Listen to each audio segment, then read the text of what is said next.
Let me just switch the screen. I won't be here for a while though because I'm making some food. But yes, hello guys, hello, good morning. What's everyone doing? Another Fisher is in my Discord right now, but mute him. You guys normally while I'm for a while I'm making food. We're the type of people that does everything right in the morning. Yeah, it looks like it. Also, hey guys, hey Naomi, hey Milo, and hey Fisher, how you guys doing? Hopefully you guys are having a good day so far. I'm wondering whether I should. Does you need another voice, my friend? Where are we right now? Where are we right now? 1, 2, 3 people.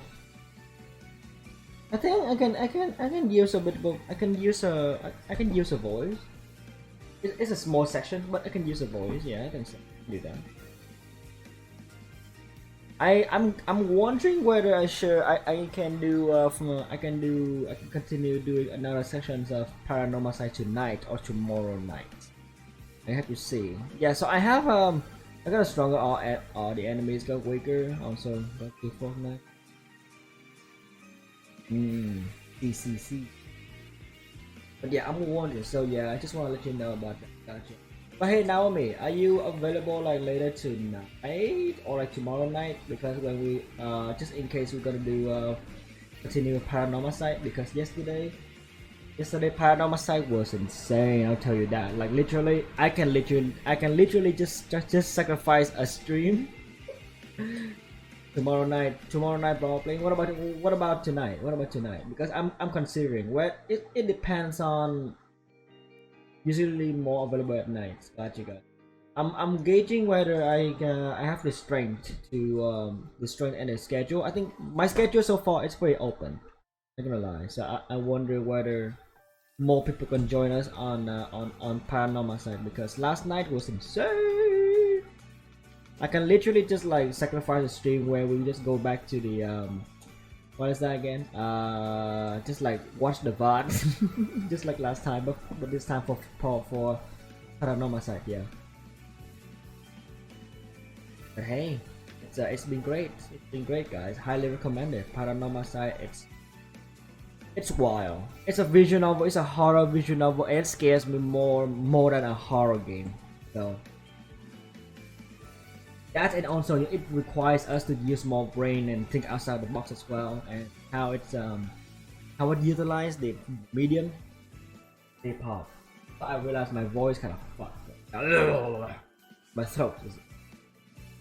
We shall see. Not too bad. This is some water. I haven't drunk enough water yet. Actually.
Thanks, Asteria. Take care.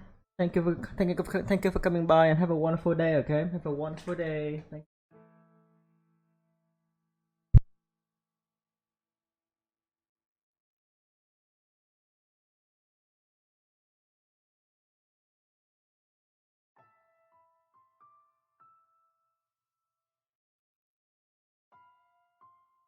Alright, got my food. I got some giant noodles, so this will be awesome.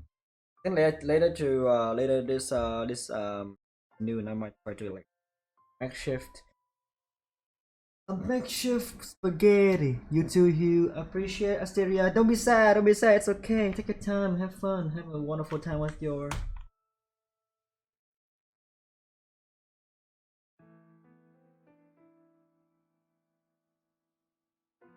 All right. Here we are. One. I don't think not many people. Not many people are gonna be around here today, huh? Seems like to be. Also, hello, fish. Ugh.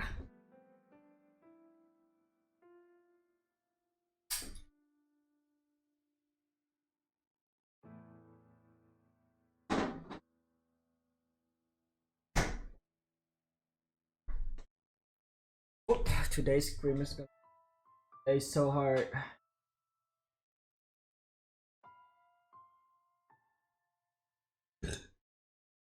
Sorry, that was unprofessional of me. Oh.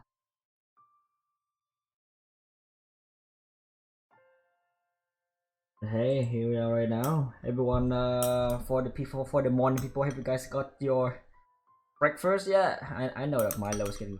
But what about?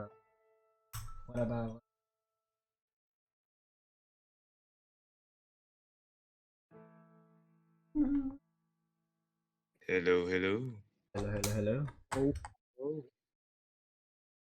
Did I just hear myself?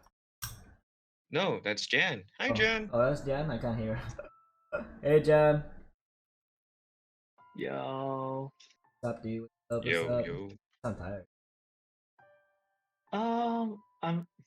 I mean, I'm not tired though. I did have work this morning Oh yeah, and work overtime, right? to work overtime, Hmm.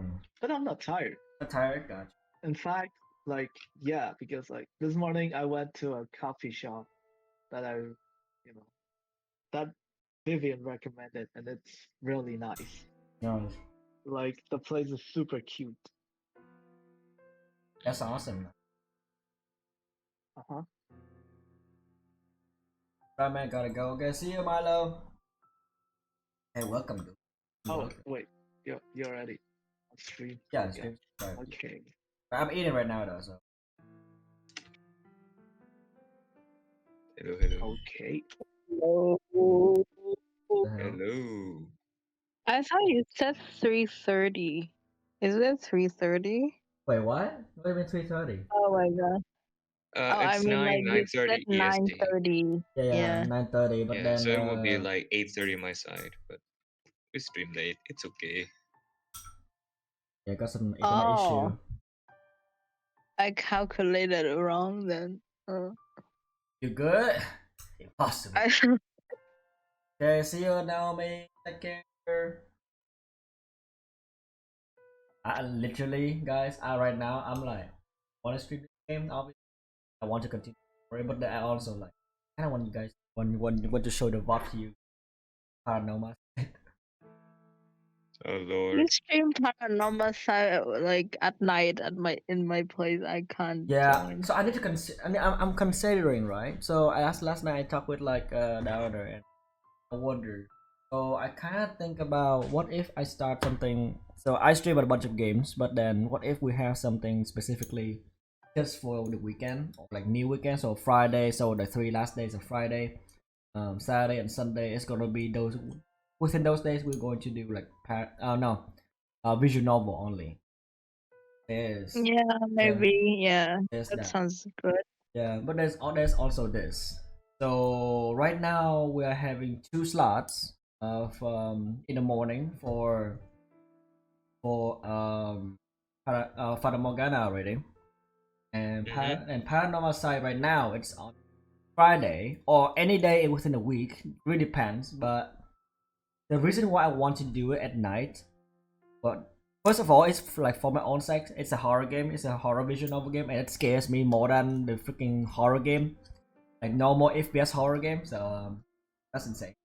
But yeah, I did it for my sake. Like it's nighttime, so I would be more spooked out, something like that. But then I still want you guys to Uh-huh. experience this too. So I wonder, like, if I want you guys to see the game, that means I need to play it in my morning, which I don't really mind. Like it's good for you guys as well. But then we need to sacrifice like one slot. We need to like switch or like either sacrifice one slot of Fata Morgana, and we know Fata Morgana is really long.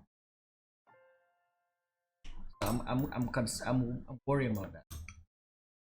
I know with the additions of Paranormal Site, it's gonna clash the schedule. Hmm. I see. I see. I mean, we So also kind of voice pretty slowly through Fata Morgana, so hmm. what? So what? We're gonna do like a week of certain things, I guess. Gonna be no. No. Everyone is like, no, keep doing No. Fata Morgana. I mean, bro, Uh, we're like so deep in like Fata Morgana, so we have attachments. So yeah. yeah. I thought you were about to start the paranormal side, but not now. But you started, and I was like, huh? Yeah, no, it was supposed to be a teaser only, Oh. But then it he's got too doing freaking twice. hype. It got too Okay, freaking wait, hype, wait. like for everybody, like literally for everybody. Everyone was like, what the fuck is going on? Shit like that. I really enjoy it. Yeah, I mean that's Yeah, I like the part he playing so far is like the interesting part. So yeah, I check a VOD a bit. So yeah, but I haven't watched fully the VOD yet So at the because moment. Paranormal Site, it's a visual novel, but then it's a horror visual novel that like utilize its medium really well. Like it maximize it, so you can like so obviously the dialogue choices gonna affect your your outcome and whatnot really normal. But then there's also like you need to use your brain. Like there's a lot of reading to do, but also there's a lot of Hmm. thinking. The thinking outside the box, like outside, which is like what happened yesterday. You guys have no idea, and I don't want to spoil it. I want you guys to like see it. So that's why I'm willing to just like have a stream where we just like watch the VOD. But Yeah. yeah, I don't want to spoil it because what happened last night and Lux was like, what the fuck is this is so genius. Like the game is so freaking genius. Can't say enough. Mm. And so yeah, I intend to like only stream Paranormal Side when there are like more than two people who are willing to be active and like participate in like discussion and whatnot. There's a lot to do. Yeah, then don't stream when it's like 1 a.m. in How, my 1 a.m. for you. Eh, it's so weird that actually people are more active. Oh wait, because my morning is your night, so it's people's weeknights. Makes sense. Oh, the pain. I mean, you could also stream it. Oh wait, your weekend's night would be her early morning. Oh God. Ah, the matrix of time zone is killing me. Anyway, I think you should like if you want to. I think it's fine to do like Saturday for Fata Morgana and then Sunday for Paranormal Side. But I think we should like push the Fata Morgana a bit faster. Like Faster. Probably. Yeah. yeah, cause like we've been streaming for like 2 or 3 hours, right? But Oh like yeah, yeah. I mean, I'm free right now. I finished my program already. So chilling. Man, it's kind of sad. I think, except for us, I think Milo is like eating breakfast or something. I don't know. Like he's gotta go. He hasn't responded yet. It's a he, right? Milo's a he, right? I forgot. I haven't Oh checked the no, introduction. No. Hmm? no, What? no. I mean, just don't assume. If you're not sure, then just say. I'm sorry. I'm sorry. I accidentally assumed. My bad. My bad. My bad. My bad. Just say I'm they for sorry. everyone. That's strange. Yeah. We could wait for Milo to come back, or we could start now. It's Yeah, I mean, fine. I'm eating right now, Well, so let me just finish my now. food. I mean, it's gonna be Michelle most. Yeah, don't call. Oh God, Pleb I'm gonna monologue again. Also, you're gonna voice Morgana, right, Huben? Do you want to? Because I did a bunch of voice, and I do intend to do another paranormal site tonight, either tonight or tomorrow night, because just because. Just because. So Okay. also, yes, I want to take do it. over. I want to do it, and Why also don't you stream it tomorrow morning tomorrow morning, that means we're gonna sacrifice so I can join? Fata Morgana. Wait, so your tomorrow morning would be my tomorrow. Like What? this time. Oh, okay. So that would be my tomorrow night for me. Okay. I mean, like tomorrow night. I already said, like, usually I would allocate these Time 2 zone nights. confusion. Yeah, for Fata Morgana. But yeah, What if I'm that's the case, yeah, we can. what I'm saying is, why don't we stream like Saturday for Fata Morgana and Sunday for Paranormal Site? I mean, that could work. That could work. We can. Still, I would love to, like, if I can, like, I would love to do paranormal. Like I said, right? So we are doing this. Like, I'm doing this. I want to do this for you guys as well. That's why I'm willing to morning stream, but that I want to do it for my audience as well, which is like nighttime, just a spooky time. My night too. Yeah, Okay. so that's why. So Okay, there's going to see. be a bit of like here and there. Oh no. So Vivian, around like my afternoon, around what time are you available? So I know that I stream around 7 p.m. EAST, and that will be what time at your place again? Like nearly like midnight, right? What 7 p.m.? What is 7 p.m. in It Vietnamese time? That's 7 p.m. would 11 be a.m. around 8. Would be about 6 6 a.m. a.m. 6 So yeah, 6 a.m. midnight. a.m. my 6 side. So a.m. will that be would be midnight for 1 me. a.m. Midnight That for would be you. like midnight your side, Yes, actually. so what time? So what time is that? So I mean, if we're going to do paranormal side tomorrow morning, so it'll be kind of funny though. So okay, so say I think about doing one paranormal side within a weekday. So my OG plan is to do it on Friday night, and then next morning is Fata Morgana, which is on Saturday morning, and then around afternoon for people who are interested, like Vivian. Like this is mainly for Vivian. If Vivian is not like busy and whatnot, I can like watch it a little bit. I'm willing to just have whole a stream where I just like stream the VODs essentially of Paranormal Side just for people to catch up, and then the next morning we can do the Paranormal Side. Or maybe I'm just suggesting. I'm just suggesting. Can you stream later into your night? So 7 6. Wait, no, that would be like 3 a.m. Wait, my bad. I miscalculated. Discuss about If you stream at 3 a.m. on your side, cannot. that would be my 3 p.m. That would be No, I don't want to be 10 loud. a.m. I can't. Maybe inside. I can't. You can't. Yeah, I figure. I fucked up the math. It's, Wait. it's not even the Don't math. listen It's to like Paul. He's cray. here's Just do whatever you want. here's Huben. a sadist. That's crazy. No, the thing is, like, I think if you stream a little bit further into the night, then Vivian has a chance to catch up. But then I realized no, because, like, yes, streaming at night means you're gonna get spooked easier, and it would be more entertaining for us to watch. But then I cannot be loud. That's true. That's very true. I haven't actually heard how you voice act in the last VOD yet, and I haven't Yo, heard bro. who has voiced last time, because I see like there's So mostly comments in me, the mostly me Mhm. for paranormal side. But then yesterday we had a special guest who finally decided to volunteer and join us. Puns. Let me tell you what, my freaking jaw dropped, dude. My freaking jaw dropped.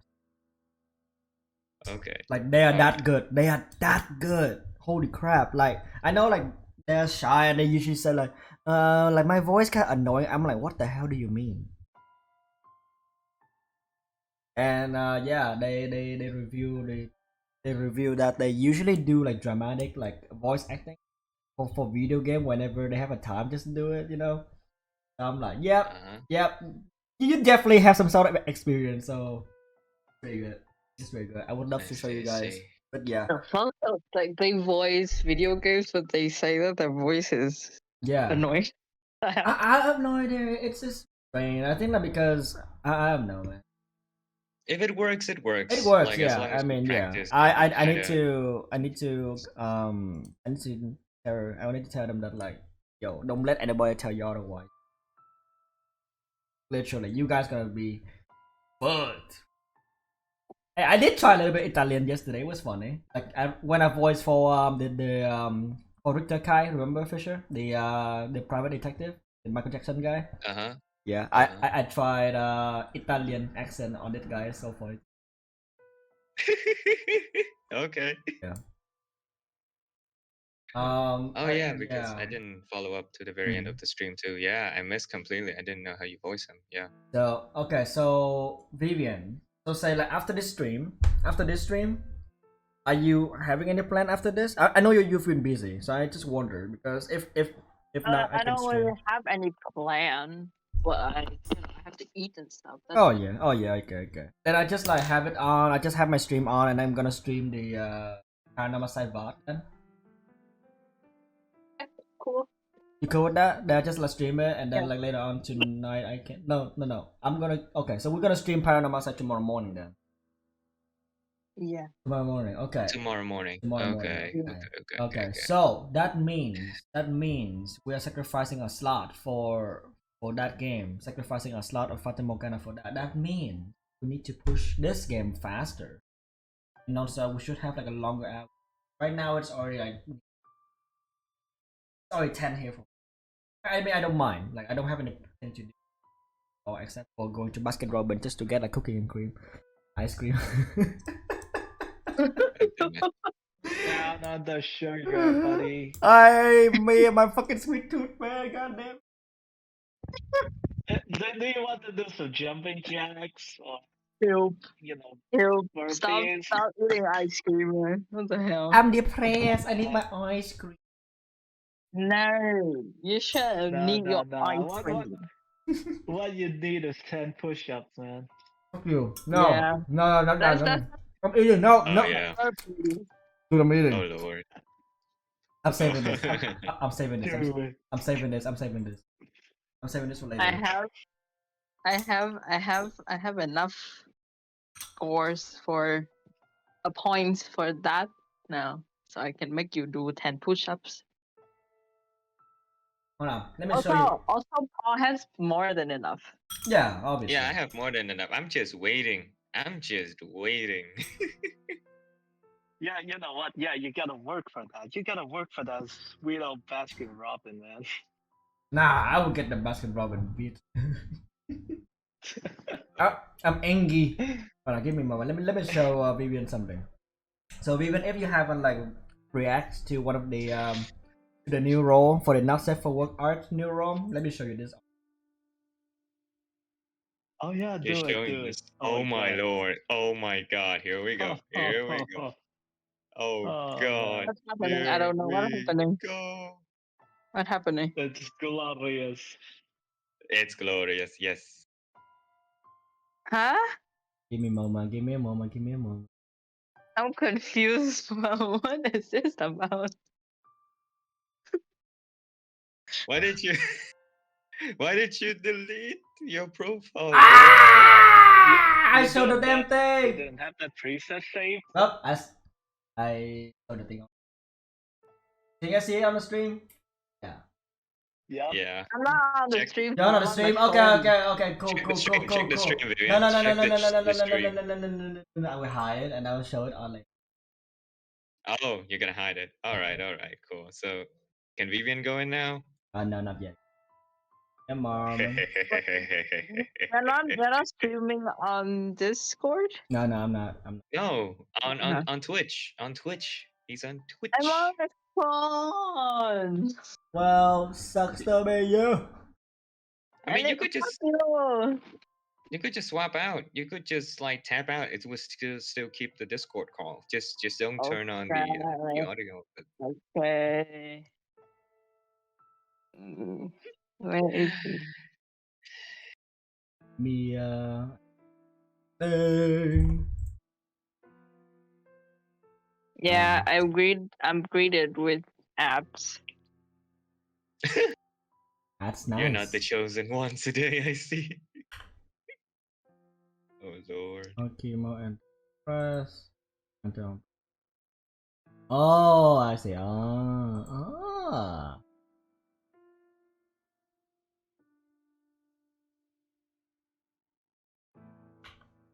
Here we go. All right. Are you ready? No. Now. Oh god. Okay, I'm ready. But it's black. No, I know it's black. Uh-huh. Now it's no longer. Here we go. Oh my god. Kia. Kia. I mean, that's not even the best part. Kia. Why?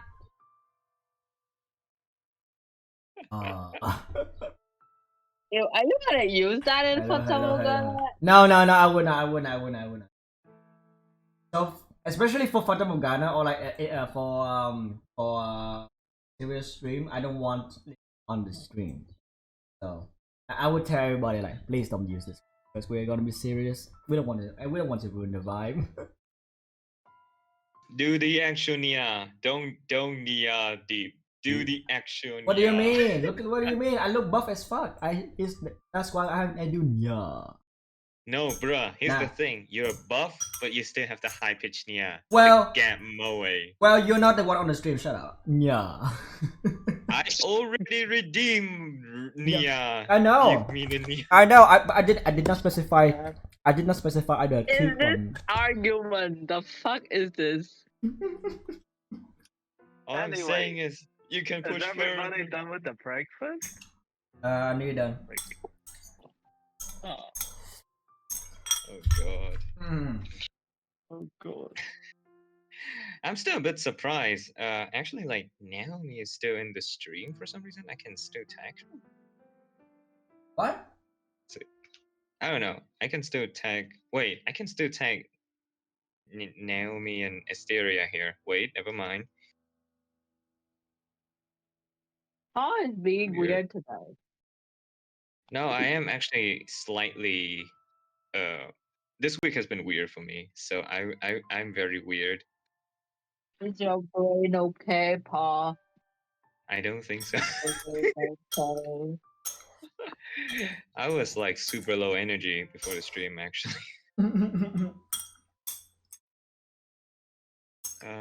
But yes, Bunny Girl Hugh has give me energy. Thank you. Well, I see how it is. That's not so wrong. Yesterday, Flux was like, Flux asked an important question: why all the queer people come to my stream? You're a magnet, my guy. You're a queer magnet. Bro, I don't understand. Like I don't understand. Like I'm not one, but then everyone come to me. Like what the fuck?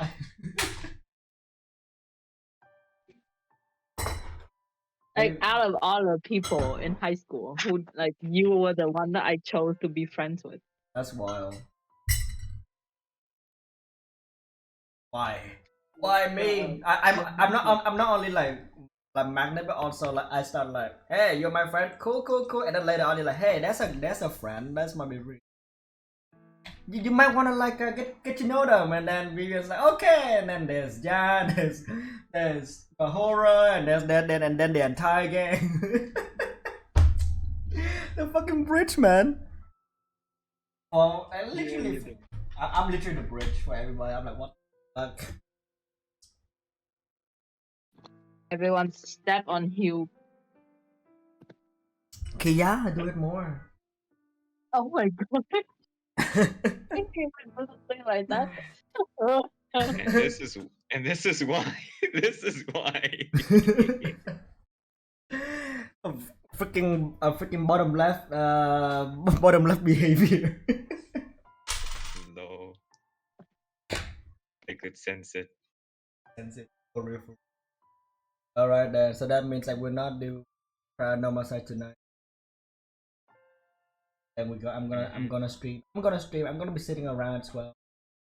I'm gonna be sitting and like watching the VOD or showing the VOD while doing things as well. So yeah. So for anybody who are interested, Alrighty. what time Alright. preferably? So like say if we finish around like 1 by what time is it right now for you? My time now is 3:30. 3:30. 3:30 p.m. or a.m. PM. PM. yeah. 3:30 p.m. All right. No, I know. We just need it to like for posterity on the stream. We don't need that, but okay, yes. 3:30 p.m. So I I mean, we you're the usually one who stream needs this for that. 4 hours. What? Wow. So, What? what?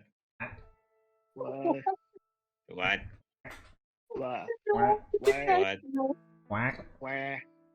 What? Quack. What? Where? What? Oh, I love, Someone clip that. I love you guys so much. Oh, Quack. I love you too. Oh, I love you too, man. Love you guys. So gross. I love you too, brother. I only love Jan. Just like that one moment in I love you too, babe. just like that one moment in the bullet train. Just like yeah, that's character development.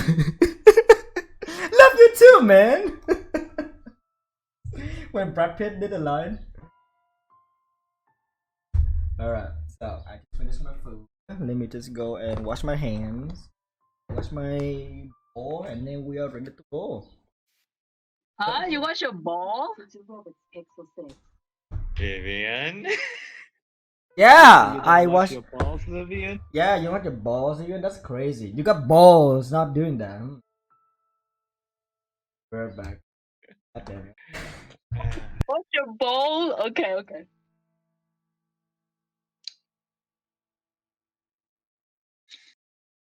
I'm deaf, man. I'm deaf. Wait. So, you know, I said Vivian, ball. have you- If I say ball only, and you think about that means I only have one. So where's the other one, huh?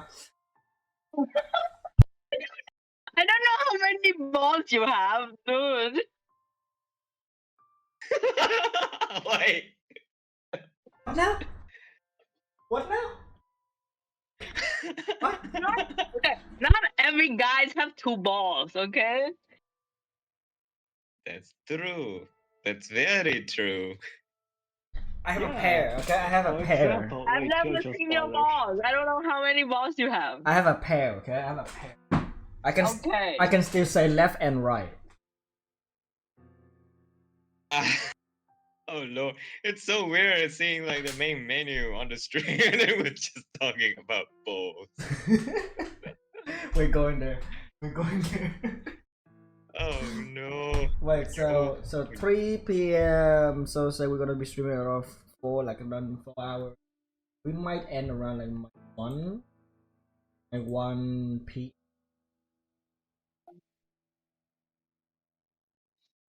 Seven? Mm-hmm. You're Yeah, 7. in 4 hours. Yeah, 7:30. In 7:30. I don't expect you to like go through the entire paranormal site. So if you're there with me, as we're watching, like we can skip through all the reading because there's a lot of reading to do. But Yeah, I mean, like if I'm there, then we can be like skip Discuss. through some stuff and scheme, and Yeah. maybe I'll ask you if I feel like, oh, that's kind of weird All right, to got you. understand. Okay, got. Oh yeah, Like, yeah, makes sense. Yeah, cool. That's cool then. yeah. Okay. Nice. Let me run the ad real quick. Or don't worry, only 1 minute ad. Don't, if you don't see the ad, that means you're the chosen one. Likely Vivian is not the chosen. Fuck Oh you. god. It's on my phone. Oh, I know why I didn't get ad, because I have ad blocks on my laptop. Oh, that's why you have the power there, but not here. Oh, nice. but I'm on my phone today, so I don't have. Excuses. Excuse. So I guess like after if we finish around like 1, I will either come back to like stream the paranormal site around, let's see, around 2 hours later or 1 hour later. Wait, do you need me to voice Morgana? Cause Morgana? Yeah, sure. I can rest my voice a bit. He's like, finally, I don't. What do you mean I okay, don't I'll have finish to? my That's stuff crazy. and sit down so I can voice Morgana when I want, when I need it. Mhm. I feel like the maid really kind of zap you out. Not gonna lie. Yeah, like I did a few voices last night for paranormal site. I don't feel that at all. Oh, where's Yeah. Astelia? Hysteria is like having a thing with his there. They are long distance girlfriend. I am so sorry. Oh god. Hey, it's cool. Like, I went through that. It's either there or her. She they. Yeah. I remember. Oh lord, they Yeah. did it so well last time that my brain just like, oh. Same. And they want Like, they want to do like a monster voice about. Is that a monster like that? yes. Holy shoot. Yeah, that monster voice lives rent free in my head. Yeah. Hysteria, I'm congratulations, sorry, your monster babe, but voice like lives that in. monster voice got me horny as fuck. Man. Holy what? Yeah. Goddamn. Alright. If it hit those bases, then yes. Vivian is like Goddamn. Goddamn. deep meter. Damn, that monster voice is something else. Pretty much, yep. Jan be like, babe. And Jan in the background will like trying to learn monster voice right now. No. I love you as you are, baby. No, you don't. Don't say that. Oh, Lord. Holy shit! What? Oh no. Also, when we're steaming, you're a monster. Don't worry. Oh, I was about to say that. Cool, Oh nice, god, no, nice. Oh no. You may not. You may be sweet. Why are we bringing this up? I hope everybody's still having breakfast. Oh no, I finished already, so I'm good. I finished. Okay, wait, No yeah, wonder. we should get going, by the way. Yeah, we should start. Alrighty. Oh my goodness. Yep, Oh. that's where we last left Oh, off. We okay. have to make a choice. Oh actually. yeah. Wait, who? I think Vivian wasn't here last time. I think. Yeah, we well, should we know. probably recap a little bit. No, Vivian did come here like later, so I think Vivian know this part, right? Yes, later. I know Uh-huh. this part. Okay, yeah. you know this part. Okay, here we go. Okay, so I think right now we need to choose between no, we need to choose everything in order, right? So obviously, Rose Garden, the cellar, and then the den. Yeah, I think so. It's Yeah. it's Rose Garden. Oh yeah. Sorry. Exactly. Thank you. Everyone was like, wait, what order? No. Thank you. Oh, thank you. I Okay, for a moment, because I we thought the already other know. was like Like Dan and downstairs Yeah. and whatnot. yeah, like for a moment I thought the den was the second door, but no, yeah. Yeah. Okay, That's so true, Rose that's Garden true, because we- cellar and den. Yeah, because of the monster den, right? The den is like fucking with our Uh-huh. freaking with our brains. Yeah. Okay, But yeah. okay, now Let's that go we in, know let's the go. wait, hang on. That's If we all. already know the order, should we try go out of order? I think so. Like, I mean, yeah, we have. we can try doing that, but also I wonder if that will like, you know, because it's kind of late right now. So and we since we established that we wanna push Fata Morgana as much as possible. So, what do you think? Alrighty. Yeah. Nah, I'm just suggesting. Just no suggesting. big Yeah, deal. I know. So I'm just saying that like, I mean, we can do that, but then like, I don't think the stream is gonna be that long if we're doing it. You know? And we want to push the story forward. So yeah, I think. What do you guys think? Yeah, mean, choose in the order that you think is best. So Rose Garden then. Okay. To the Rose Garden. Let me just close. I made my way to the Rose Garden.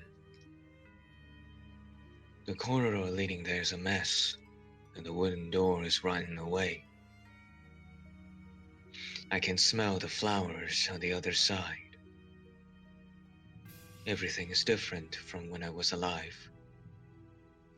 From when Giselle planted and raised that single rose.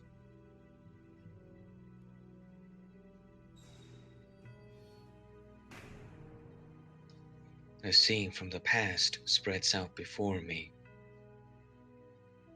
The field of once proudly flourishing roses is now withered and gray. Knowing how beautiful it had once been only makes it that much more dispiriting. A bitter breeze brushes past me. Solitude hangs over the garden like a thick fog, eating away at me. Oh, whose voice is that? Oh, I think Hello. maybe Mel. Probably? Okay, who's voicing now? I can try. I can try Mel. Alright.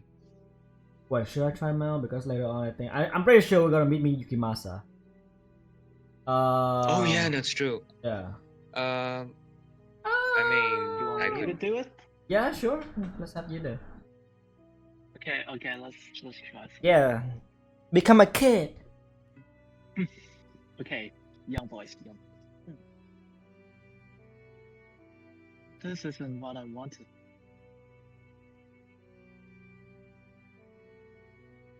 Someone, get me out of here. Oh God. Tell me, I'm not the bad one here. A young man's shadow stands off to the side, muttering listlessly to himself. I recognize his voice. Do you have the key? The boy and I have never met, but I feel like I know him quite well, like we have been acquainted for many years. I know how polite and mild-mannered he is.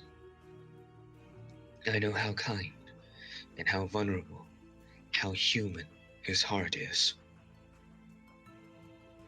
However, very little of that boy seems to remain. This isn't what I wanted. Oh God. Please answer me. Someone, get me out of here. Tell me that I'm not the bad one here. Answer me, Mel Rhodes. I know that's you. Huh? As soon as I say the shadow's name, it turns to face me. I still can't make out much detail, but he seems slightly less tenuous now. Who are you? How do you know my name? My name My name is Michelle. I once lived here, in this mansion. Michelle. I know that name. I know it very well. But something's not right. You look different from the Michelle I remember. I am not the Michelle you know. Our names simply sound the same. Oh, that makes sense. She would never come see me. I have a question for you. Do you have the key to the observation tower? I do. Would you please give it to me? I need to get into the tower. And what do you need there? There's someone there I need to find. That's all? It may not sound like much to you, but it means a great deal to me. You're not one of her prisoners, then? No. I came here of my own will. To find this person? Exactly. And maybe you can help me. Help you how? Set me free. Visitors to release me from this place. I'm begging you. The anguish emanating from the boy's shadow is so thick, it causes me to recoil. There's a thread of dark desperation in his voice. Has he been imprisoned here for hundreds of years, like Giselle? Promise me. You get me out of here.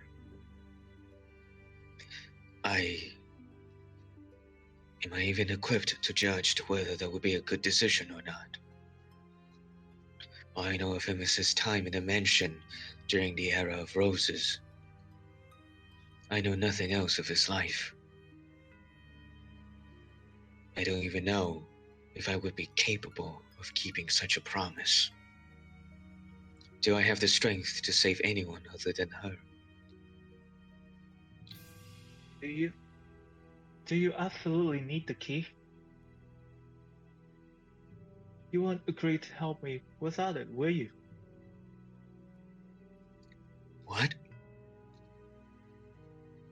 I dropped it. Over there. Huh? The boy is pointing to a thick bramble of roses.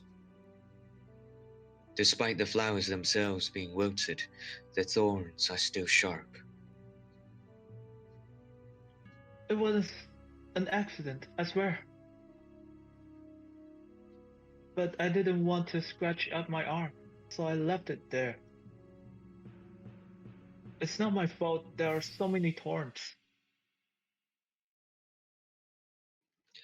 I really want to hit this boy. Why couldn't you have just said so? Because I thought if I didn't have the key, that you wouldn't help me. There's only so much I can do, regardless of whether you have the key. I cannot promise you anything. Nor can I be the judge of you. I see. I do not have enough information to make such a decision. Cheap promises and superficial kindness will only serve to destroy the both of us. Now, if you excuse me, I'm going to retrieve the key. What? You'll never get it out of those horns.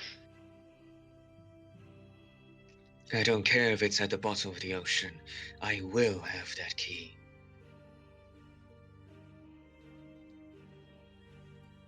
You're wasting your time. I approached the bramble, reaching out for it with my right hand. From behind me, I can sense the boy watching. First, I attempt to spread the tangled, thorn-ridden stems so I can put my arm in without injuring myself.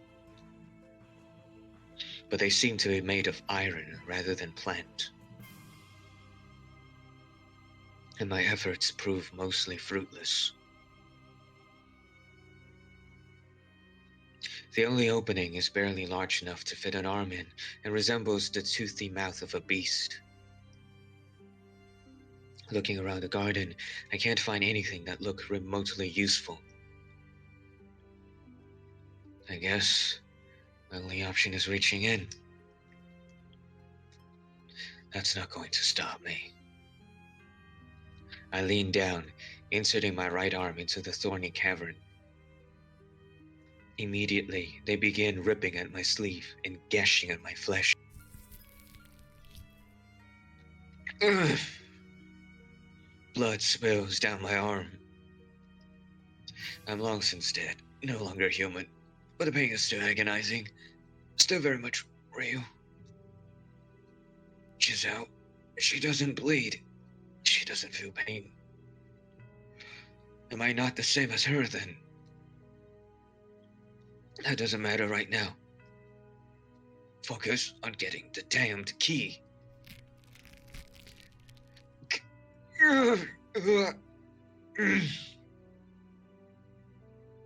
Streams of crimson spread through the steel-like tangle, gnawing at my arm like a ravenous animal. Where the hell is the key? The thorny stems are twisted and layered so thick I can't see inside at all. As I dig around blindly, I start losing feeling in my arm. It's an endless deluge of pain.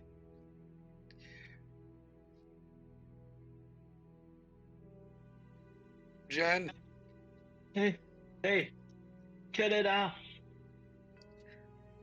You're going to lose your arm. I will not stop until I have the key. Don't ask me for help, then. I wasn't even considering it. I collect what remains of my gradually fading sensation and focus it into my fingers, praying even one of them will brush against the key. Damn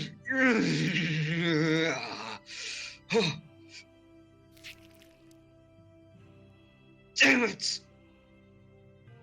But as much as I search, as much as I dig, I find nothing so much as resembling a key.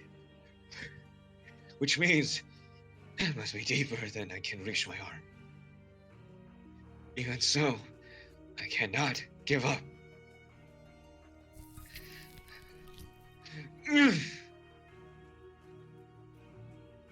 Hey, Please be quiet right now. I need to focus. I'm sorry. I do have the key, actually.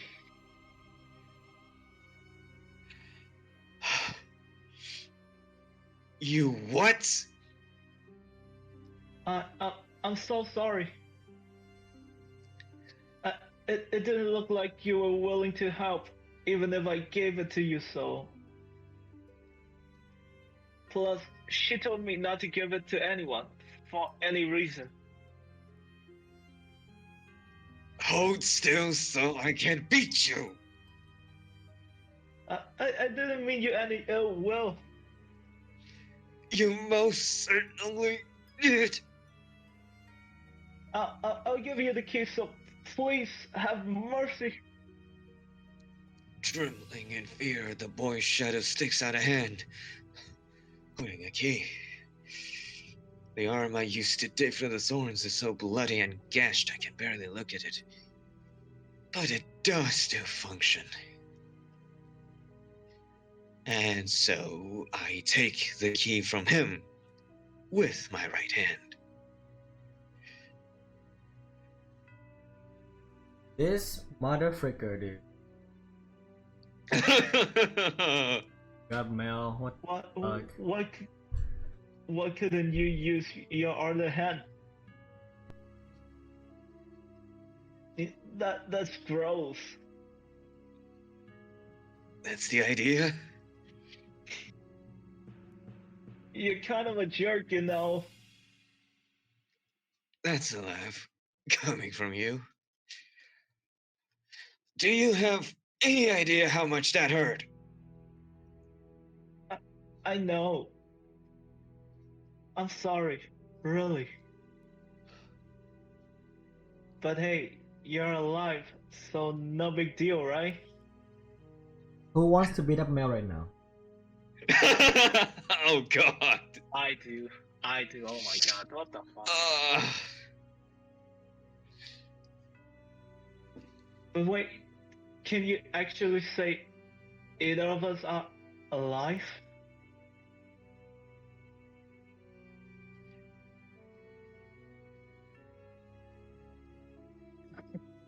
I don't even know anymore.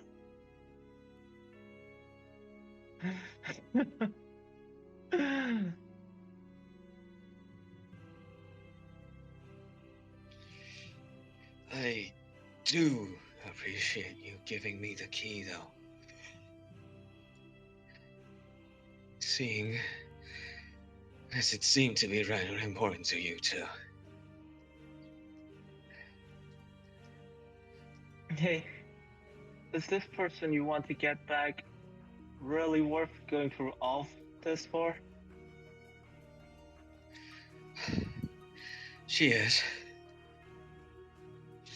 She's the one person who ever loved me.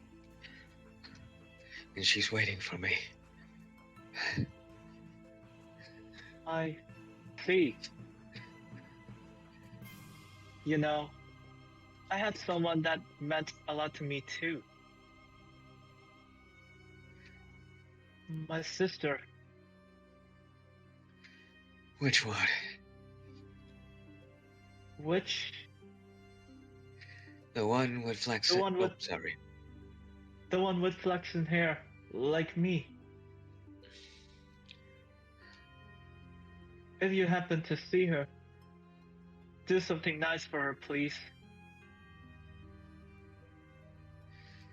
That, I would say, is your responsibility. Yeah, you're right. But I'll keep it in mind.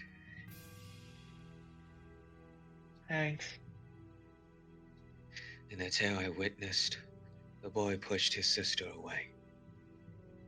For an understandable reason, admittedly. But now he seems to bear no grudge for her. Did something else happen between them? Even if it did, I don't have time to ask about it. I'll be on my way. Alright. Take care.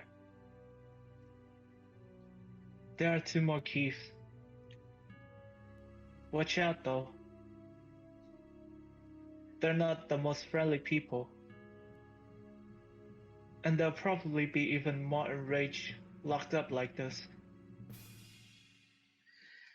I appreciate the warning. If only someone like you had shown up sooner and taken the keys from us. Goodbye.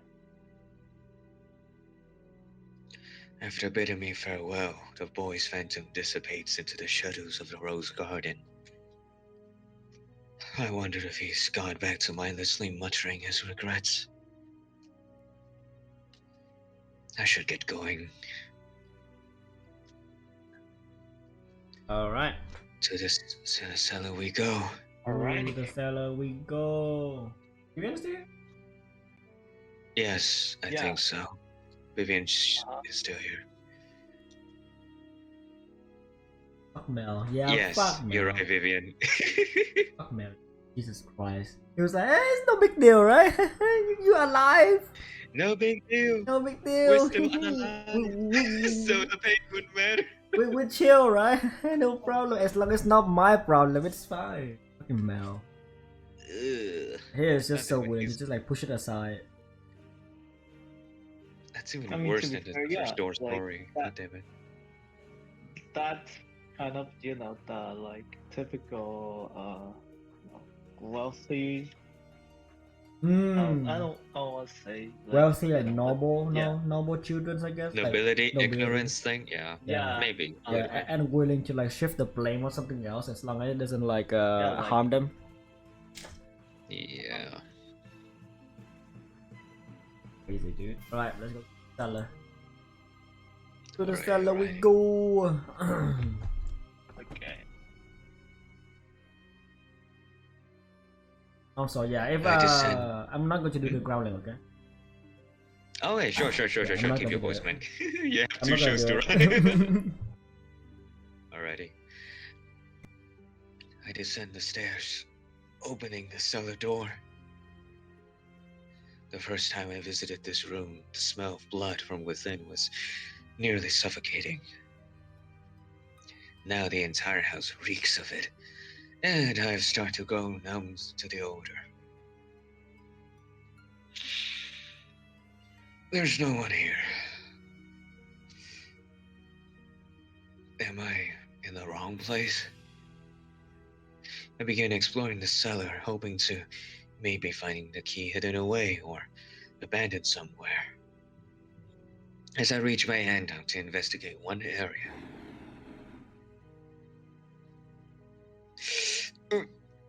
a shadow leaps out of the thick darkness.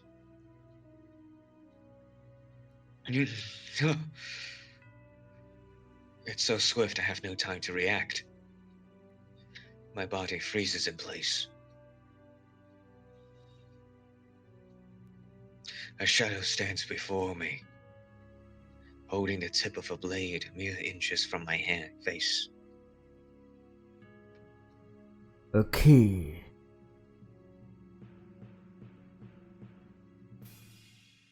You have key. I do? Yes. Cold sweat trickles down my back.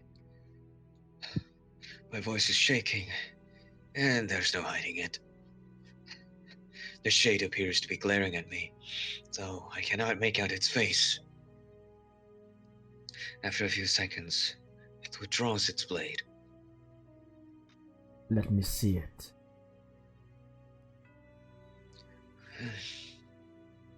The boy's key. Did he give it to you?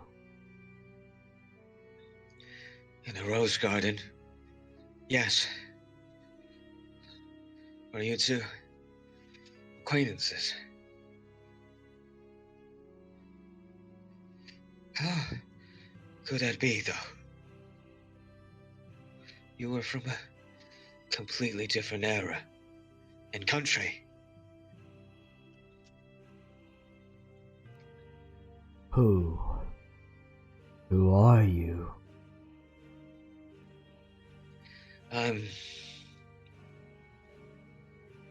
No. Never mind. Who you are is irrelevant to me. Are you human now? If you are speaking of my nature, then no is the only answer I can give you. You didn't kill me, though. If you wanted to, you could easily skewer me where I stand. If that's what you want, I'll be happy to oblige.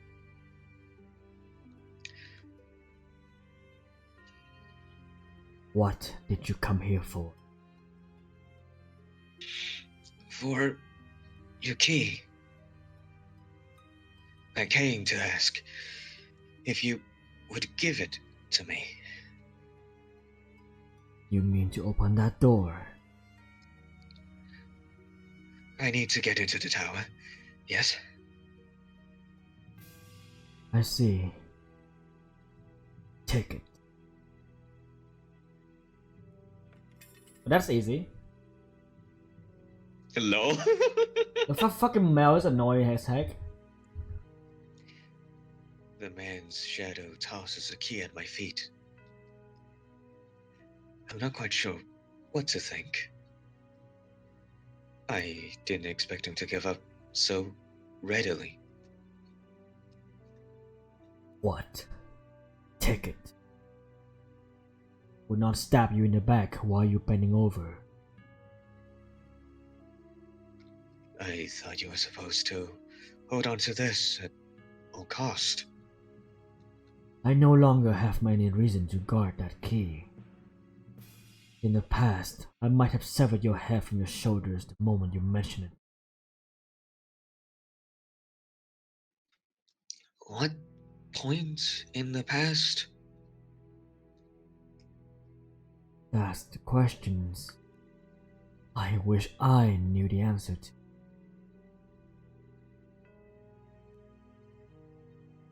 Hey, do you know why I'm here? Where this place is? When it is? And why can I get out of here? What's happened to me? I Tell me. I have no idea what's going on. Not a single goddamn idea. Neither do I.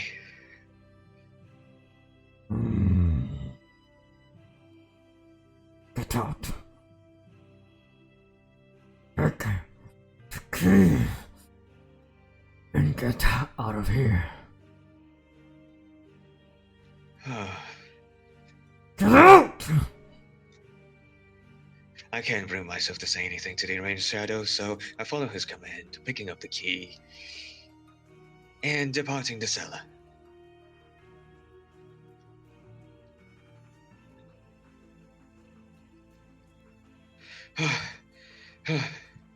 I thought it was dead for a second. This makes two, though.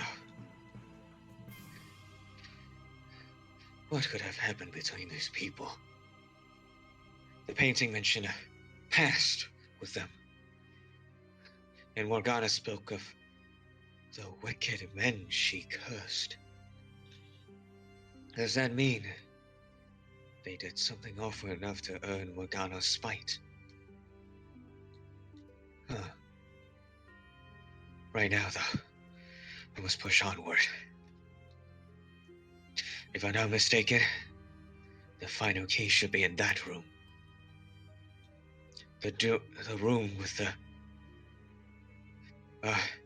the billiards table? What is billiards, anyway?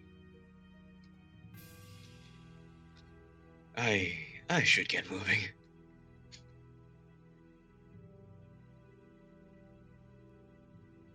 Once I have this key, I can get into the observation tower. I'm almost certain Morgana is waiting for me there. With Giselle. So I gather up my resolve and hurry to the last room, not wanting to take even a second longer than necessary getting her back.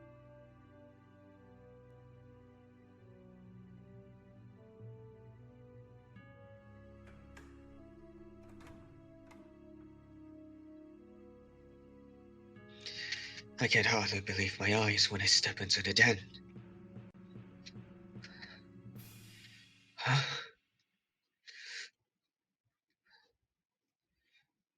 In the middle of the room is a large, rectangular table.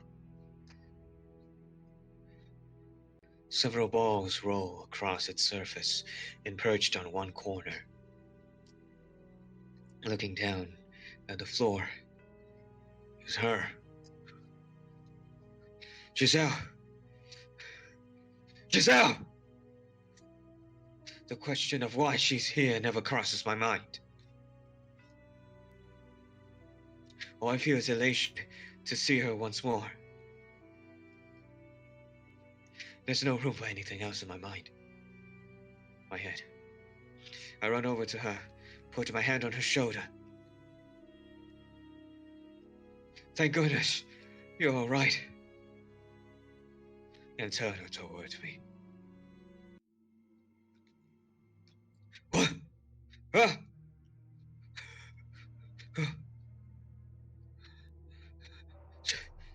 Giselle? Giselle! I shake her, causing her head to droop lifelessly. There's not a trace of light in her moving eyes.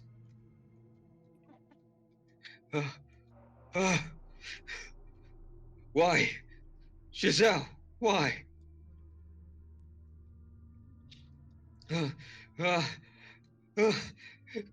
Say something. Giselle. Say anything. Please. This can't be. You can't be. You can't be. My mind goes blank. I can't catch my breath. The world is hazy. Why? Why is Giselle? Why did I have to find her like this? Why? I swore I would do anything. I swore I would never lose you again. No, no, no. This can't be. A thought crosses my dazed, despair-wrought mind.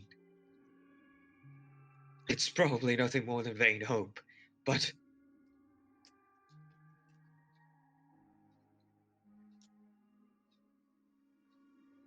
not a drop of blood spilled from my breast. That's right. She doesn't bleed.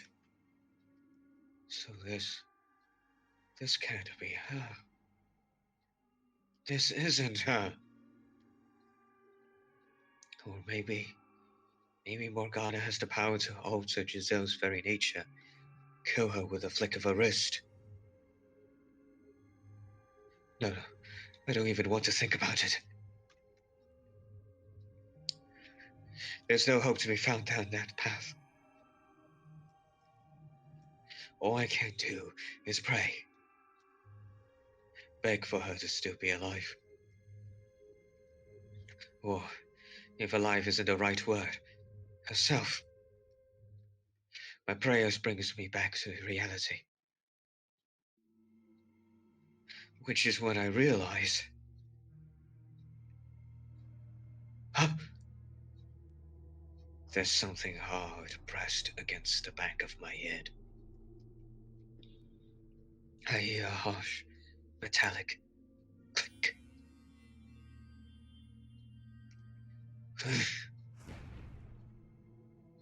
What?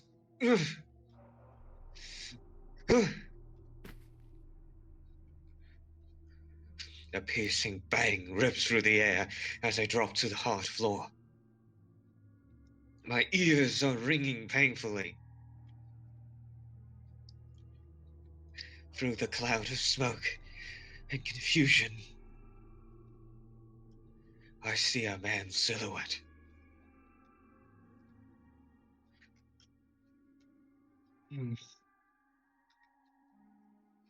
Missed. It takes several moments for me to recognize the object in his hands as a gun.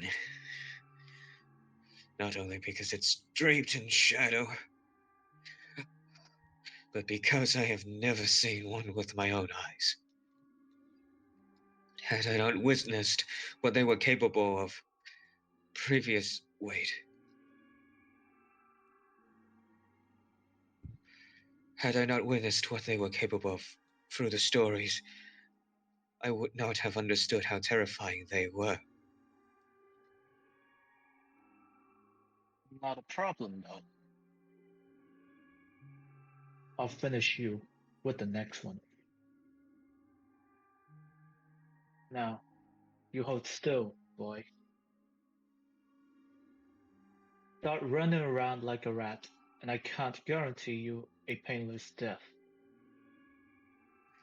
Wait! Hold on a second. What are you trying to kill me for? Guess you make too much goddamn noise, that's why.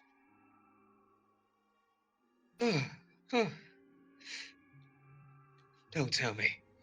You're the one who... What? I turned my gaze toward the large table. Giselle, isn't there? It must have been an illusion after all. The realization sends a wave of relief through me. I still have a gun in my face, though. Curious man, you are. Does the table warrant your attention more than me? I have a request. Could you give me the key in your possession? That's all I need. And then I'll leave and stop making a racket. I'm not sure you understand your predicament, boy. Because if you think you're in any position to be asking favors, you're dumber than you look.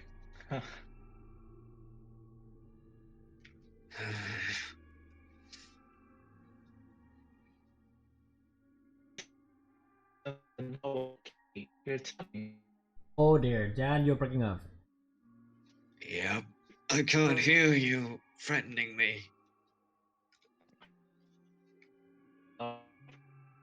Still happening. Still, I can't hear you, Jacopo. What are you saying?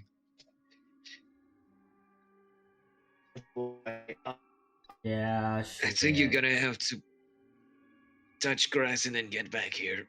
That's Yeah. great.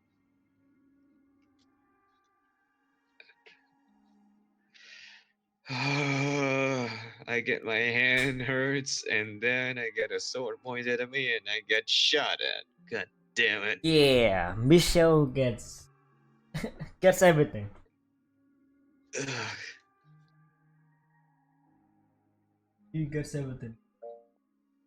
Say something, Jacobo. Oh my. Yeah, yeah. It is still breaking. No. Internet still F. What the heck? No, Ah. it's turning to shit. My arms hurt, my ears ringing, and I can't hear you. Oh my god, yeah, it's terrible. Okay, I'm just gonna take over for now. If that's okay. Let's one more try. Third One more time's the try? charm. If that doesn't work, then yeah. Yeah.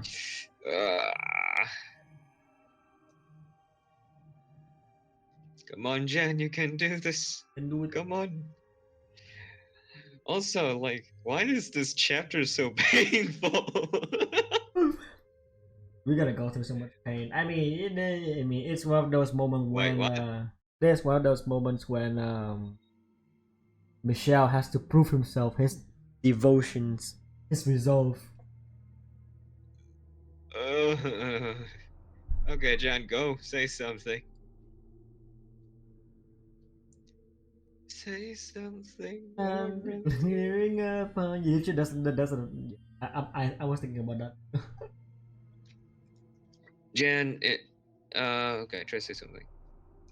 We do not hear you. We do not see that your mic is even on. Yeah. Oh no. Oh no. Say something, boyo. Yeah, you can Scream hear me? at me. What? Yes. Hello? Yes. Yeah. There we go. Okay. Cool. Ah, God damn it. Okay. Back to the first off, I don't even know what key you're talking about. I don't believe that. The other two had the keys.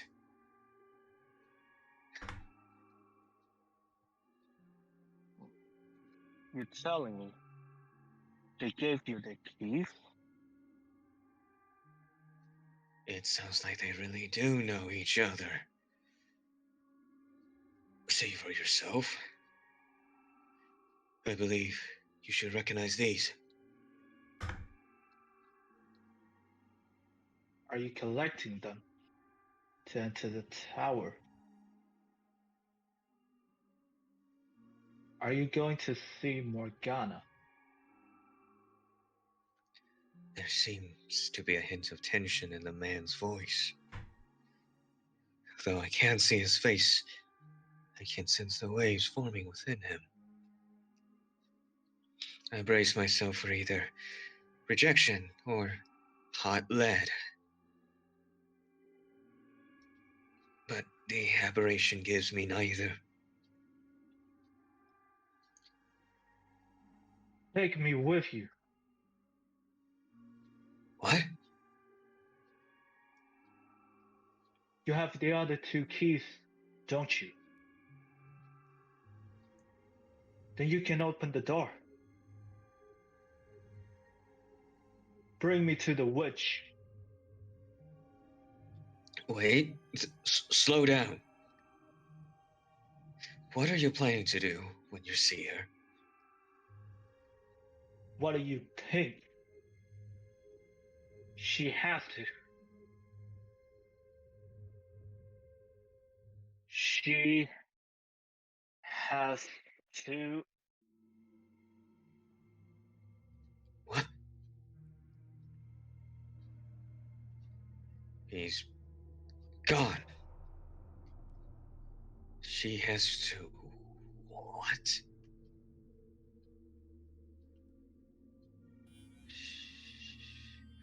What was he trying to say?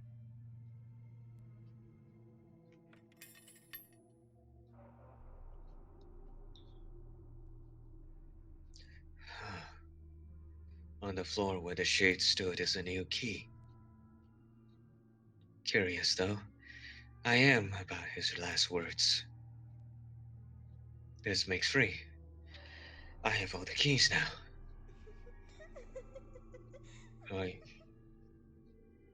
Are you trying to rile me up, Morgana? Are you enjoying yourself up there, showing me these phantoms and watching me squirm? Just you wait. I'm on my way. I give the room a brief once-over before making my way back to the chapel.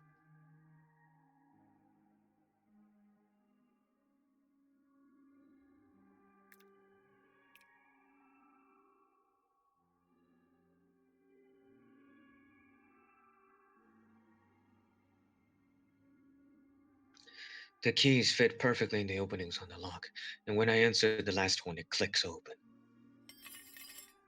The chain sealing the door falling to the floor.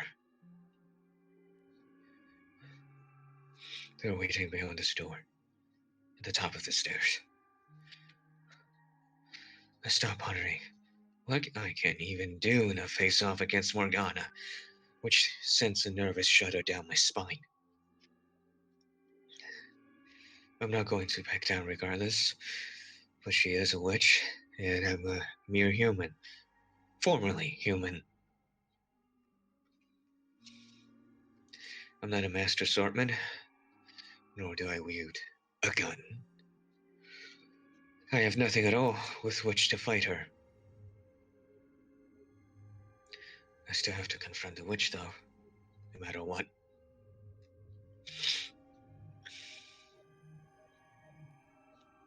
As laughably reckless, as foolish as I may be,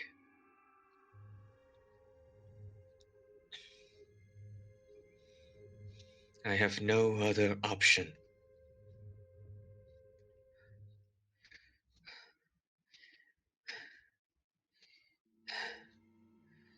I place my hand on the door, preparing to climb the tower where I once spent my last breath.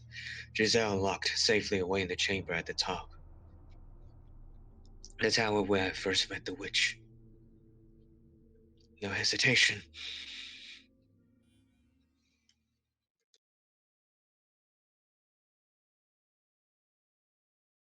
A bit of trigger warning for the sounds and whatnot.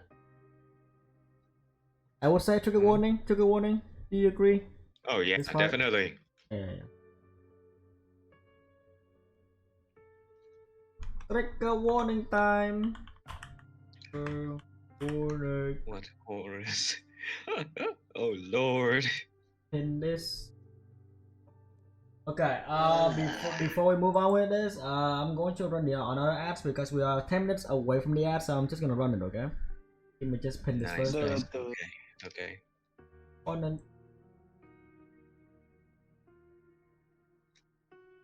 Okay. Take a moment to go.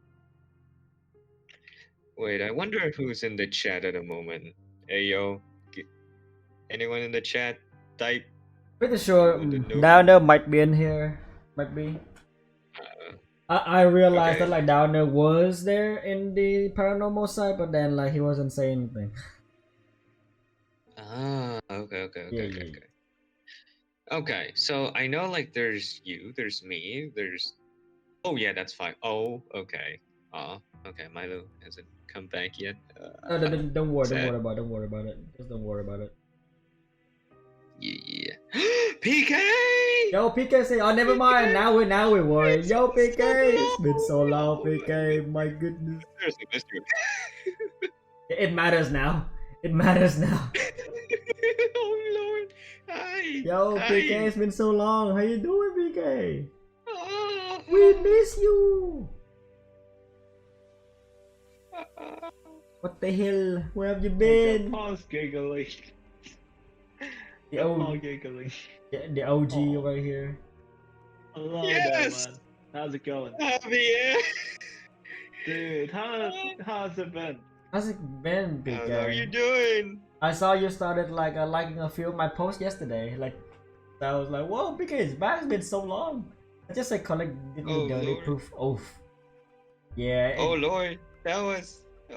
Oh yeah, you're free now. Yes. You're free now. Let's go. Wait, Let's go. like vacation free or what? Like, I feel like he's wait, PK, wait, hang on, pronoun, what is it? Oh no, I messed up again.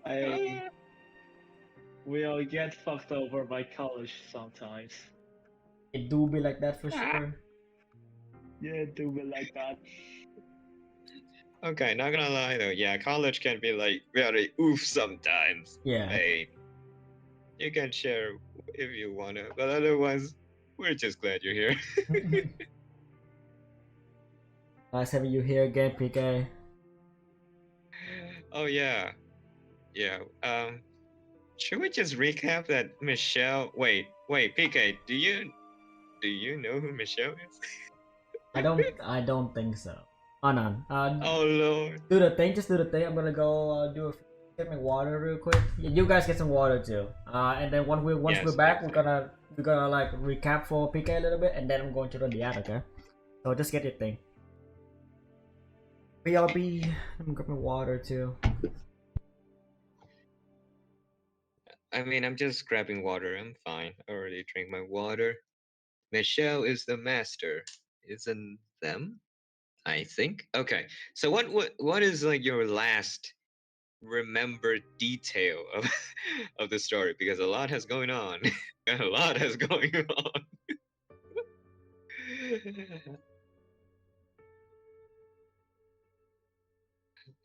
Tell me your last memory of the story, and I'll try to recap because, yeah.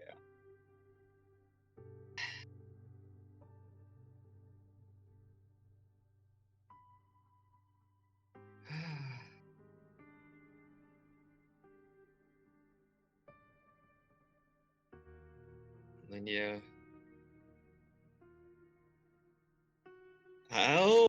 Oh, Lord, so that means you're Oh, just finished door free. Oh, okay. We can do a breakthrough recap for PK. Okay, so after Maria's door, we entered the fourth door, which is this love story between Michelle and the white-haired girl. But the visual novel kind of glitched in that all of the backlogs, like the previous conversations, are like censored and stuff.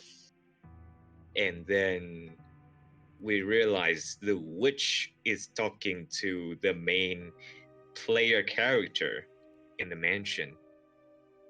And the ending is, well, basically, Michelle died at the end of the fourth story, leaving the white-haired girl alive. Oh, yes, and yes, the white-haired girl fell in love with Michelle. They stay together. They have a very sweet romance, and they are died. Not they died. Michelle's died because of his reputation as the witch. If he touches anyone, that person would die, basically. But for some reason, the white-haired girl immunes, and she has to suffer seeing his dead body, basically. And that's the end of the fourth door. And the maid reveals to be the witch. And the player character is revealed to be the white-haired girl who tries to forge a pact with the witch in order to find Michelle again in another life, basically reincarnating, reconstruction, like for both of them to reconstruct. Which is why the white-haired girl lives in all the three doors, because the story between Michelle and the white-haired girl was like in the fourth door, but at the earlier than all the time points so far. But this is where it also gets interesting. As player characters, we can pick stuff. We can choose what we're gonna say. And through a series of choices that is very unintuitive, we realize the maid is wrong. The maid is not the witch. The maid is the girl from the memory that we picked up in the mirror. The maid is Giselle, and the player character is Michelle. Yes, that happened. And so the maid kind of had a mind break moment while Michelle tries to go into her memories, and henceforth the fifth door, the actual real story. So the fourth door is a false story, an illusion, an actual illusion. The fifth door is the love story between Michelle and Giselle.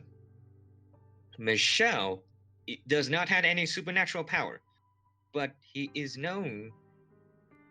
considered by some to be a witch living in a mansion. Giselle is sent to the mansion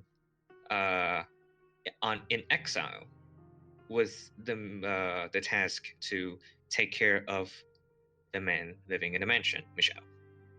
They start out way colder compared to the fourth door. They practically hate each other because Michelle is extremely guarded and Giselle is trying her best to be positive, but Michelle could see through that.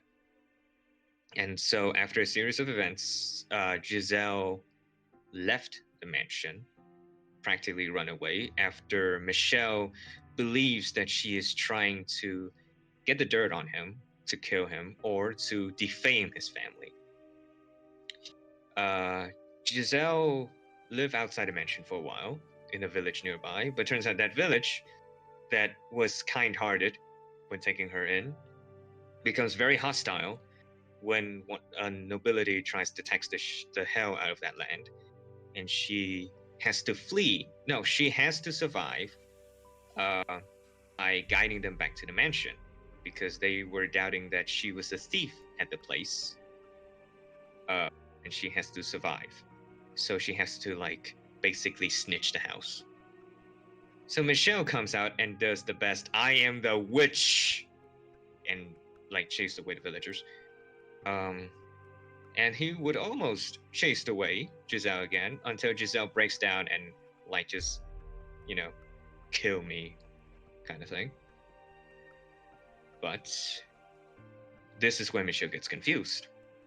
And so the story goes is that Giselle was actually a maid for his family before, but his father sexually assaulted her. And tried to keep that secret, but the mother found out and sent her away to the mansion. Meanwhile, Michelle is throughout the story we realize that he is like an exiled son because of his bodily constitution. He is pale and his hair is white, and basically he looks non-human essentially.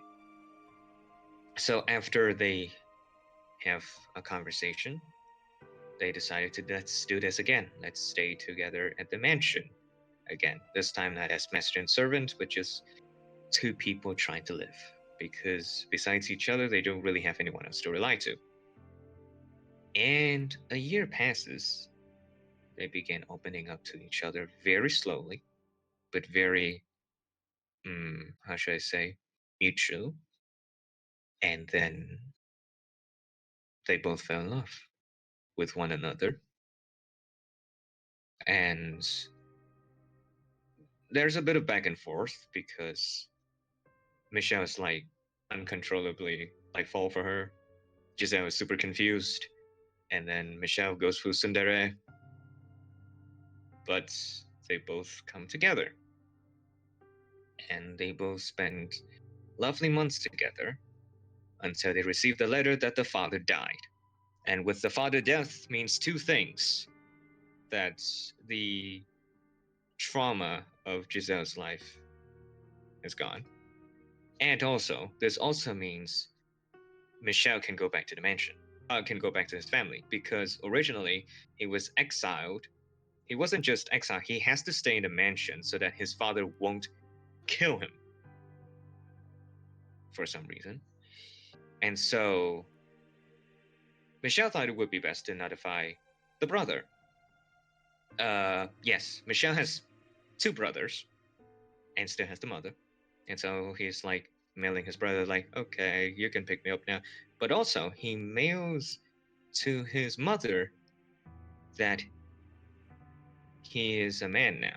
He has a man's heart, that he falls in love with this girl.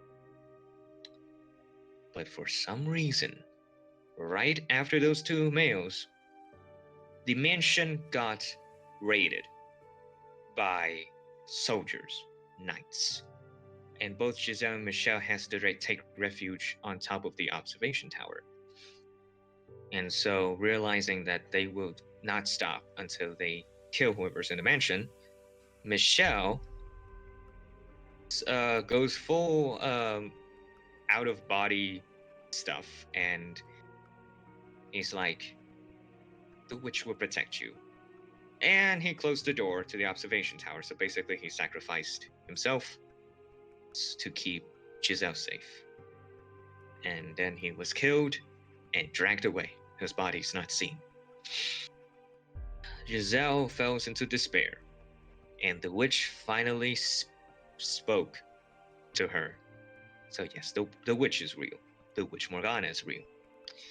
And so the witch made a pact with Giselle that she will ensure the reconstruction of Michelle. But she cannot ensure that Giselle can reconstruct herself fully. So, in exchange, Giselle will become the maid for the mansion. And hence Giselle is like part of the mansion, basically. She is not a human from that point on. And she has to wait for centuries because because yes, the story takes place for so long that she has to wait for centuries before the grandfather of the boy from the first door finally found a mansion. And we find out that the grandfather is a Chad. He is a nobleman who teaches Giselle how to be a proper maid and who really has a bond with the maid until his son poisoned him. His son poisoned the grandfather, and basically, in his last few dying breaths, he taught Giselle one last thing, which is to build a cocoon so that she could survive through the ordeals and stuff that she may do. Because he did sense that she is on some point human and on some point not human.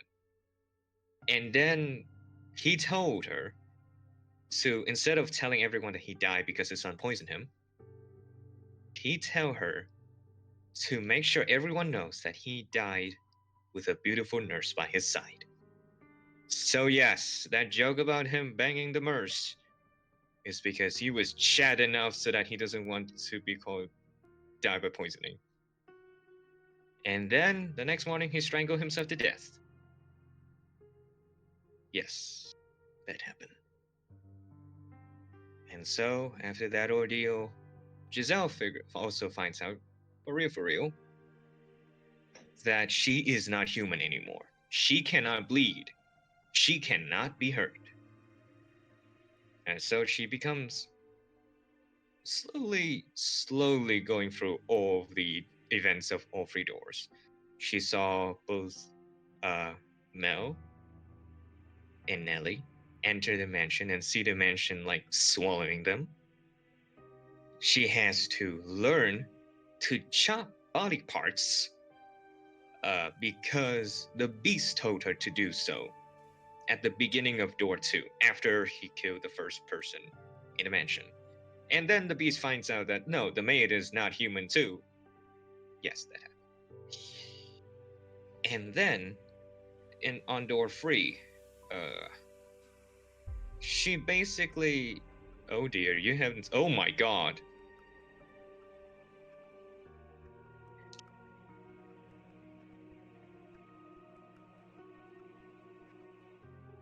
Okay, PK, you can still hear me? The ad hasn't started on your side? Are you chosen? Please tell me you're chosen.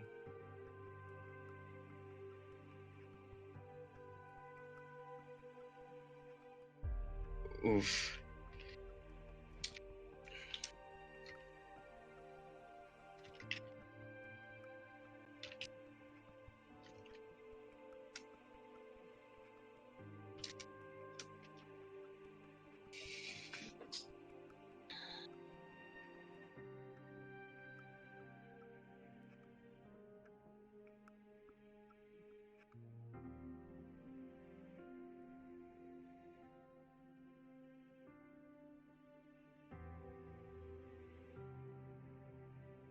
Ah.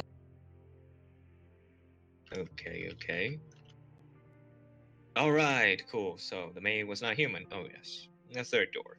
Okay, I should also say, through the 3 doors, she also met Michelle. And this is where everyone in the chat found out that Mikkel is supposed to be said Michelle, and that humans was right all along. Yes, it was Michelle, because the thing Obviously. is, the white-haired girl name has 2 extra letters. L-E. So yes, she is called Michelle. And since the maid, waiting for centuries and losing her memories to time, she can only remember that she waits for someone named Michelle with the white hair and red eyes. And Michelle with L-E fits that description, except the gender. But so she tries to bring memories, and apparently Giselle does remember some, because in the first door she does not remember who the maid is. In the second door, she kind of felt the familiarity. In the third door, though, when the maid met the white-haired girl for the first time, is that the white-haired girl, Michelle, was the wife of Jacopo, and so she just resigned to fate, basically. And we get one final conversation between the maid and Jacopo when he is old. Basically, they're both lonely in the mansion, and they both look like hell. And that is the end of the maid story. And then after that, basically Michelle tries to reassure her, reassure his love, and reassure that he will try his best for her.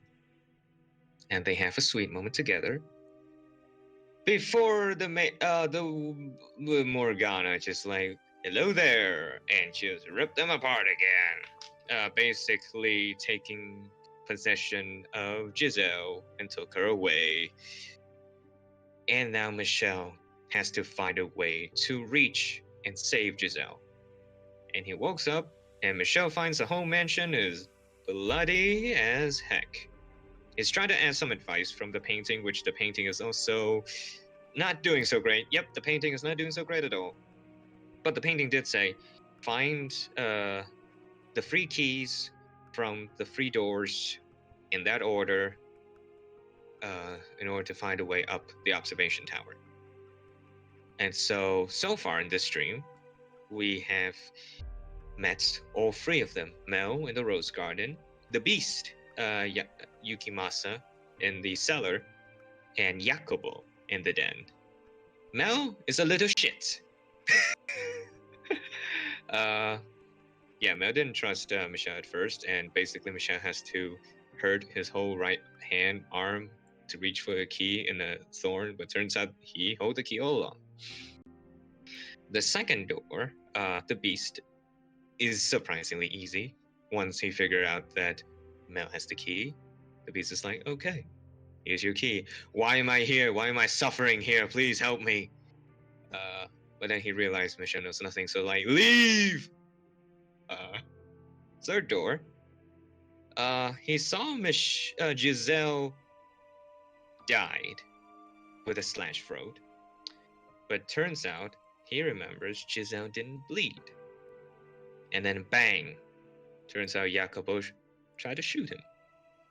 And the body's gone, so that's definitely not Giselle.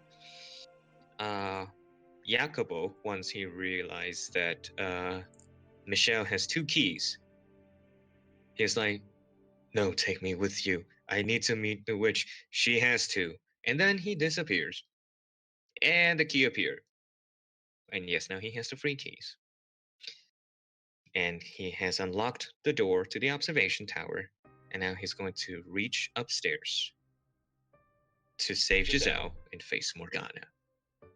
And that is where we left off. Good job, Fisher. How are you doing, PK? That's definitely a lot. The fact that you just keep going without asking him. The fact that you just keep going, and then you don't even wait for him to like, are you following? Are you good? you have full trust on PK. Yes. Best podcast I've heard. Yeah, you did all love heavy lifting there. A huge round of applause for Fisher. Thank you. I'll drink water, you fuck. You I have enough time. When you do it, I have enough time just to clean my entire room. I'm just like, hey, it is amazing. Perfect. Yeah, man. Alright. Alright, so we're back now. I was supposed to like stop the ad a while ago, but then I came back late, so I'm like, fuck. I was too late. The ad started anyway. But it's fine, I'll be doing good. Vivian, are you still here? Yeah. Alright, so your part is coming, okay? I feel so. We're at the What? stairs. I feel like we're Okay, gonna okay. meet Morgana for sure. Yeah, I mean we're here, Oh we're boy. close. So. Oh boy. But Oh yes, boy. there we go. That is Here we go. that is the story so far, PK. Also PK. I don't know. I think you saw my post on Twitter already, so you know that I started the another visual novel series called Paranormal Sites. Yeah, we just started it like I think we did 2 streams of it already. Or the VOD are already on the YouTube channel, so do check it out. I mean, you don't have to worry, okay? Because after this, after the stream, possibly we're gonna be finishing this around my 1 p.m. EST.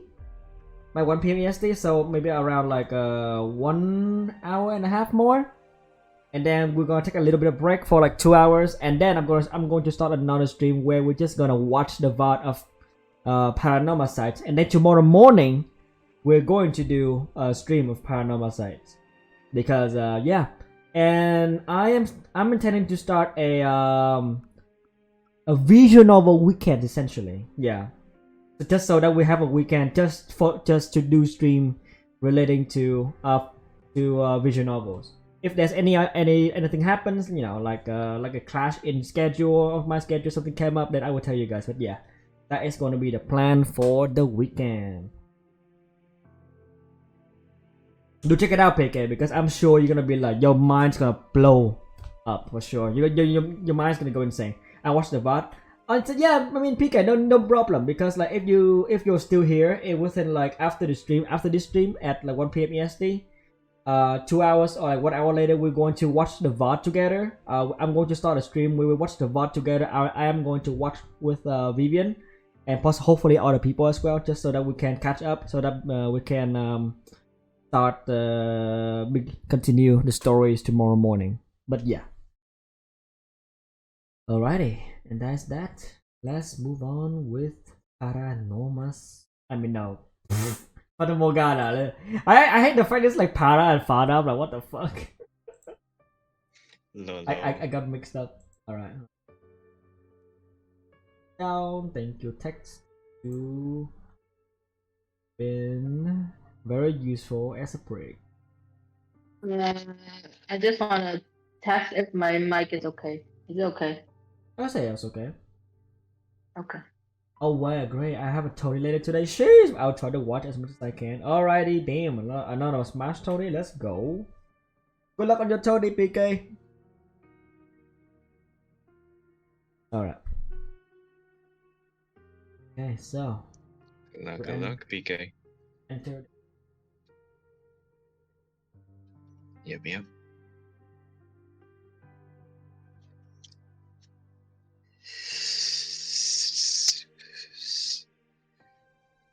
The sound of blood streaming down the stairs echoes off the stone walls. And also get trigger warning. Although I have begun growing numb to that house's otherworldly ornamentations, the sight of a seemingly endless river of blood flowing down the spiral staircase sends a chill through me. Every step I climb makes a splat noise. When I would reach a window, I look out to see a churning reddish black fog.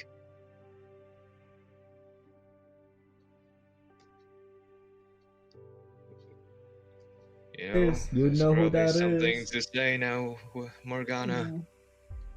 Oh my god. Now this brings me back. You climbing these stairs alone, just like old times. Morgana. I waited so long for someone like you to show up. Someone with enough despair to resurrect me. Give her back. But now, I don't see it in you. I don't feel one bit of that intense hopelessness anymore. Give her back. And here, I thought we were cut from the same cloth. Morgana! Yes, I'll give her back. If you can make it to me without losing yourself. Hmm. I will not give up. It doesn't matter what you do. Looking up, I can't see how far the stairs extend. It's just a gaping blackness, so I have no way of knowing for sure whether I'm getting any closer. Around and around, around and around, around and around. Beneath me, the blood river traces the same path in reverse.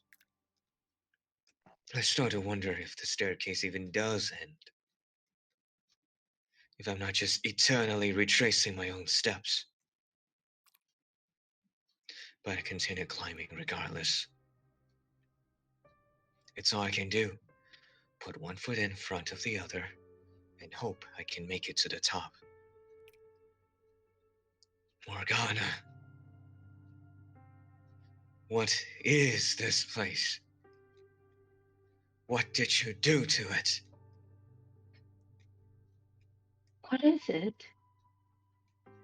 Why is the mansion you lived in for a decade, of course? You look at this and tell me it's the same house.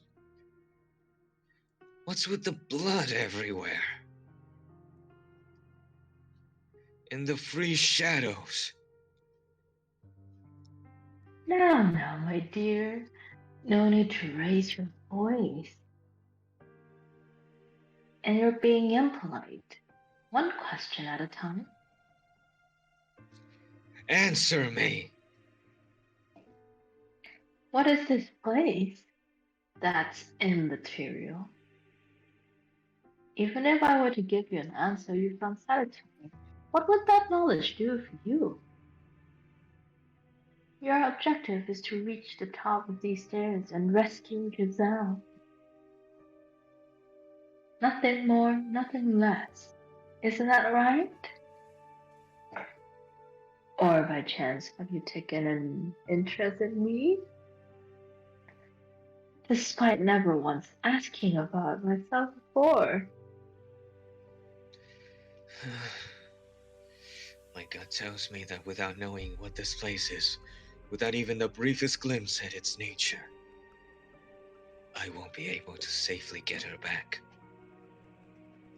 Without knowing what I'm up against, I don't stand a chance. Please, tell me about this mansion, Morgana. About yourself. What are you, Morgana? A witch. No, that's not what I'm asking. Why do you have the powers you do? What are you?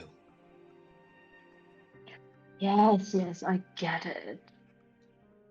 Humans feel the need to attach names to things and phenomena they don't understand. I understand that feeling very well. Which is why I'm sure you'll be rather disappointed when I reveal the truth. What do you mean? What I mean is, I'm an ordinary human. That's not possible.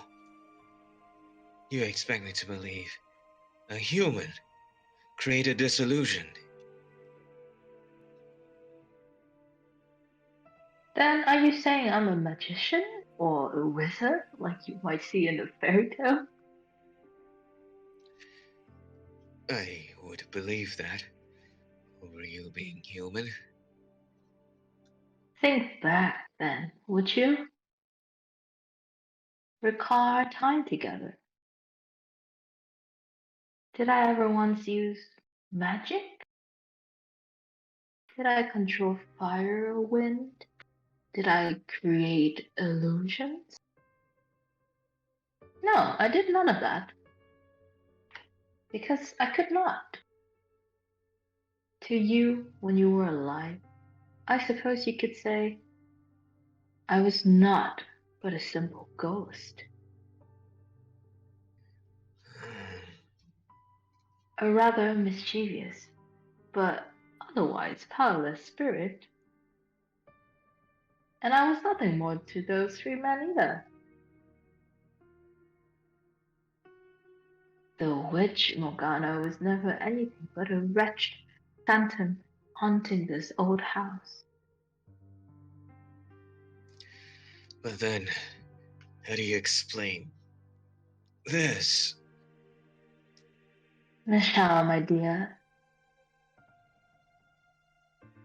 we're not the same beings we once were.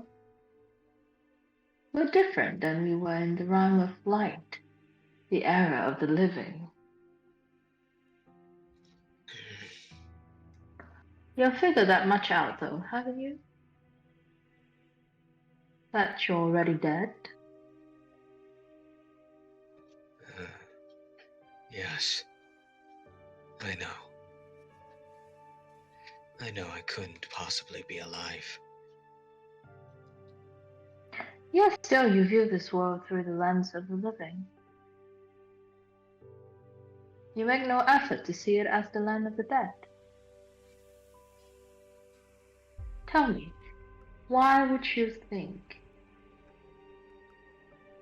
that the realm of the living and dead are the same?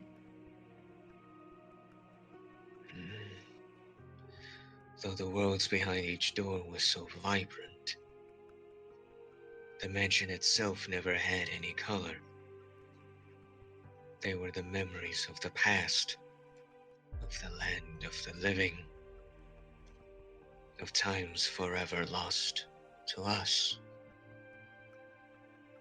Our lives have already come to an end, my dear. Every last soul within these walls is dead. This is the world that lies beyond the end. It is my world. This is the afterlife. Why get caught up in the minute? What is that? Wait, Minutia. what is that? Minutia? Yes, minutia. How is that minutia? Anyway, yeah. This is the afterlife. Why you got caught up in the minutia? None of us has a future, so what reason is there for you to desperately obsess over taking yourself back? Just like you, she's long since dead.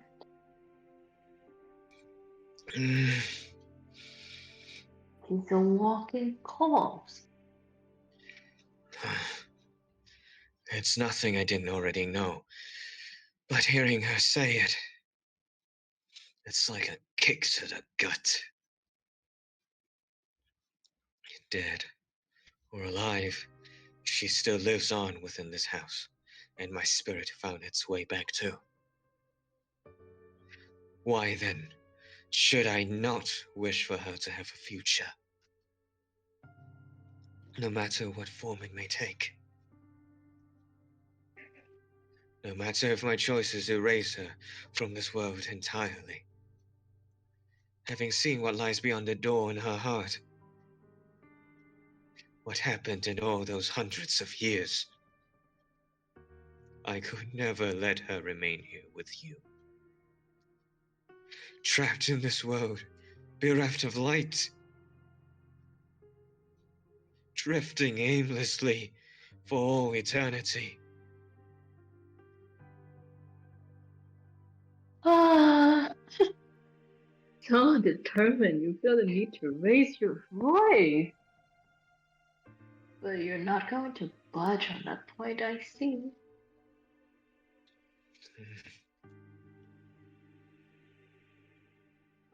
I ask you this again, Morgana. Please, tell me about yourself. How did you become a witch? How did you end up attached to this house. I want to hear your story. You honestly want to know about me? I do now. Yes. But not for me. For her, right? Don't be shy now. It's the truth, isn't it? Besides, if you did say it was for me, not her, I might die of laughter. As you wish. You have seen many tales of people's lives since arriving here. And now, you shall see mine. Though I ask you this. Will you... I don't know how to read that word. Just say rest. Okay. Will you wreath in despair with me? Will you endure maddening agony for me? Will you know pain enough to make you howl? Will you face despair again and again and again? As I said before, if that is what you want from me. Let me tell you something though, my dear. It will not be as easy to watch as you imagine. Now that you have reclaimed yourself, you'll be able to feel all my pain as if it were your own, to resonate with it. Resonate with it. You no longer have your little guardian with you, you My guardian. She was always protecting me. You have a wonderful time, I'm sure. It's a tale that could have only taken place in that era of miracles and spirituality. Wondrous and weird, senseless and stupid. Hopelessly tragic. Will you watch it with me?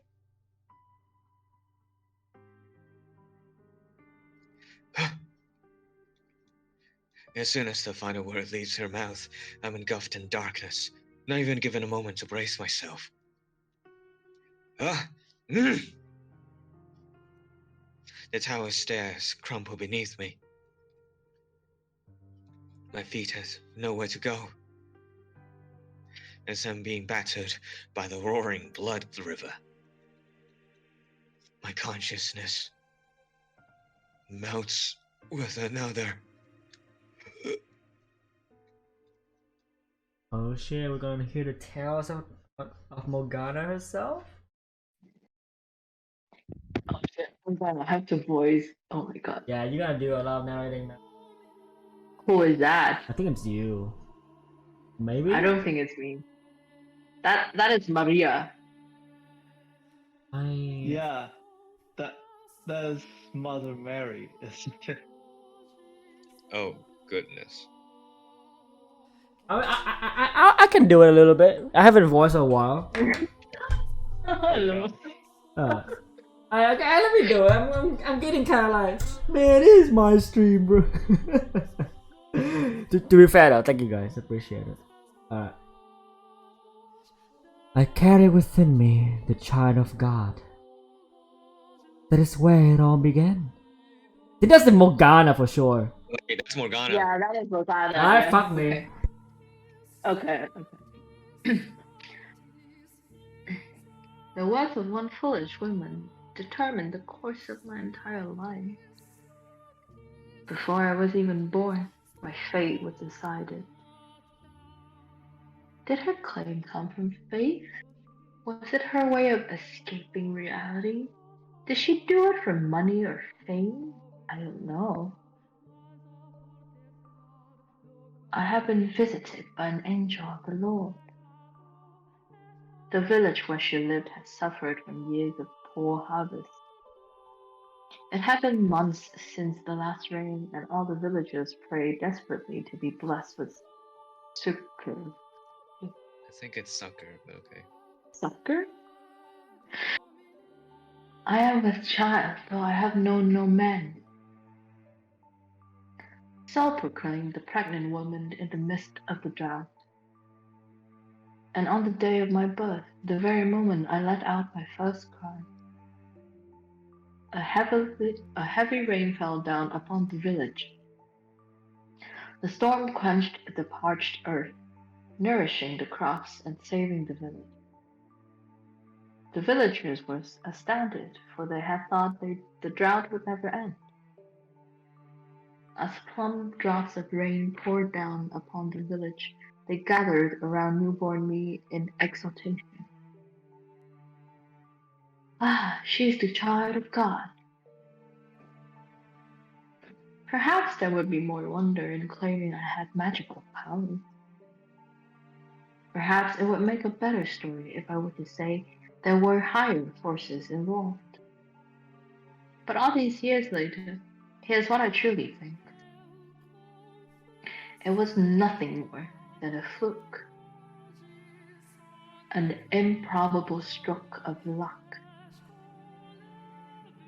an unbelievably fortunate accident for my mother in the village, and an indescribably unfortunate accident for myself. I am with child, though I have known no man. As if that's even possible. Maybe she had fooled around with a man who had gone and abandoned her. And she spouted those lies to convince herself it had never happened. None of the village men made any claim to be my father. Perhaps he was someone else's husband, and as such, he couldn't reveal himself, as adultery is a sin in the eyes of God. The girl they were praising as the child of God was, indeed, not more than the ordinary daughter of a wretched woman. At the time, though, I thought differently. I believed my mother's words, convinced I was a saint. And it gave me a sense of duty, of purpose, rather than superiority. As the daughter of God, I believed it was my responsibility to help anyone in need.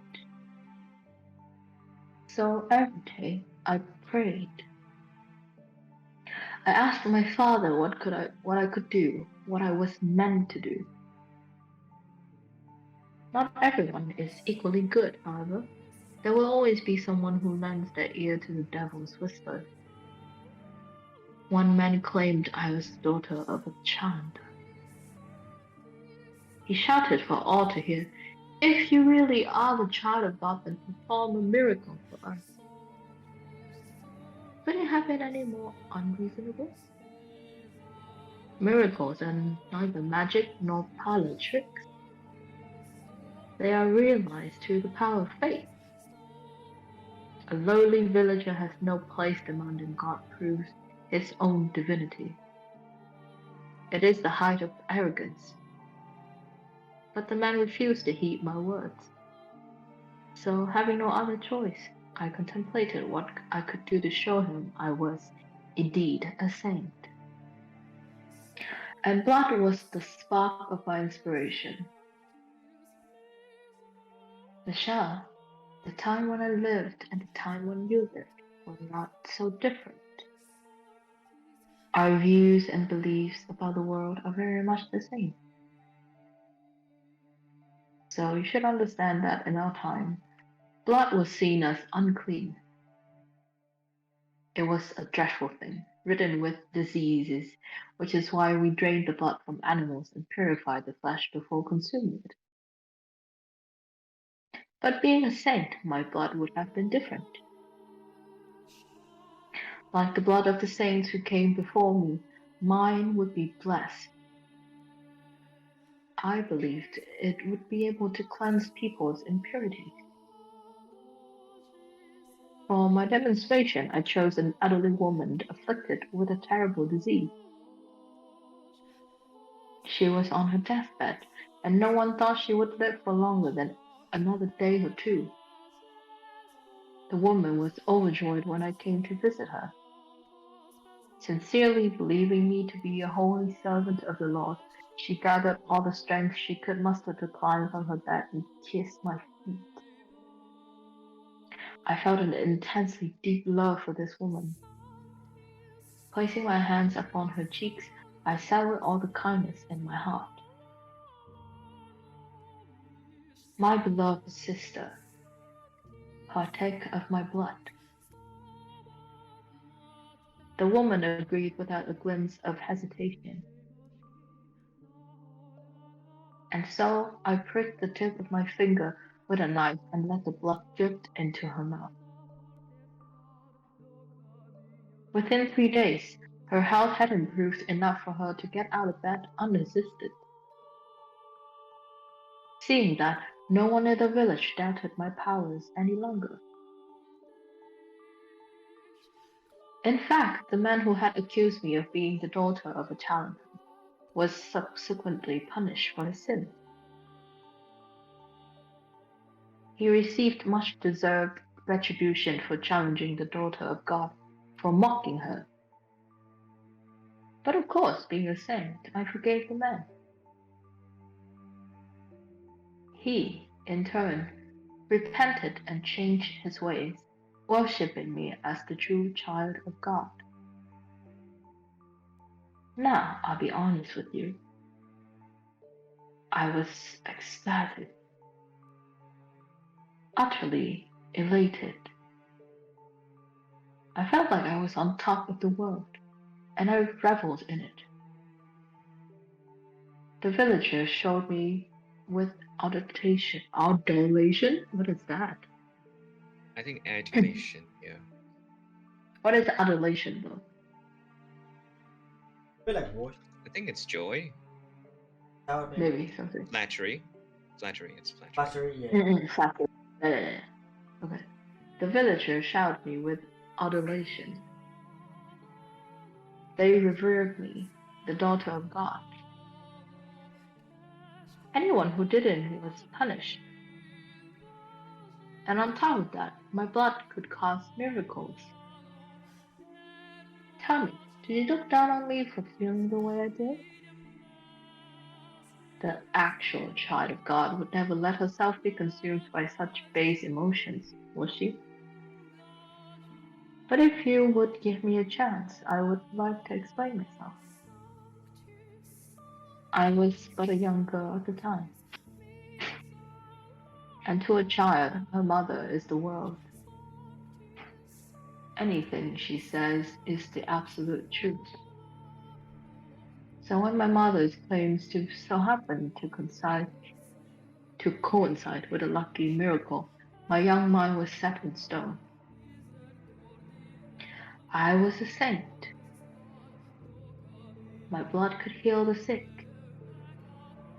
and nothing would convince me otherwise. After all, I was but a girl of 6 years old. It is not my place to decide whether my blood truly had miraculous powers or not. If you think it did, then it did, and if you think it was all happenstance, then so it was. Miracles are brought about by faith. So the elderly woman who was healed was done so by the power of her own belief. Basis, hope, and desire can, at times, make the otherwise impossible reality.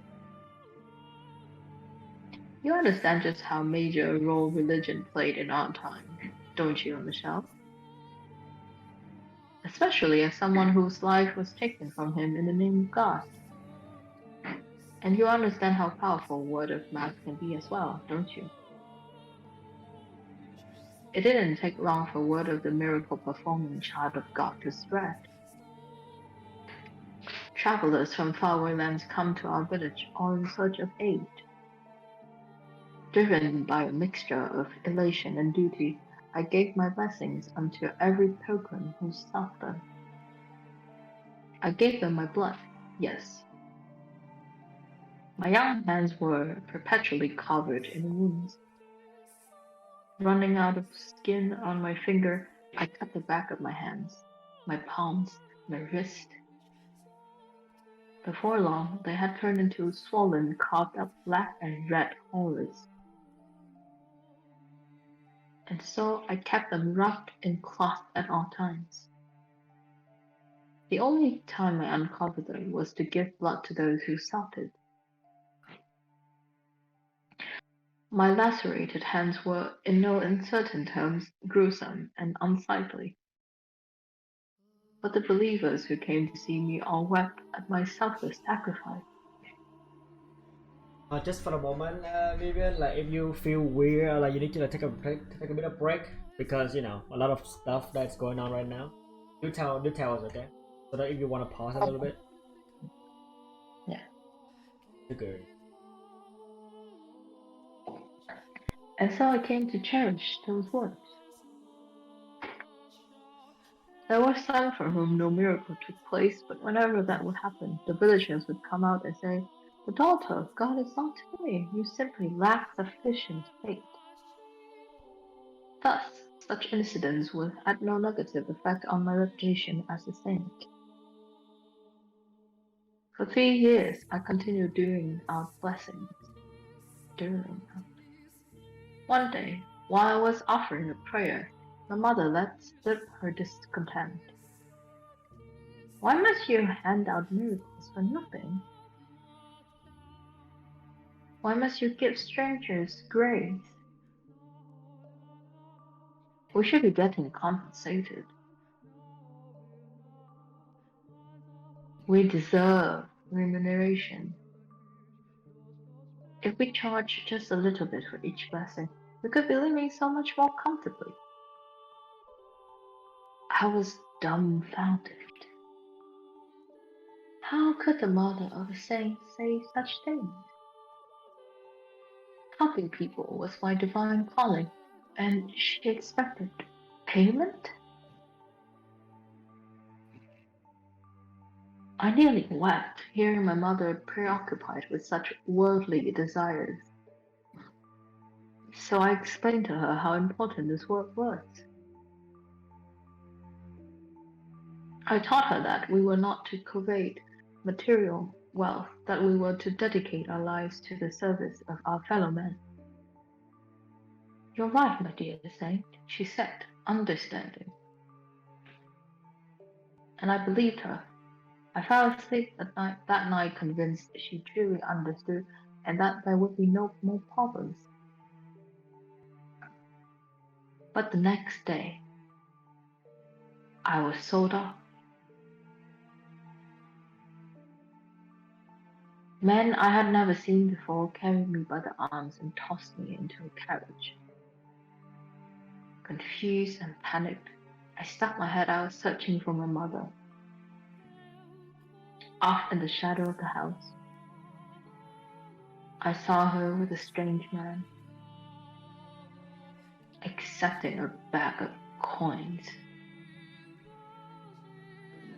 The carriage rocked back and forth as it rolled along a dirt road.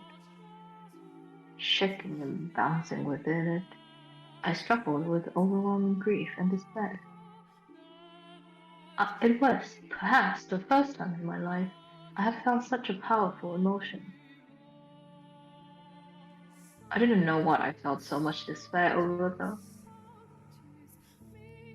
Obviously, it was over my present predicament, but I wasn't sure what about it hurt the most.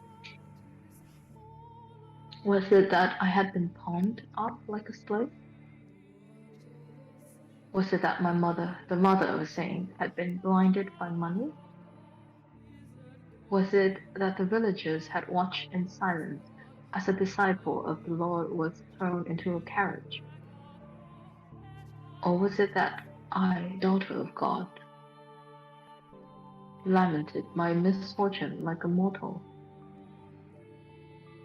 I decided it was a trial.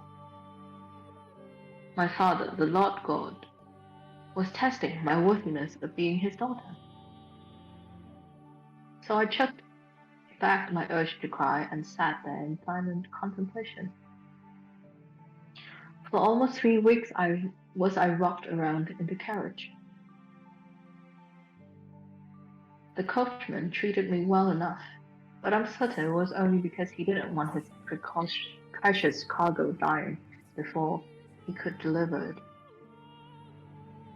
He did not by any means think me the child of God. The third week, the carriage arrived at a city. It was much larger than the village I had grown up in, with many, many more people crowding the streets. Something about them felt different too. They all spoke in a tongue foreign to me,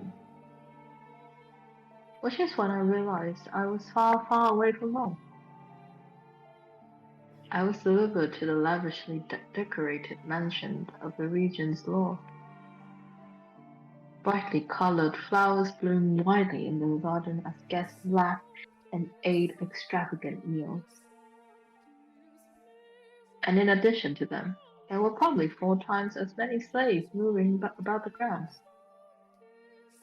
Getting a range of looks from everyone we passed, from smartly dressed men to scrawny and emaciated servants, I was led to the Lord's chambers. The Lord was surrounded by beautiful women.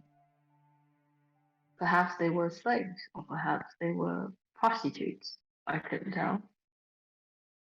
Among them was some girls hardly older than me. They all wore thin swaths of cloth, barely covering themselves at all. The Lord looked me up and down, and with a laugh he said, "Welcome, daughter of God. You'll be performing miracles for me now." Miracles are not something to be performed for one single person's benefit, I replied, shocked and furious. He had just said something so utterly blasphemous. In response, he said, "I bought you. You are my property. You have no right to an opinion." But I would not have any of it. I entreated him to give up his indulgent lifestyle and devote himself to the service of the Lord. But the more I pleaded, the deeper the creases on her face grew. Thinking back on it now, it was hardly surprising. A 9-year-old girl was scolding the most powerful man in the region. I believed it was my duty, and I was only doing what was right. But he surely saw it as incredible arrogance. So the Lord forced his will upon me. He bound my hands and feet and cut me without my permission, filling a goblet with my blood and passing it around to his guests. Sing blood and good fortune to all. That was when I realized the Lord was only interested in the approval of others. He reveled in their envy as he pranced about, showing off his curious new toy. Me. He didn't need my miracles. Neither he nor any of his guests were afflicted with disease or misfortune. They were all richly blessed. Every time he threw a banquet, he drained me of my blood. It became nearly impossible to find a spot on either of my arms that wasn't a swollen reddish black gash. And soon, because my arms were providing enough blood for him, the cutting spread to my legs. I lived in a haze of half-consciousness. Honestly, I'm amazed it didn't kill me. Thought perhaps the law was simply taking care not to take more than my blood could spare. My body. Watching the wealthy partygoers laugh and sift my blood through bleary eyes, another wave of despair come over me. My miracles, my blood, were not meant to be an appetizer at a feast. They were meant for the sick and the poor. But despite my wishes, the Lord persisted to squeeze me dry day in and day out for his own enjoyment. For a while, I was convinced it was all God's test, that it was part of his plan for me, his daughter. That if I could make it through this trial, I would be allowed to go back to helping people. That men would celebrate my success, envy me, worship me. That sinners would face punishment. That divine retribution would be delivered unto all who had wronged me the same. An ad is about to start, so take a moment over it. Again, you did a great job. Just take a moment. Okay. Holy shit. This part, man.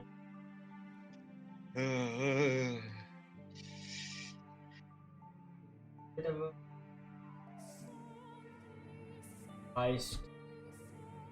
Damn. Disgusted.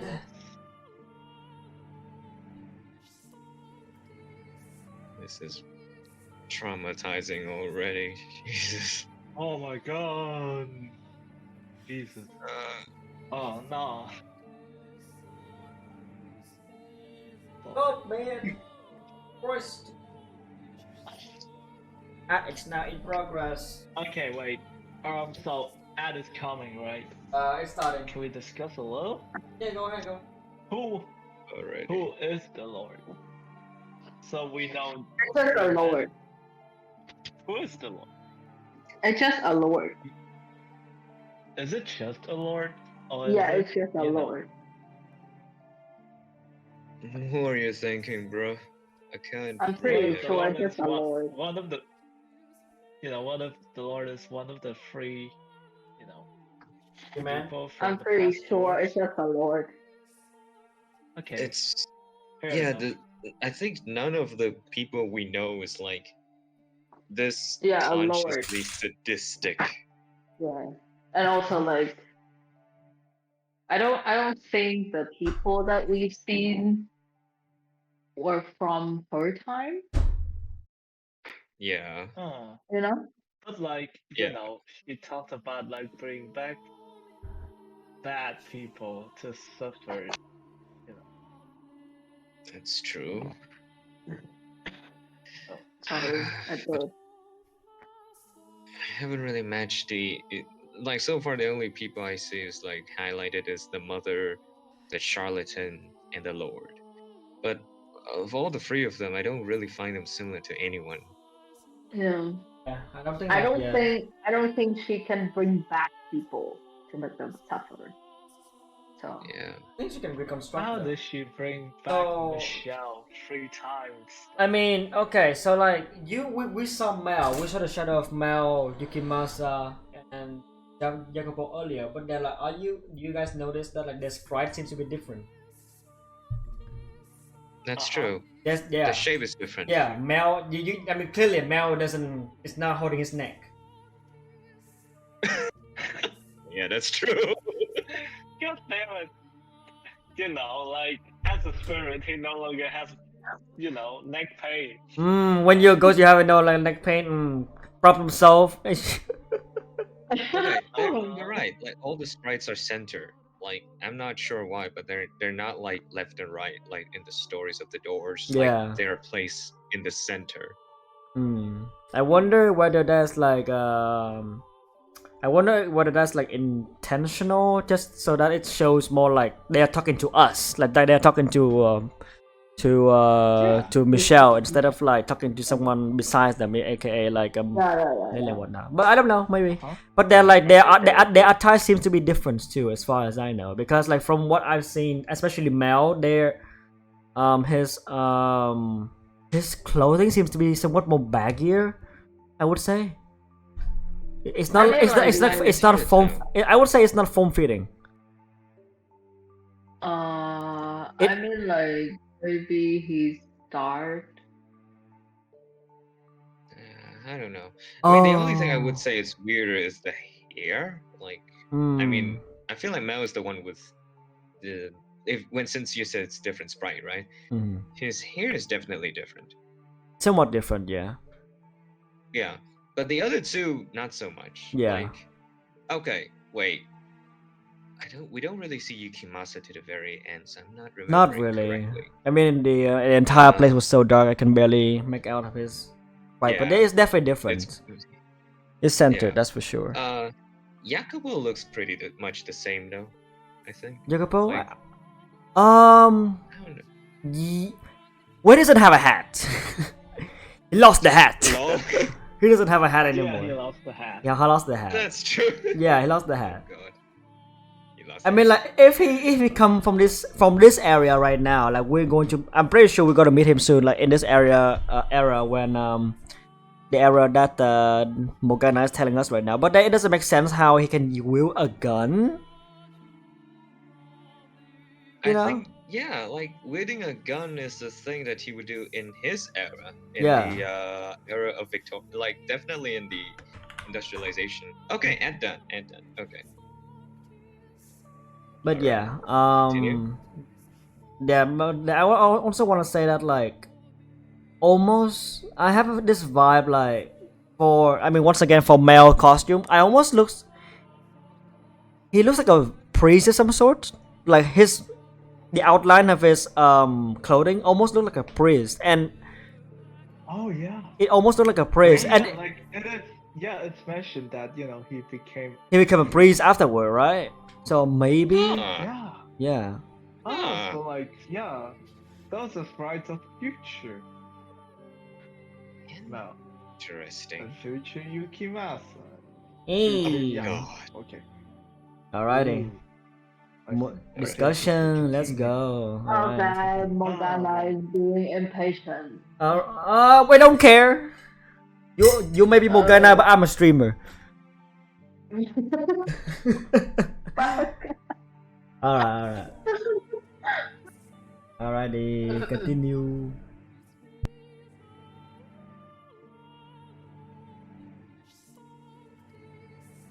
With each passing day, my spirit grew more trusting.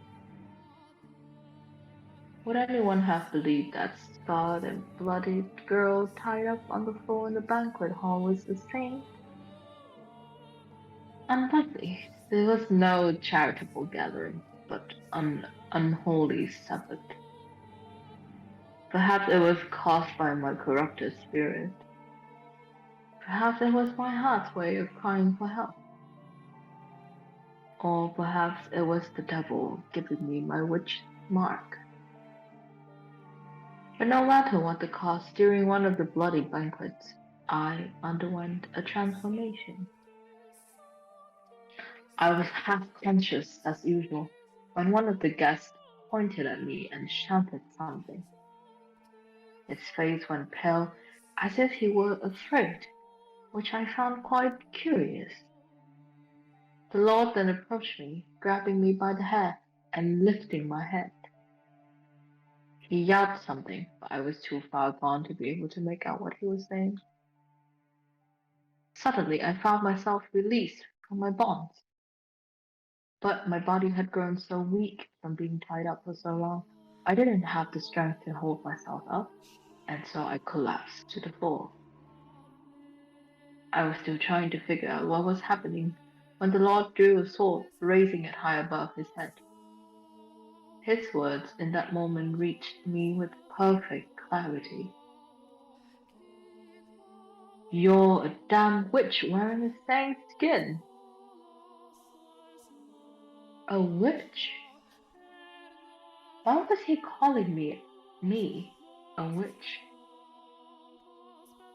I was the holy daughter of God. I had certainly never made a pact with the devil. What could have given him the idea? What was in store for me now? Had God performed some kind of miracle for him? Dozens of thoughts and questions floated through my mind as death hung over me. I couldn't comprehend anything, and so I didn't feel any fear or anger at my impending death. I was simply curious. What had happened to me? But before I had a chance to find that answer, the Lord swung down his blade.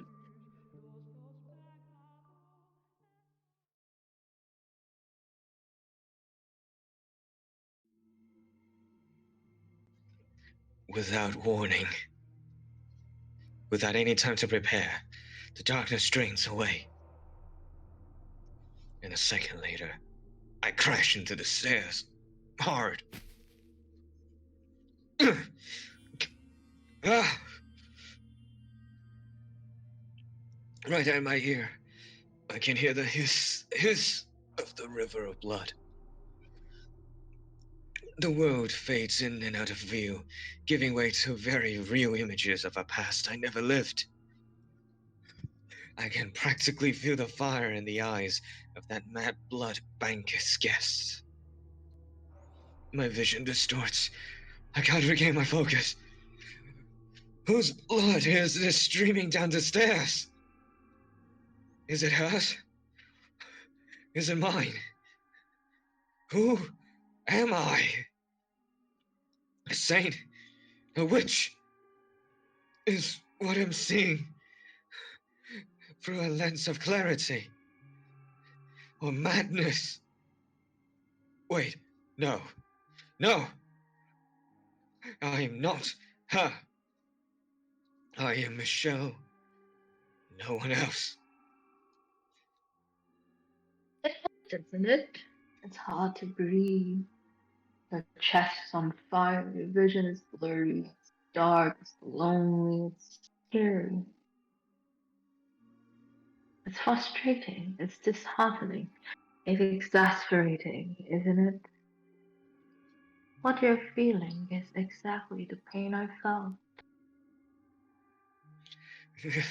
Ah, ah. I reach my hand out in a plea for help, which is when I see something I can hardly believe.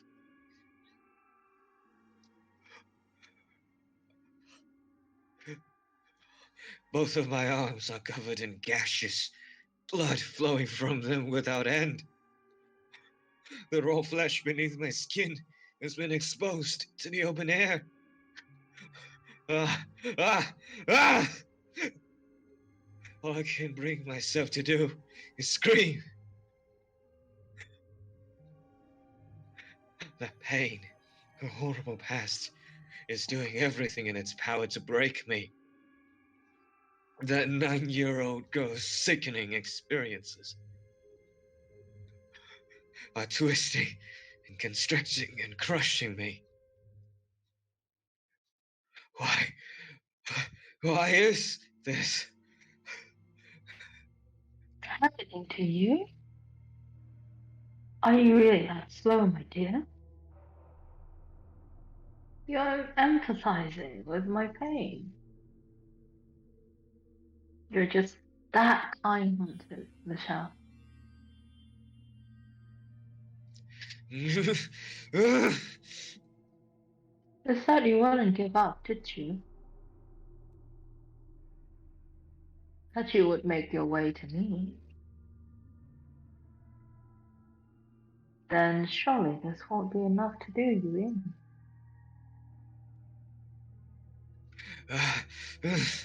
Of course it won't.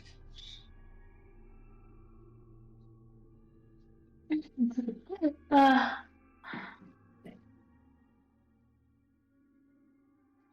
Mustering up every last bit of strength I could, I began crawling up the stairs. The red river beats against my open wounds, stinging painfully. The simple act of lifting an arm or a leg is almost unbearably agonizing. The blood dripping from my lacerated arms mixes with the blood already soaking the tower. So this is The pain Morgana suffered? Ugh. Do you despise everyone, Morgana? Did your resentment at your mother's betrayal, at the people who came seeking your blood, at the Lord who took your life, turn into a hatred for all mankind? Unfortunately, you're still incorrect, child. My grudge is only against a select few. Think about it, my dear.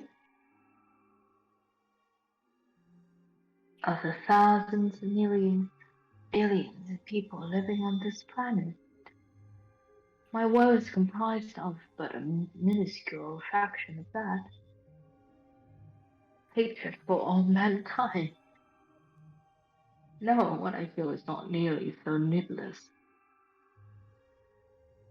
Although, if I had died still believing I was a saint, maybe I wouldn't have such a well-defined mission.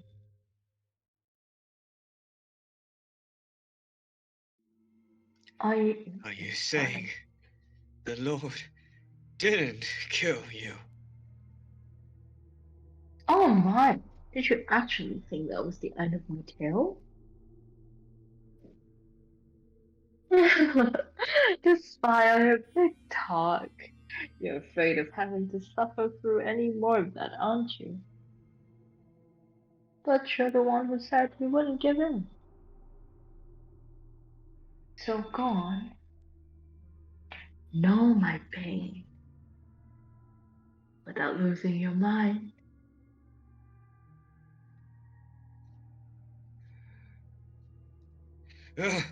Ah!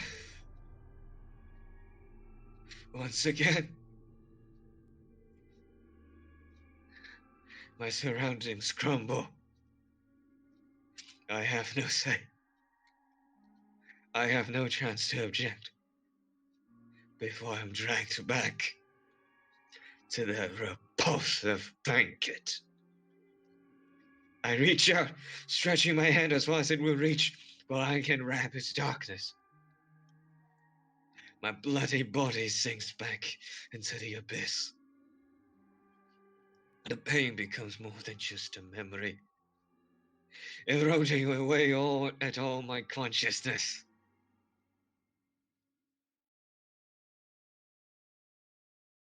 I am so sorry for the sometime delay, guys. It's so freaking hot right now. It's noontime. It's so hot, and I don't have a fan. I'm gonna go out to get some fan later. It's so hot. Not like a super hot, but annoying. Oh god, what is annoying? I'm sweating right now. I'm willing to just freaking go topless right now. Not gonna lie. Just do it. Ooh. Like, be naked Ooh. in the room. It's your room. It's my room. Don't Yeah. give Flux any more ideas. What do you mean? Hubie. No. Hubie shirtless. Ooh. By the way, Paul, I don't know if I'm the only one who's feeling this way, but can you please, like, trying to do the narrating, only the narrating part in a monotonous tone, please? Because, like, Oh. yeah, to me, it's getting, like, a bit, like, dragged and uncomfortable. All right, sure. I can go straight No, neutral. like, Okay, I'm just gonna go neutral. Okay. thank you. All right. Yeah. Sorry. Evil. Evil is like, just go naked. I am topless right now. I might release more layers. I might release more layers. But yeah, I think after this I'm gonna go buy a fan. For real, it is so hot. Shut up. That's crazy. That's crazy. Yo, you're being drained of your blood. Don't get horny, god damn it. I'm not getting horny, you. I'm not getting horny out of you. Huh? What? Anyway, okay, let's continue. Jesus Christ. Alright. I just sip a sip of water and I almost spit it out. But yeah, during the, you know what, it's fine. Yeah, okay. Alright. Okay, are you ready? During the what? I was about to say like I mean during the narration, like when it's serious, respectfully, like please refrain from you. I know it's there. I know, like thank you for using the channel points and whatnot. But then like respect the tension of the moment and not use the alerts. But yeah, it's not right now. Obviously, not right now, but still, it's getting there. So yeah, refrain from using the alerts. I get it. Okay, well, thank you. So sorry, but thank you. Alright, you may continue. Which wearing the same skin. Hugs. Maybe if Okay. I had died then, I wouldn't have become the witch you know now. But that's all conjecture. Theorizing about what could have happened is an exercise in futility. But no, I did not die that day. Brought together by constant mistreatment, the Lord Slaves chose that moment to start their revolt. When he saw their fate, someone bumped into him and it was knocked off his course. I didn't have the strength to get to my feet, so I simply watched the chaos unfold before my hazy eye. It never even occurred to me that I should try to escape. At some point during the riot, a young man, one of the slaves, grabbed me by my bloody limped arm and led me out of the Lord's manor. The young man brought me to a slum, a place where the people banded together in their hardship, barely scraping together enough to eat every day, let alone pay the taxes demanded of them.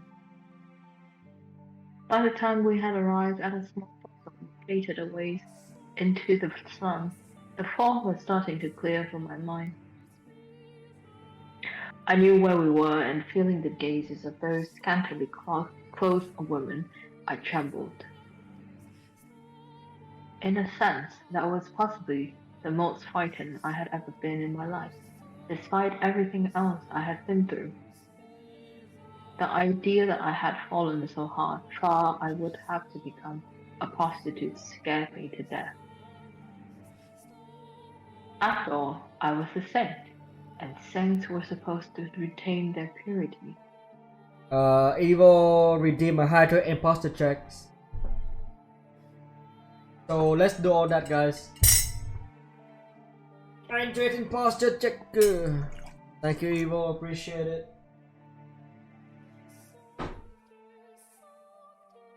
Evil, it's not so evil.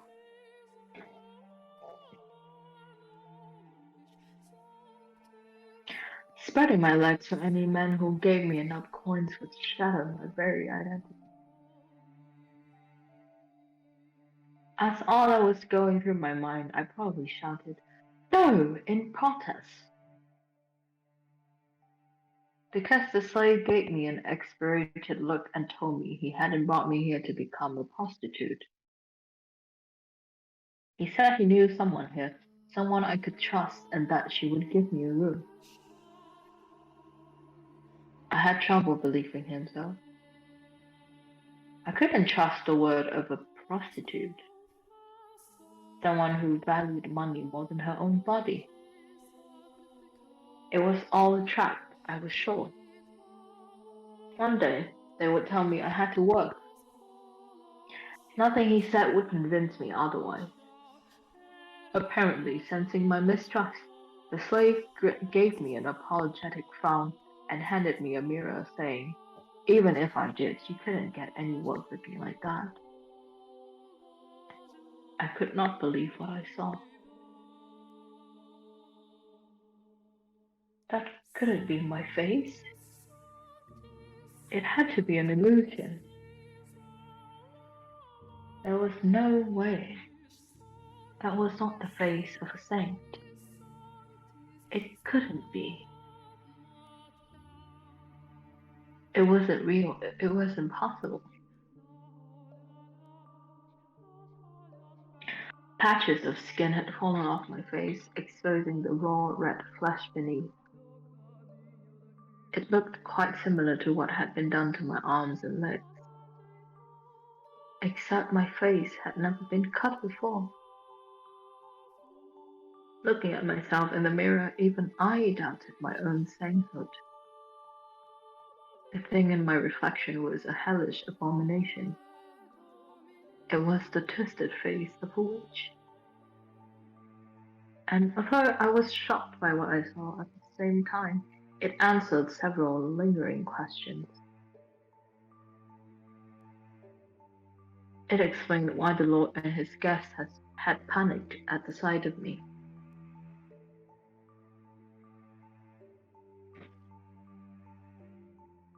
And it also explained why he had said I was a witch wearing a saint's skin. Over the course of the dozens of banquets I had participated in, my face must have mutated, twisted into this ugly, sickening, monstrous thing.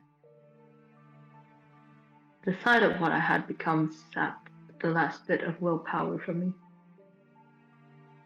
Not because I was particularly fond of my face or thought myself especially beautiful, but because it crushed me to see everything saintly about me crumble away. Test from God or otherwise, I didn't have the strength left to attempt to overcome it. Deciding I would rather be dead than struggle any longer, I begged the slave to kill me. Taking one's own life was a sin. If I did that, I would not be able to return to my father's side, and I wanted to ask him why I had been put through such tribulation. But the young man refused. He said, completely missing my intention, that if I persevered, good fortune would eventually find me. He said that if I lived on, I would eventually have a chance to get my payback. I had no such worldly concerns, though. But if no one would take my life, I had no choice but to live. I despised life at the brothel. The men who came to buy their services were disgusting buffoons, the kind of people who would think they could deceive God. And the women fawning over them were just as repulsive. That said, I had nowhere else to go, which meant I was forced to suffer that sickening place. But by the time a year or so had passed, my feelings about it had changed. The women of the brothel took good care of me, treating me like a sister. At first, I was just irritating. I was the saint, and how could a saint have prostitutes for sisters? But over time, I got to know them better, grew to appreciate the circumstances and hardships.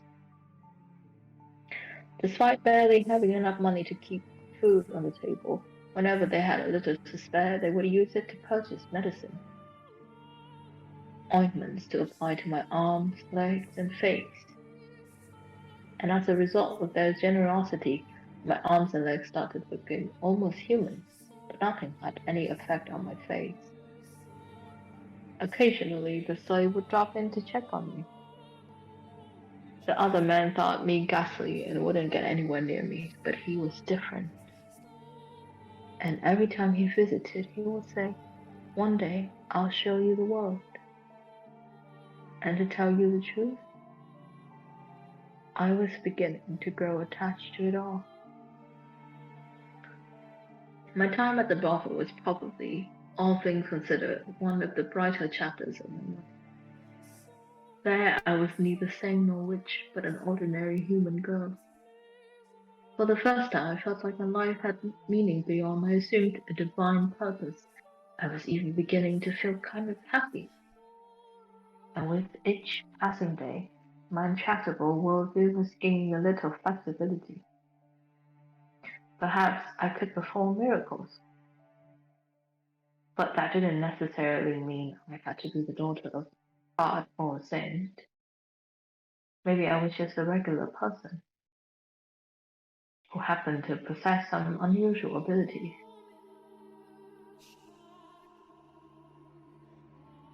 Ridiculous, isn't it? Despite coming to accept my humanity, I refused to let go of my miraculous powers. They were the last thing protecting what I thought of as myself. But to me at the time, it felt like a very dramatic change of heart. 3 years after the revolt at the Lord's Manor, I had my 12th birthday, for which they threw me a little dinner party. The women all pitched in to bake me treats, and a young slave man was there too. I was happy. I thought that if life could continue on like this, I was fine with no going back to being a saint. But for some reason, happiness always seemed to slip away as soon as you've got your hands around it. No one sincerely wants to lose it, so why must they? I certainly didn't mind not being miserable. Let me tell you what happened that night. On the night of my birthday celebration, bandits attacked the brothel. Now, bandits were hardly a rarity in that time, so everyone was always on the lookout, and we never went out at night. They wouldn't stop at robbing you either. They were armed with blades and would frequently kill their targets if necessary. But cautious as we were helpless against a direct raid. The brothel fell into a panic, screams echoing in the night. The customers were carved up and left for dead. The women were bound and stowed away to be sold. My peaceful world shattered in an instant. And the next thing I knew, I was some slave trader's merchandise. I don't know what became of the prostitutes who cared for me or the slave who brought me to them. I assumed the women were sold and the young men slaughtered. But regardless, I found myself being rocked around in the back of a carriage once more. The carriage was packed so tight you could barely see the floor, and it smelled like death. Sweat, urine, feces, every foul odor imaginable compressed into a tiny space.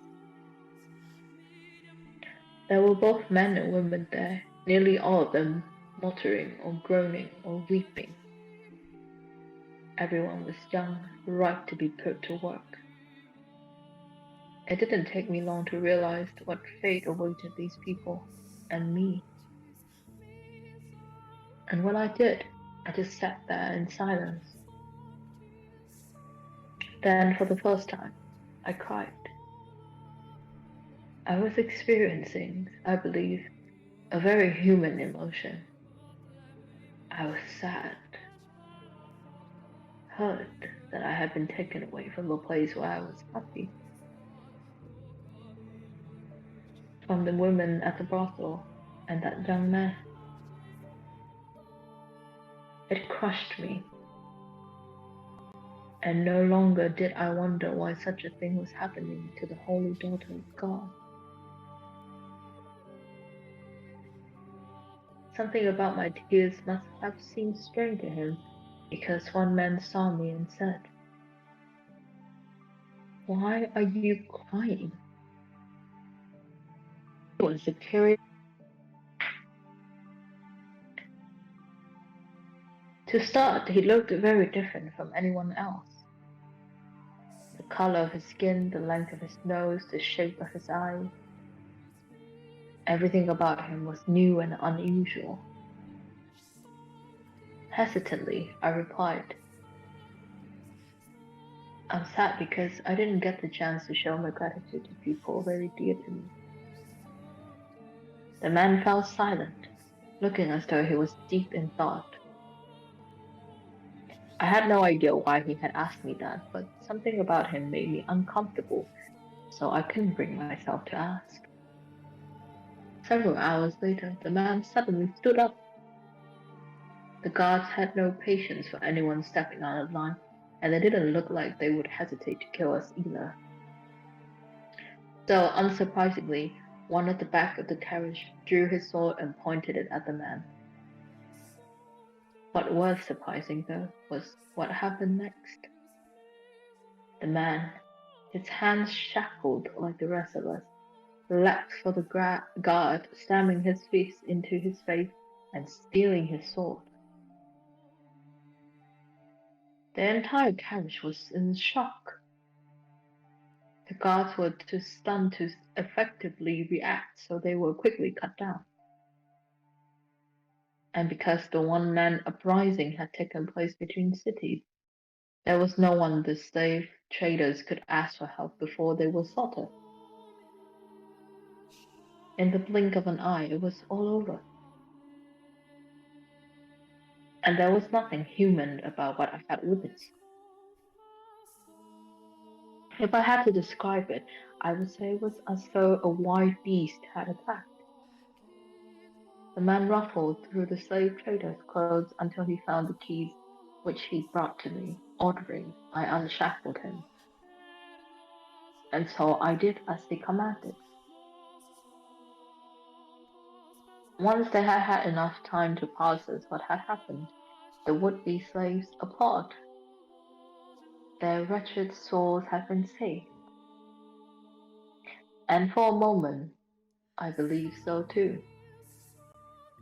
When the man's hands were free, he rolled his shoulders a couple of times, make sure everything was in place. And then he began his massacre. Screams of agony filled the carriage as he ran his sword through the helpless men and women packed inside it.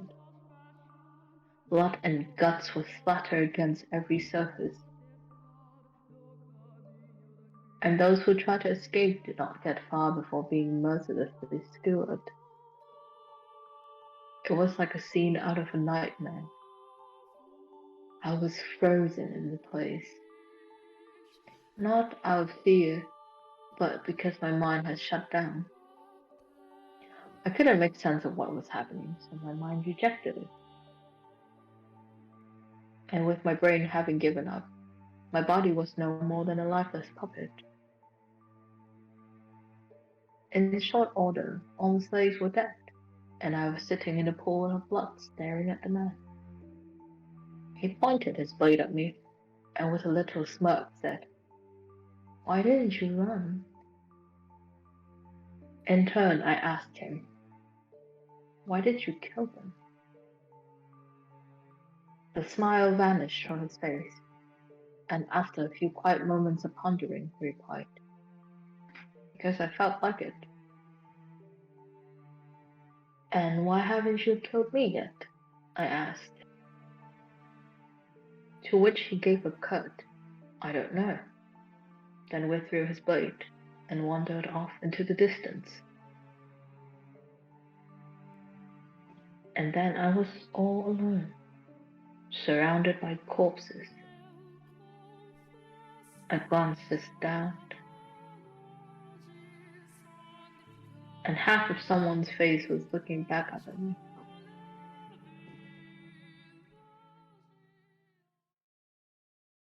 Okay, give me a moment. I'll be right back. Yeah, Huben is getting naked, guys. Oh. How- Well, How dare you? mhm.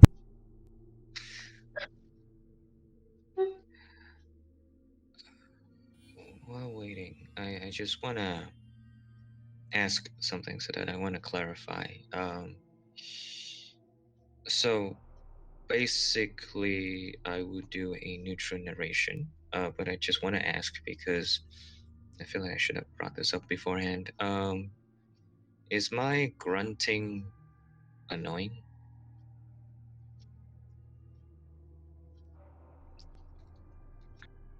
I wouldn't say it would. Uh, um, Hello? Wait, Jan, what are you saying? no, maybe it felt tiring. Yo, can you hear it? Okay, I can hear you now. I can hear you now. You're speaking from a different channel, so that was weird. Yeah. Okay. I want to know because I mean I try my best to maintain the role in the narration, but wait, what are you saying? I cannot hear you. I cannot hear you. Internet issue, buddy. Internet issue. Oh no, it's breaking again. Yeah, internet issue. Give me a moment. Jan, swap back to the original device or something. We can't hear you.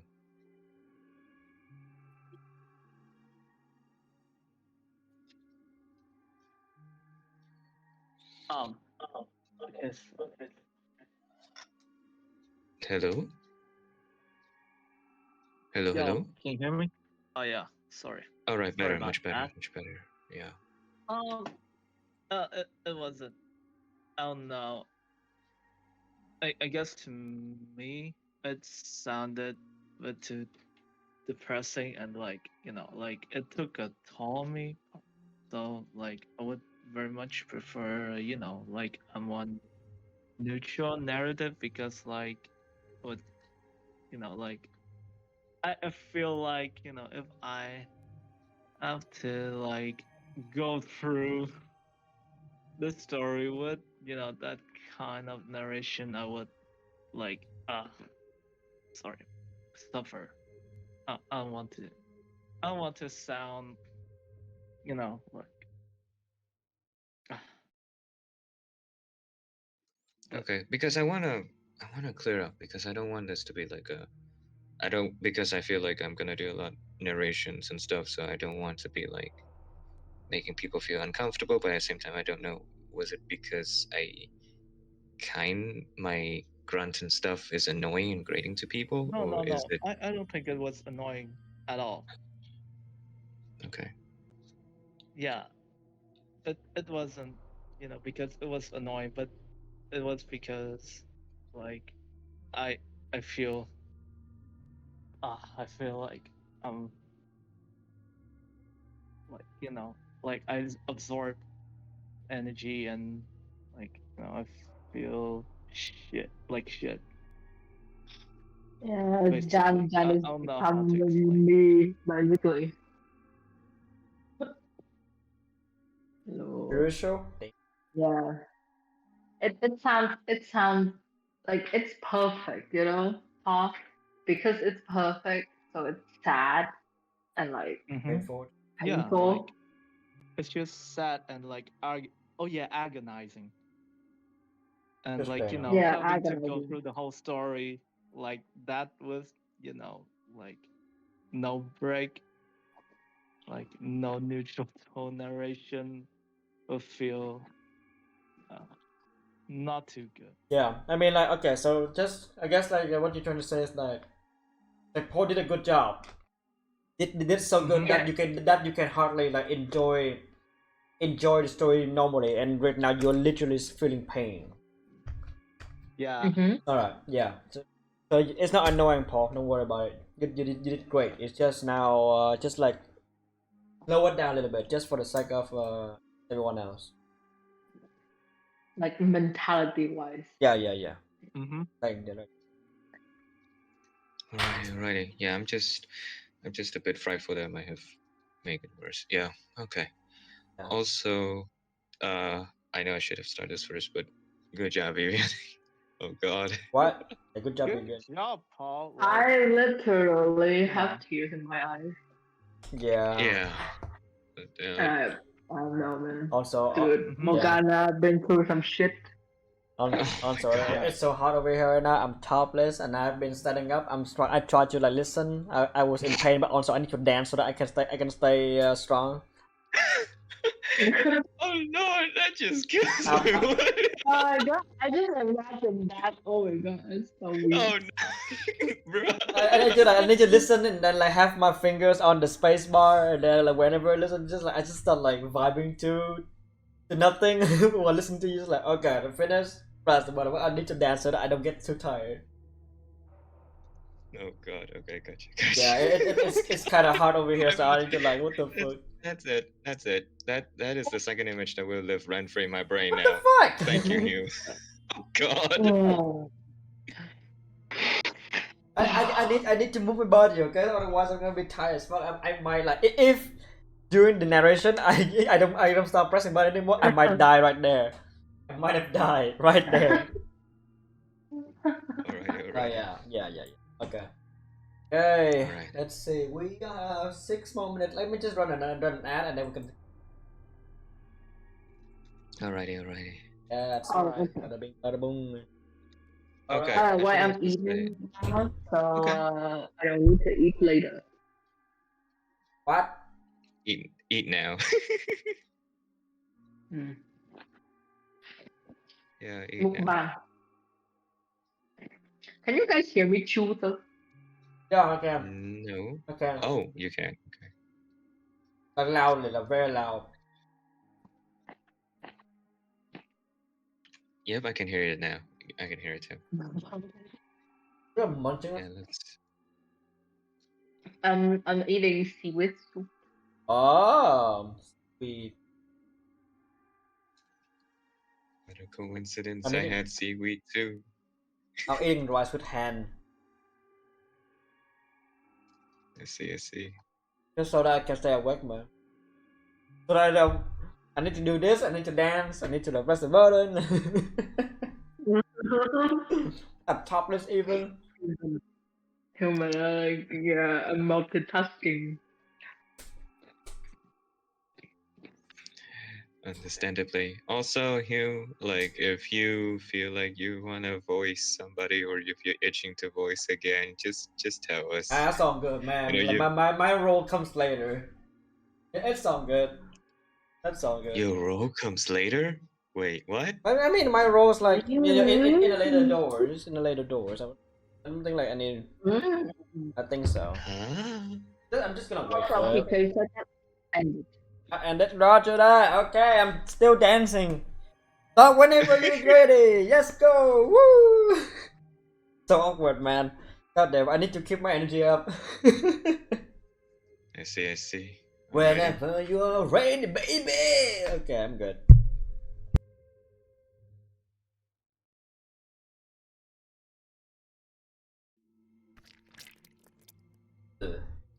Wait, hold up. I think I didn't read that yet. What the fuck?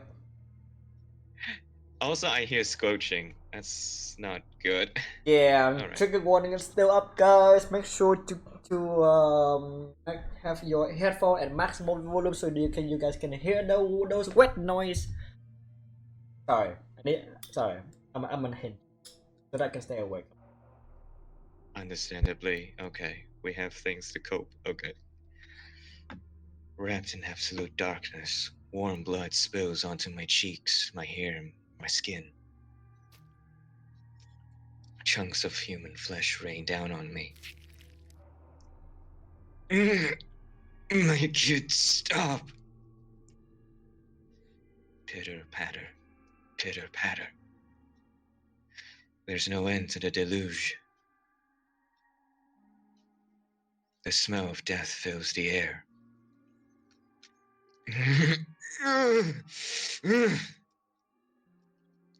I'm stuck.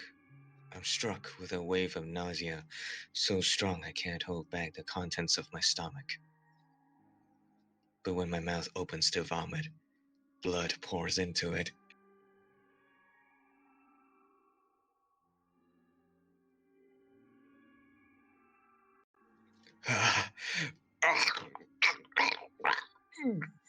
Let go of me! Okay, hold on, give me a moment. So we remember what Jan said, but still, this part is I know.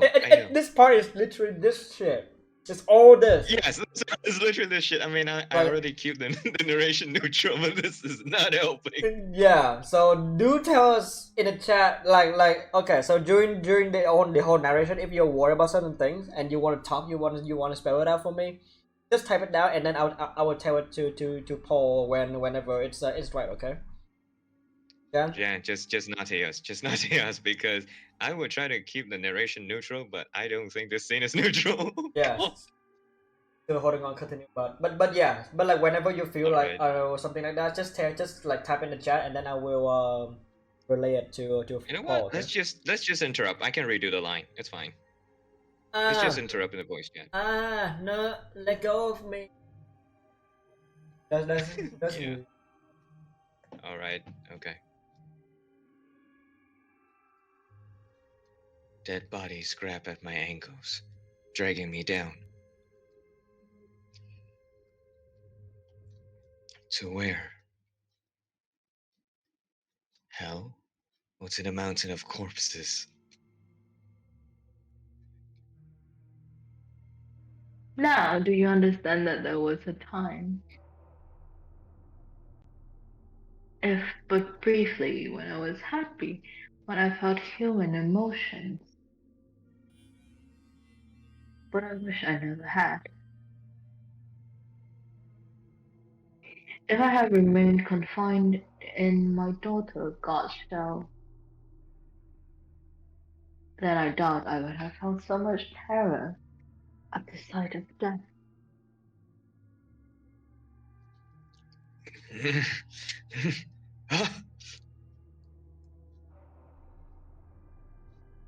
I can't say anything in response.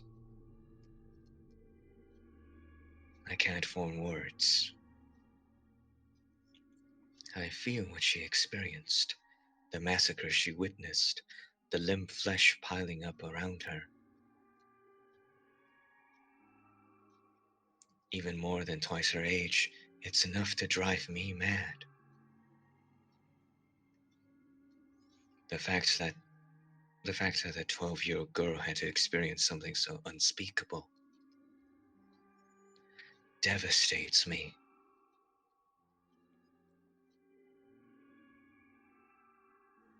Tell me, my dear, do you pity me? Do you sympathize with me? If you feel bad for me, then you remain with me. You feel my pain and my despair with me. Won't you?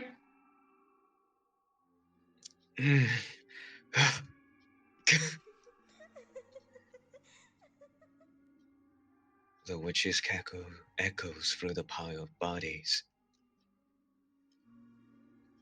There's not a speck of light. In hideous death lingers everywhere. Helpless to resist, I'm dragged down into a deep, dark ocean. An ocean of blood.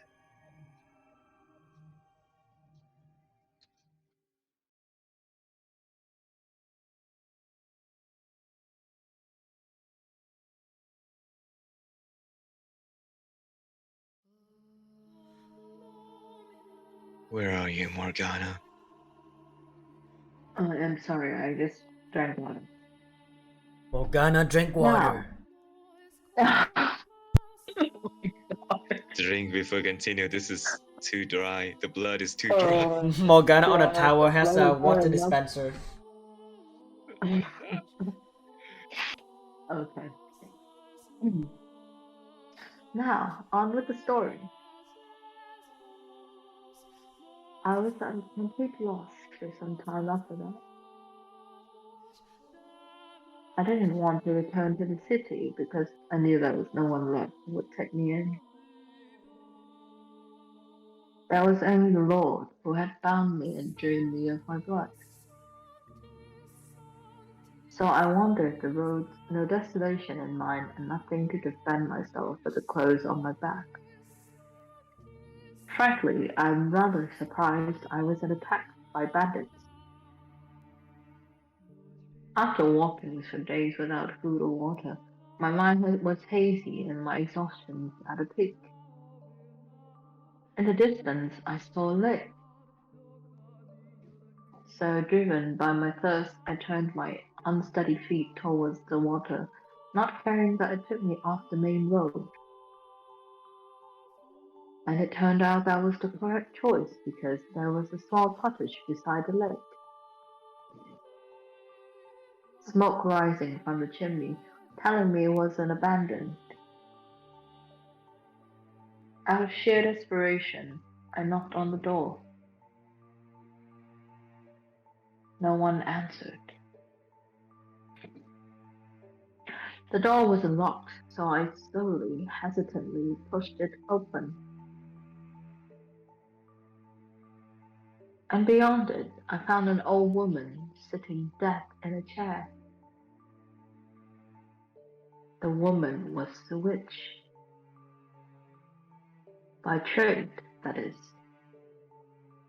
It appears she had had a deep knowledge of medicinal herbs, using it to make an assortment of medicines.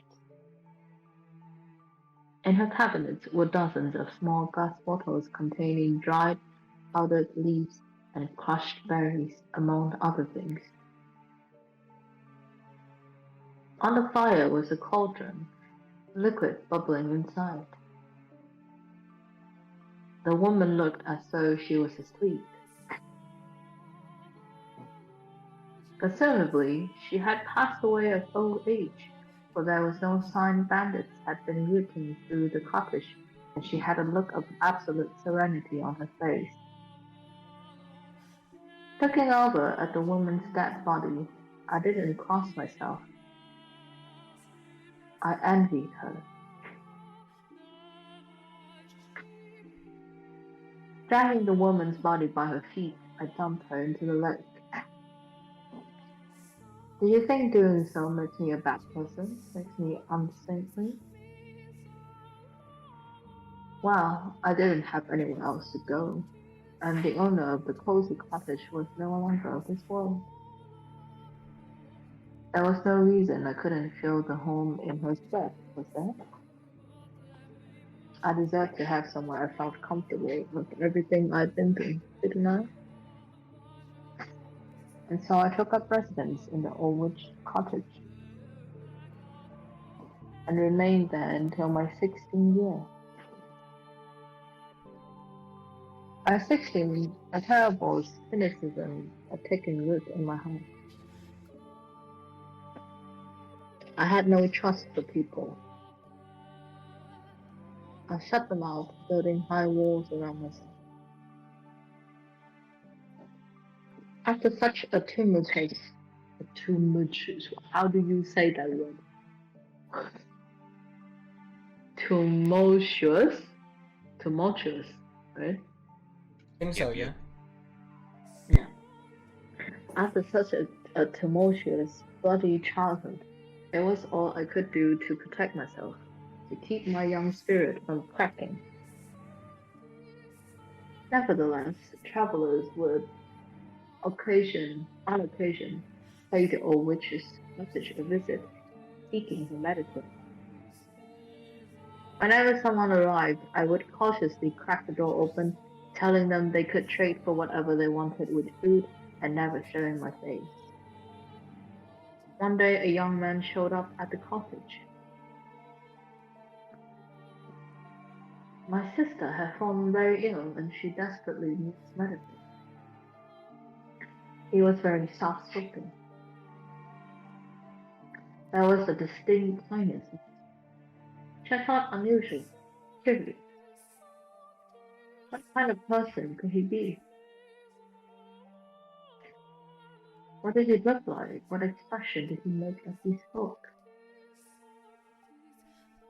To satisfy that curiosity, I snuck a peek at him through the cracks in the door. He was a handsome young man with flowing flaxen hair, and upon seeing me, he didn't flinch back in disgust. He smiled. According to him, his younger sister had fallen gravely ill, and though they had tried a number of remedies, she was still bedridden. The medicines I gave him too had no effect, but he persisted in his quest, visiting me again and again for new combinations to try. He wanted nothing more than to relieve even the slightest bit of his sister's suffering, and, moved by his dedication to his family, I too wanted to do anything I could to help. For the first time in years, my world encompassed more than my small cottage. When the young man came, he would ask not only for medicine, but to go on walks with me. He volunteered to spend time with me, despite my horrifying appearance. It's not healthy to stay holed up inside all the time.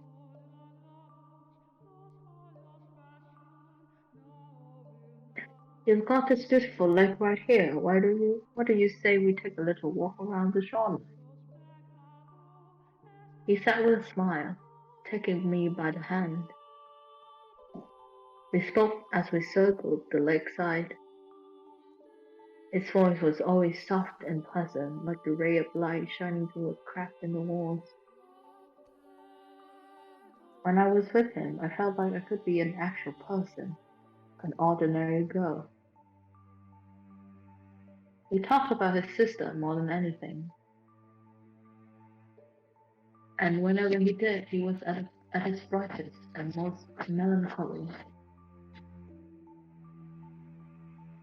The young man had been a member of a noble house, but disputes over who was the rightful heir had forced him and his sister out. Shortly after that, his sister had fallen ill and was now bedridden. I'll take anything at this point to make her better. I'll even take a miracle if I can get one. That word, muttered beneath his breath, sparked my memory. I was a saint. My blood had healing properties. I had no reason to hesitate. Someone needed my help, and who deserved it more than this kind-hearted young man's sister? So I decided to tell him what I really was. That my blood had miraculous powers, that it had saved people. That the moment I had been born, the drought plaguing my village had come to an end. That I had been known as a saint, the daughter of God. I told him everything, and he believed it all. He led me to his house, where a pale, sickly young girl lay in bed.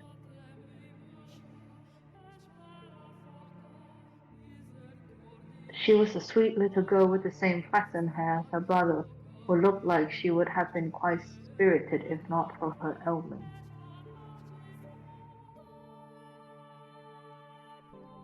It was touching to see the two siblings sitting there together, quietly holding each other. I would gladly give my blood for the two of them. And so I made a new cut on my arm, which had healed considerably thanks to the slave and the woman of the bottle,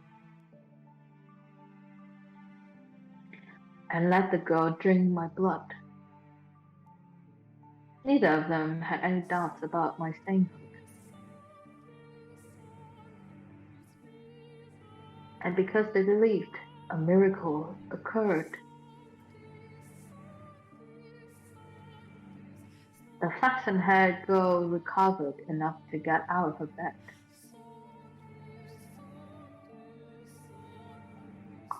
I was extremely proud of myself. I felt like, for once, I had actually saved someone's life. The only issue was she didn't make a complete recovery. For a few days after drinking my blood, she was in good health, but her condition quickly regressed. I was deeply perplexed by this. A miracle had undoubtedly taken place, but it was only temporary. Now, though, I believe I can explain what happened. Her recovery was nothing more than a placebo effect caused by her faith. But that's something I couldn't have known at the time. We were all three perplexed, and we were all three disheartened. Nevertheless, I was prepared to give her my blood as many times as needed. Whenever her condition worsened, the young man came to request more, and never once did I turn him away. On the contrary, I enthusiastically offered her my services. Over time, though, the hope in his eyes began to fade. He asked me on a few walks, and he seemed hesitant to look me in the eyes. I assumed it was out of discomfort, out of guilt.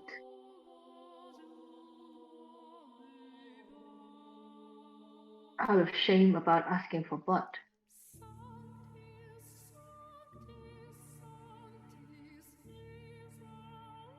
But I don't think his concerns were for me, rather himself and his sister. As I mentioned earlier, blood was considered unclean in our time. And not only was I giving mine away, I was having his sister imbibe it.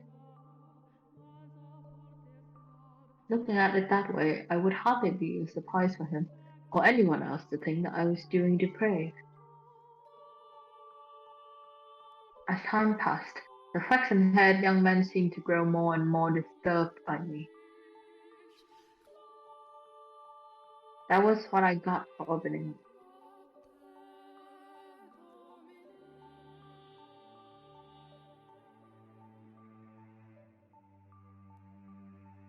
That was what I got for letting his kind, warm light shine in on me.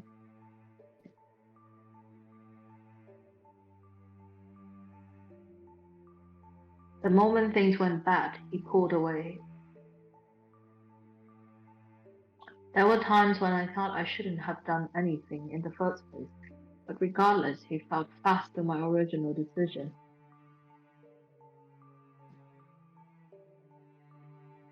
I would put myself on the line for them.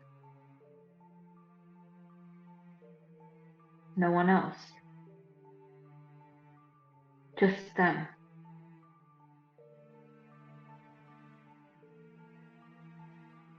Even if he was afraid of me or had no interest in seeing me, I would continue offering her my blood. And I was firm in my resolve.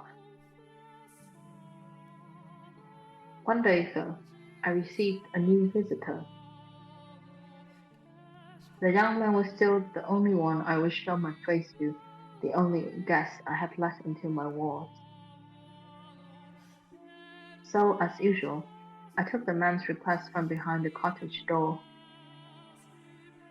But I could hardly believe my ears when he began speaking. Are you the witch with the miracle blood? First, how did he know my blood had powers? Second,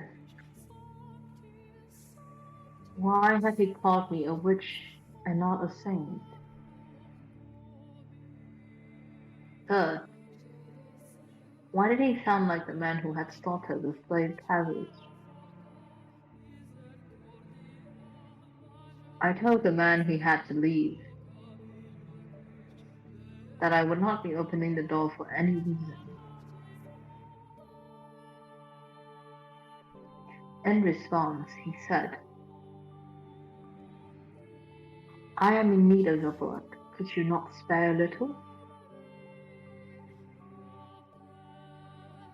My blood was for the sick and needy.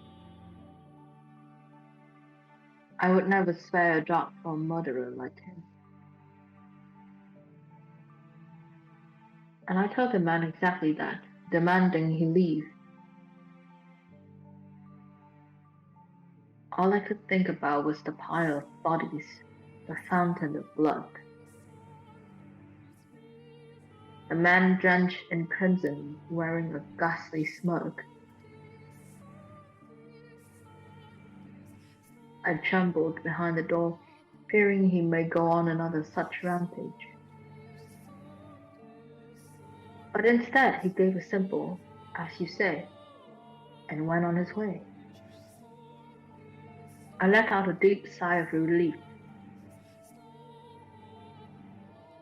which is when I realized tears were rolling down both of my cheeks, like an ordinary girl. 3 days later, the flaxen hair boy showed up at my cottage. I'm sorry for being so distant lately. I want to talk things over. Those 2 sentences were like a light shining from above.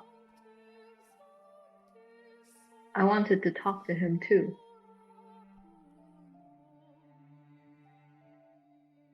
I wanted to take a walk around the lake and listen to him talk about nothing.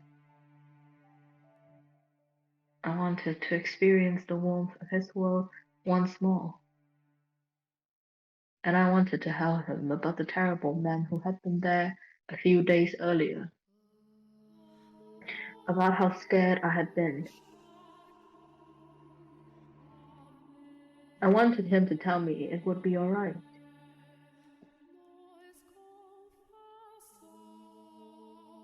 I want to talk to you too, I said, opening the door without a second thought. The light of the sun was so bright all I could make out was his silhouette.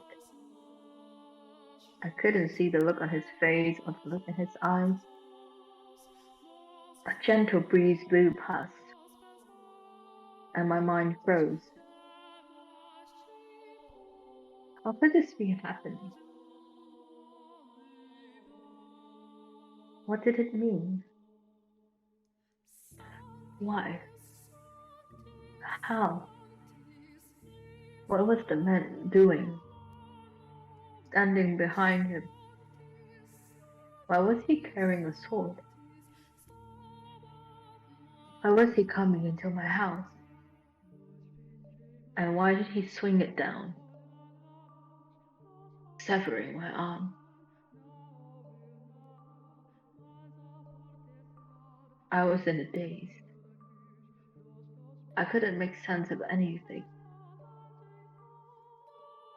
I didn't want to. My left arm fell to the floor before I even knew what was happening, and then my legs gave out. The pain, searing and unbearable, came a few moments later as I was lying in an ever-expanding pool of my own blood.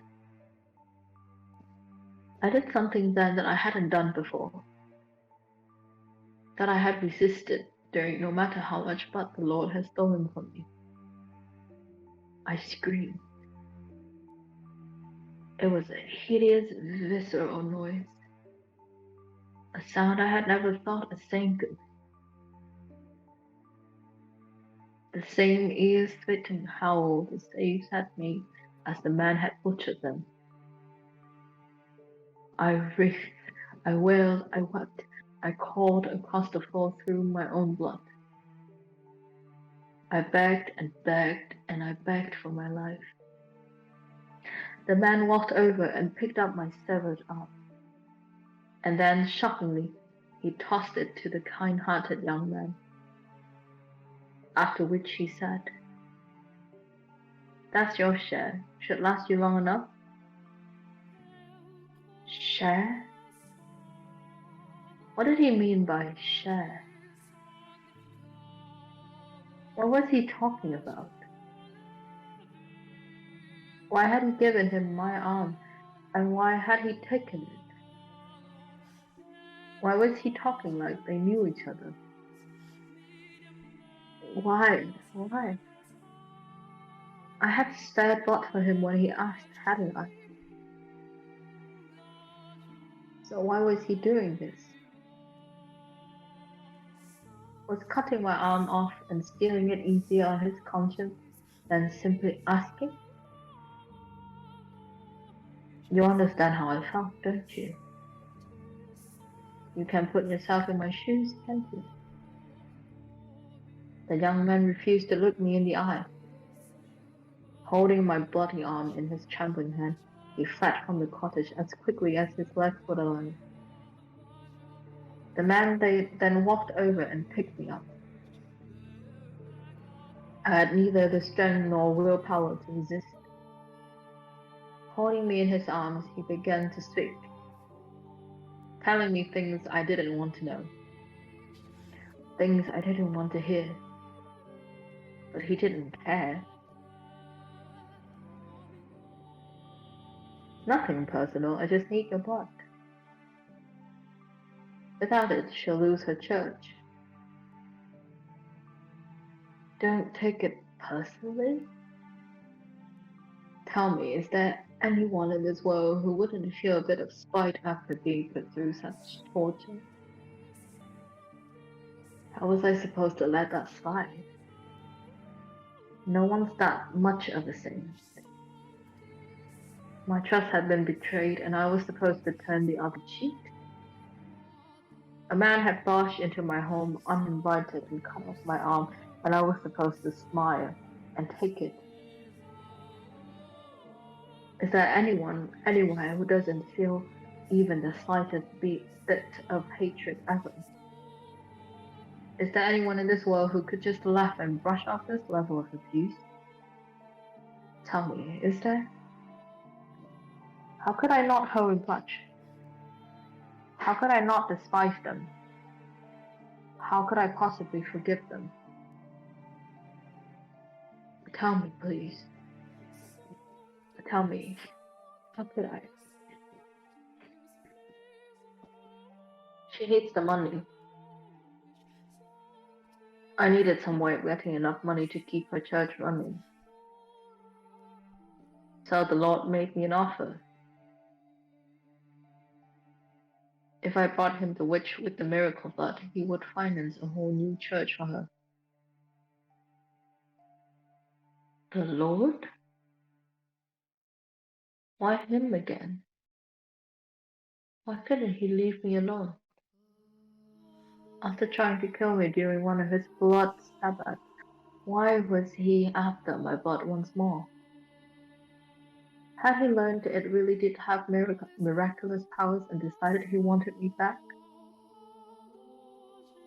You get to be the sacrifice. To keep her church from collapsing, to keep her world from collapsing. Sacrifice? Excuse me, what? And what's all this about keeping her church from collapsing? You murdered a carriage full of innocent people, and you're trying to protect a church? You? Are you out of your mind? Churches are where people go to commune with God. Speak with my Father. How dare you soil those sanctified grounds with your filthy hands, you beast! It's insulting, sacrilegious, repulsive. Just what do you think we are? So don't take it personally, which I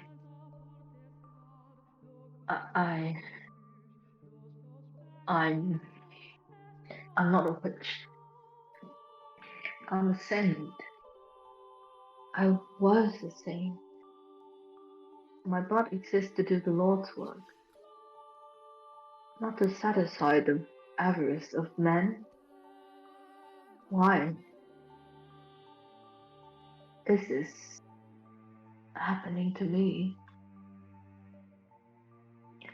The man brought me back to the city, but instead of taking me to the Lord's Manor, he brought me to a church on the city's outskirts. Though, to be honest, it looked more like an estate than a church. The church also served as a hospital, offering free care to less fortunate children, the poor, and the infirm.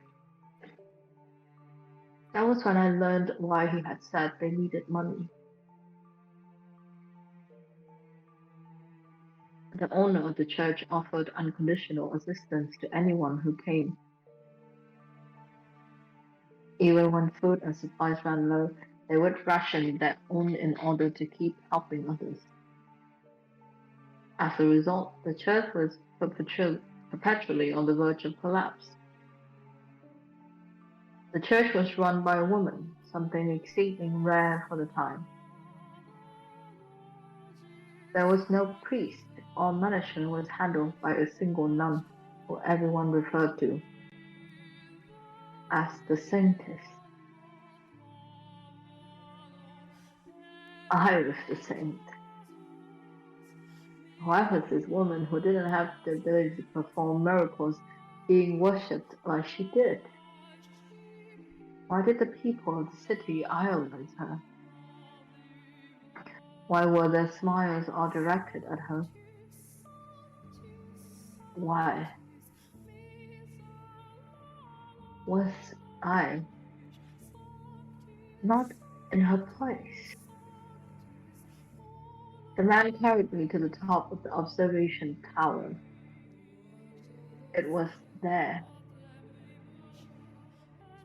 that I had my reunion with the Lord. I was to spill my blood for the people of the city, but also for the Lord's profit. He was not offering free aid, but selling it as medicine. He claimed it was a miracle elixir, telling no one that it was actually my blood. It was mixed with a beautiful red wine, and drinking it would cure you of any ailment. If they knew it was actually the blood of a witch, they would think it unclean. They would fear it.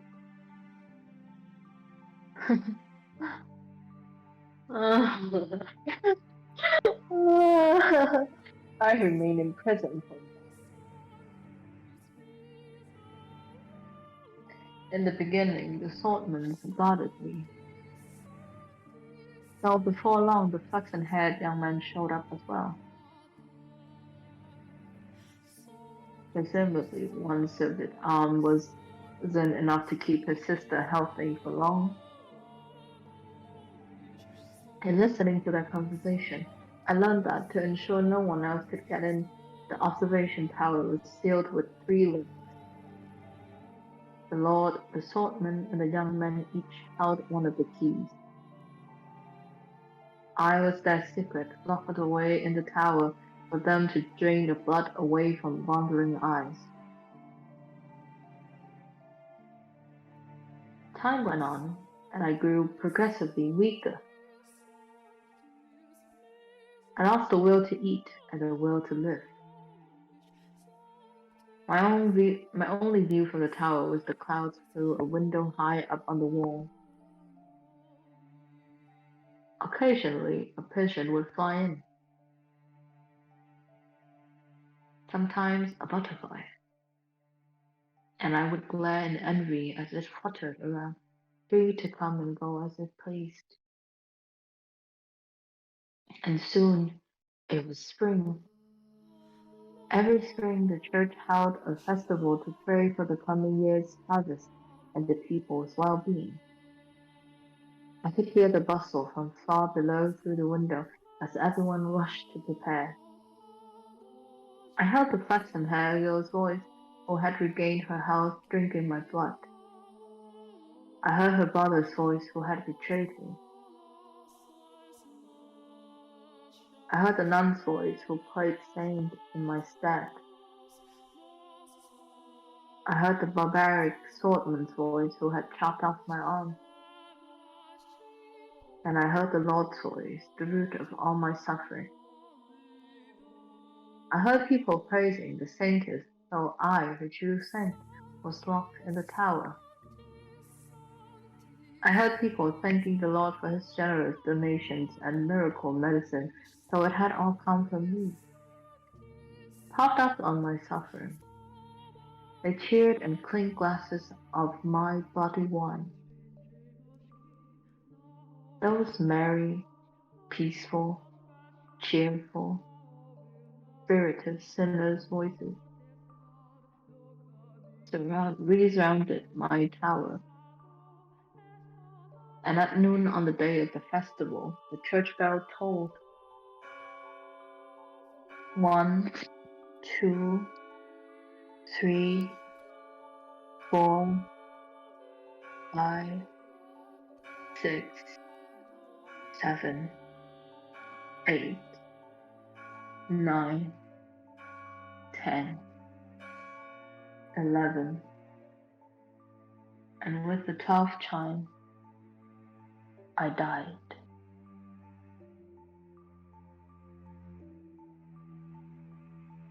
As the bell's last pealing faded into silence, the tower door swung open. Standing on the other side of it were the three men. They must have wanted to drain a little more from me to use in the feast. Give me a moment, guys. I'll be right back. Okay. Holy hell! So are they really the people that we saw in the doors, like Dan thought? I think so. Uh-huh. I didn't want to say it, but I told you so. My my baby is so smart. Okay. Why the hell is Jacobo so blood like so it's business like, but like that's just brutal. What the hell? Mm-hmm.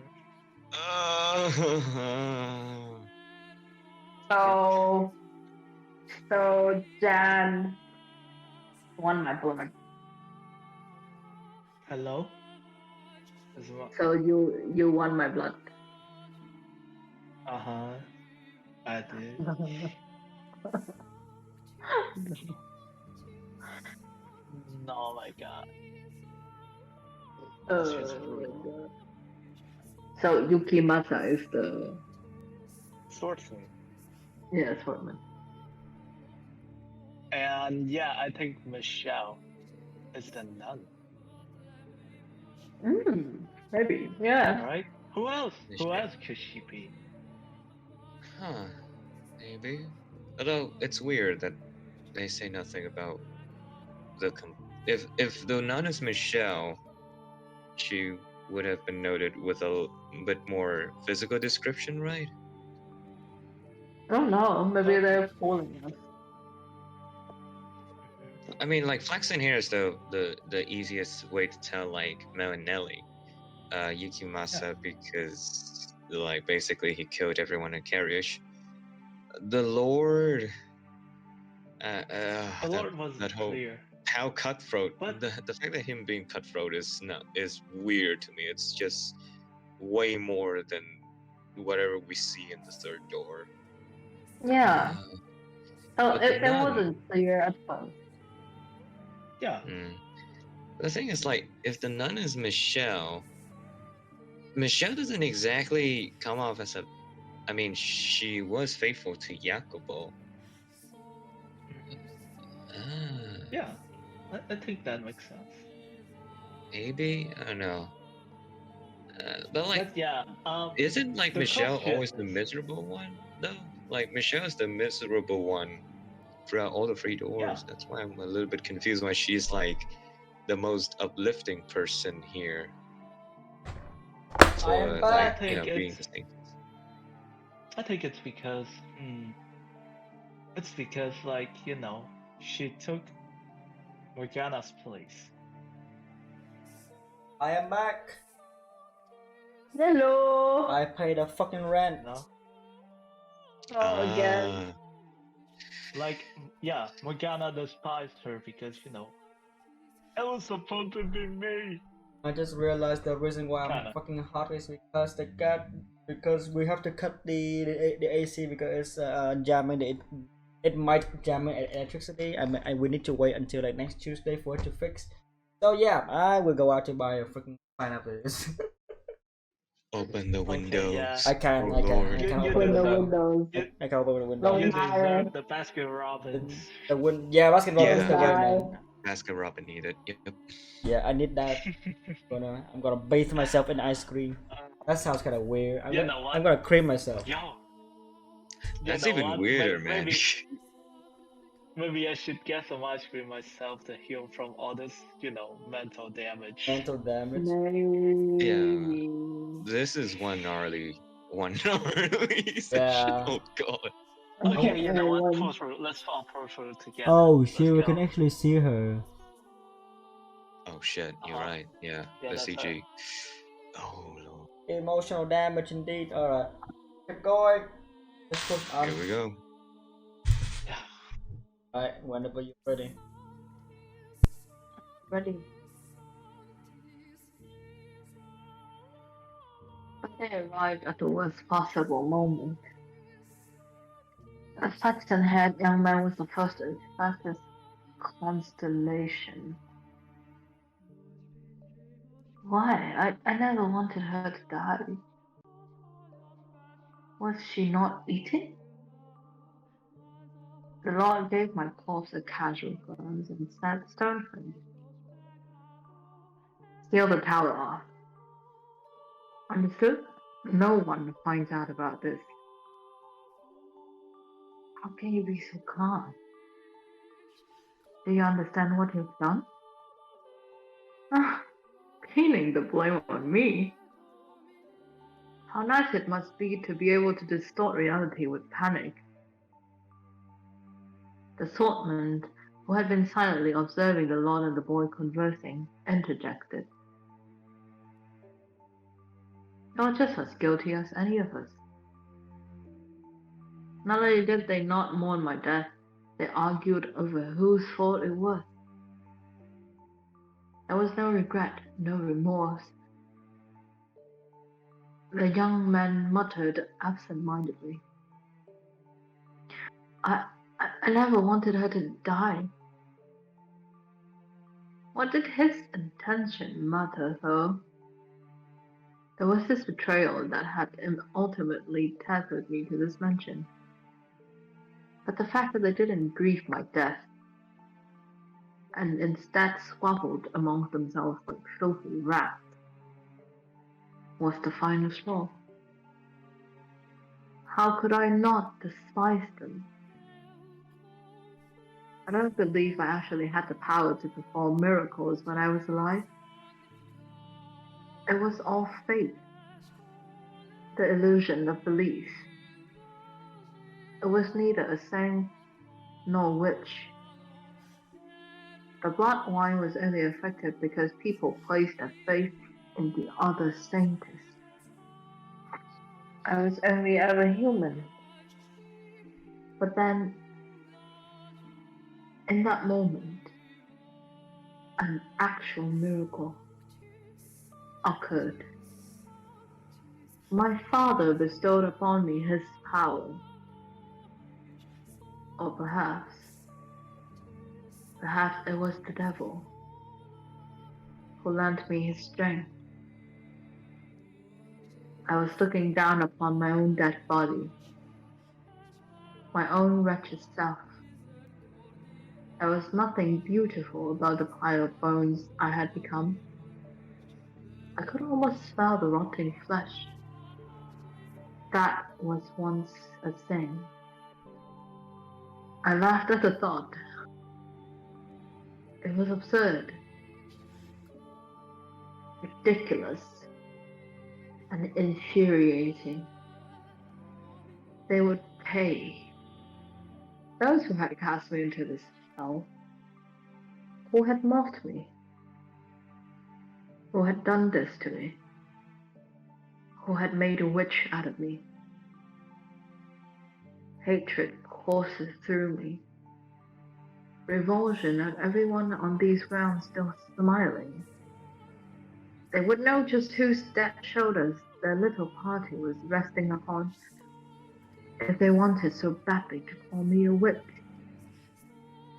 Then a witch I will be. I would kill them. Have the last one of them. Place a curse on their souls. And so I made my wish. Most people might consider it a curse, but to me it was most certainly a wish. And my father, or maybe the devil, granted that wish. From the garden, there rose a scream. The flaxen-haired young man knew that voice better than anyone. He went deathly pale, darting down the spiraled staircase until he reached a window. A young girl was on her knees, vomiting blood in the glass. The young man let out a yelp as he descended the remainder of the staircase. As soon as he reached the garden, he lifted the girl in his arms, but she had already perished. Realizing this, he cried to the heavens, saying the one thing he should have kept to himself. The witch killed her. The blood of the witch killed my sister. That wine you're drinking is no medicine. It's the blood of the witch. The whole drinking witch blood. Crushed by the loss of his only family, the young man picked up a silver fork and plunged it into his own throat, ending his life. Naturally, there was an uproar. Goblets of wine crashed against the earth in rapid succession as the people holding them fell to the ground and vomited or convulsed. The nun was the first target of the outrage. What she had claimed to be medicine had turned out to be blood, an unclean substance. The blood of a witch, no less. A servant of the church, a servant of the Lord, had given her followers blood to drink. And at this, their indignation surged uncontrollably. The people surrounded her, tying her up and throwing her to the ground. As they prepared to inflict righteous justice upon the swordman soared down the stairs and into the garden, plunged his blade into anyone standing near the nun. The cries of agony ringing through the church grounds were ear-splitting.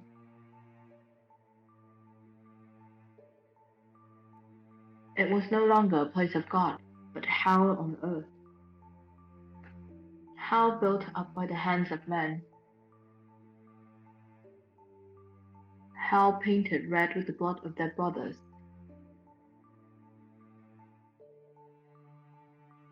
The people armed themselves with anything they could find and went after the man. As much of a beast as he may have been, he stood little chance against such numbers. It is the fate of a beast to be exterminated by those he terrorized. And once he was gone, the nun had no one left to protect her. She too was consumed by their frenzy. All that remained was an inextinguishable inferno. Hysteria and despair. Madness and average. And no outlet for it.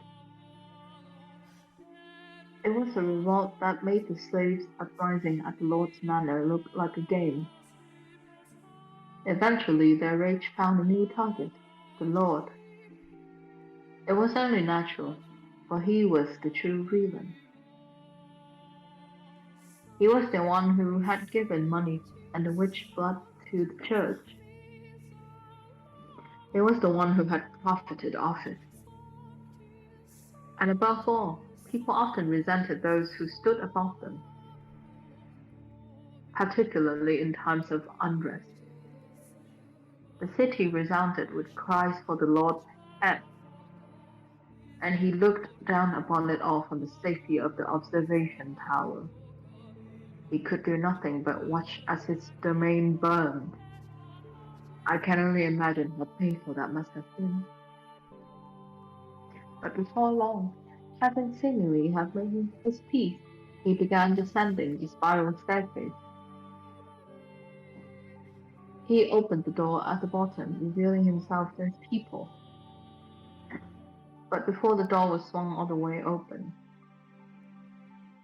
before he had had a chance to say his final words, someone ran a blade through his chest. With that, the raged furrow mostly settled down. It was hardly the end of the destruction. Mere days later, a plague devoured the city. Dreadful black spots covered the flesh of the infected. They writhed in pain, screaming and vomiting blood. Ghastly howls echoed through the streets as though the whole city had been possessed. It became a cursed land. In their diseased haze, the people muttered again and again, "We have been cursed by the witch."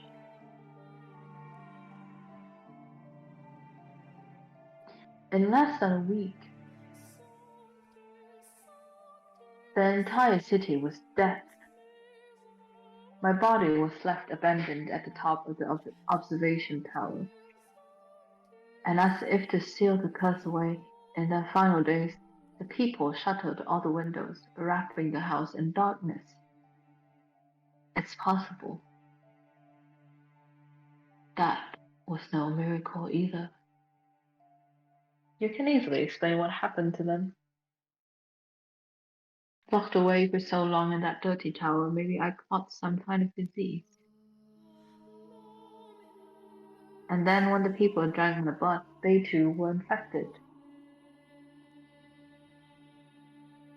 Hardly anything out of the ordinary about that.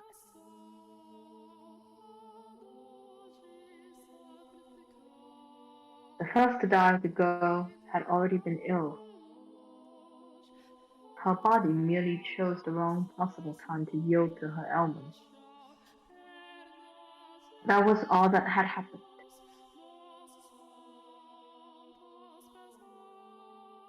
Indeed, it was nothing more than a fluke.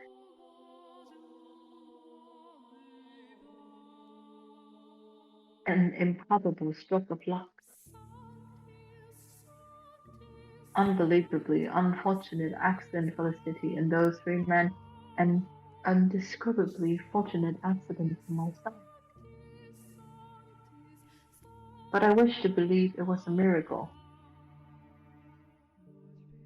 That even if my blood didn't have healing properties,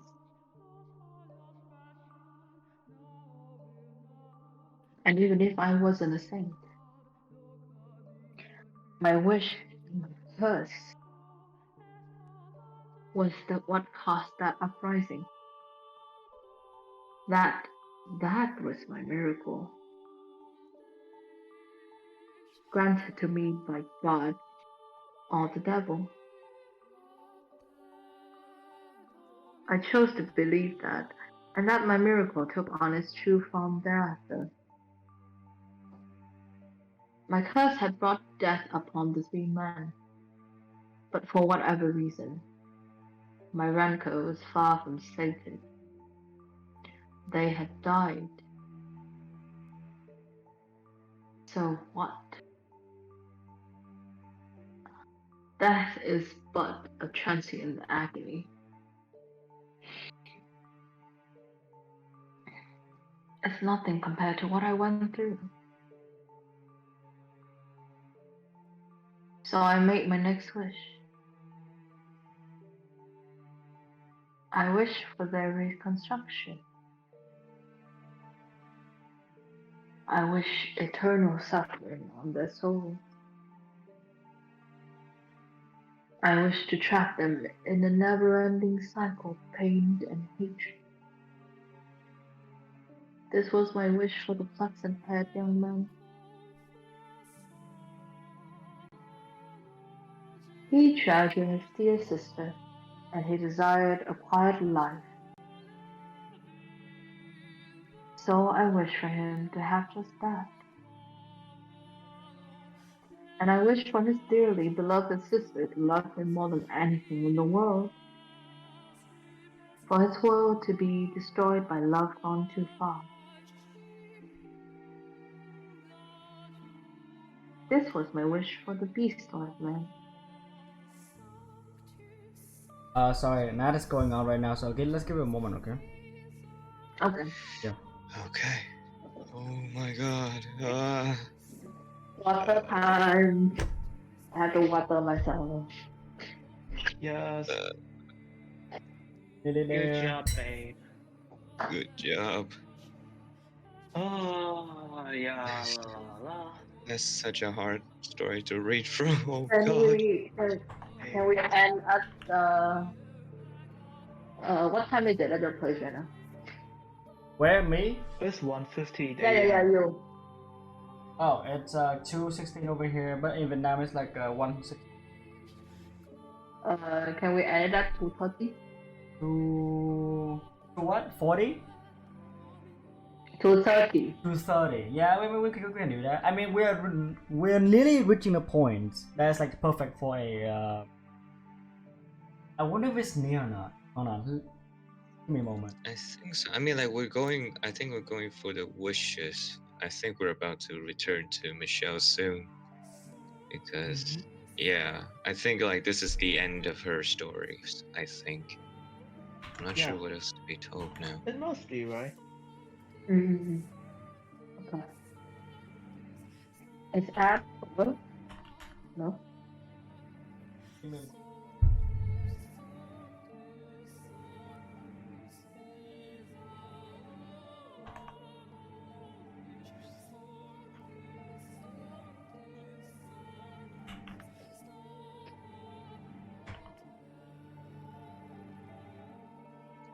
Oh. Yeah, this is What bleak is as that hell. groan? What is that groan for?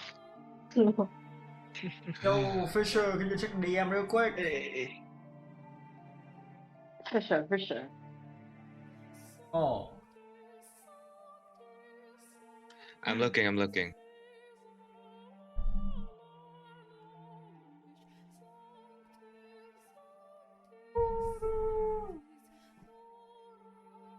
Help. Help. what? What? At and I know. Give me a moment. also Okay.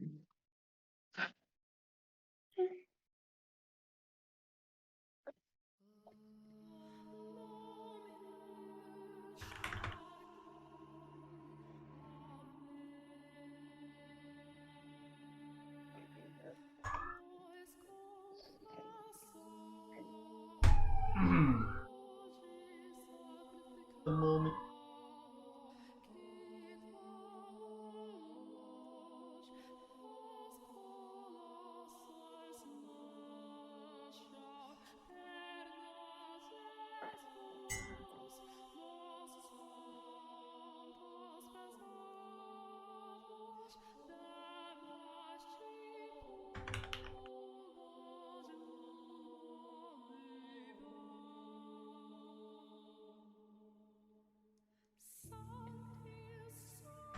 Hello everyone.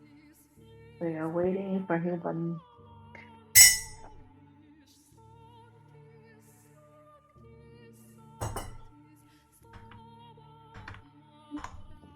Alright. Okay. Alright, continue then. Mm, okay. He was conscious of his tendency for violence, and he yearned to be more human. So I had his inner beast toned up just a little. I saw to it that he would never be human, so he would never have the peace he so desired. My wish for the Lord was more straightforward. He seemed to have great affection for wealth and authority, so I am sure those were the only things he could ever have. Who needs love or friendship when you could be drowning in power? Once he had lost everything, his solitude would be his only companion. Wishes can come true, as long as you always hold fast, never stop pushing, never surrender. They can come true. Eternal suffering on all their souls, an endless cycle of reconstruction and unavoidable tragedy. Tell me, my dear, do you sympathize with me? Will you curse them with me? Will you take my hand and revile them with me?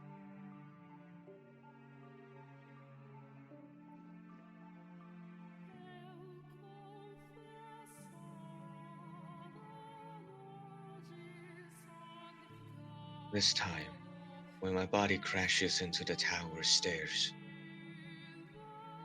I'm unable to make a noise. The obstruction is less mental and more physical. The excruciating pain.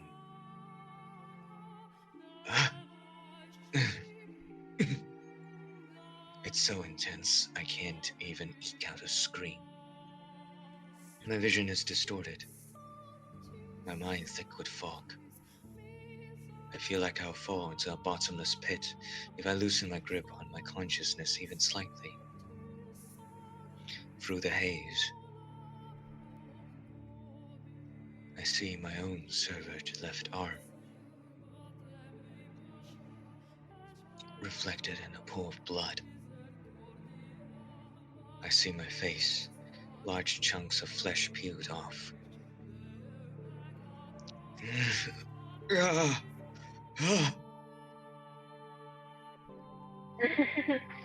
Look at you, trying to carve those stairs like a wall. So pathetic. It's like I'm looking at my old self. I can barely form a coherence of thought. I can't lament her inhuman face, can't mourn for her, or be shocked by the revelation about the three men and her history with them. Pain. It fills every corner of my mind, every nook and cranny of my body. You'll figure it out by now, haven't you, my dear? You never make it to me. It's not possible. But it's not your fault. It's not because you're weak. There's simply no one who can bear this pain. You're allowed to give up, to rest. There's nothing wrong with that. Moment. I feel like she's gonna make up chip. Okay. The pain, the crushing weight, it's miserable, isn't it? But all you have to do is turn back, and it will all go away.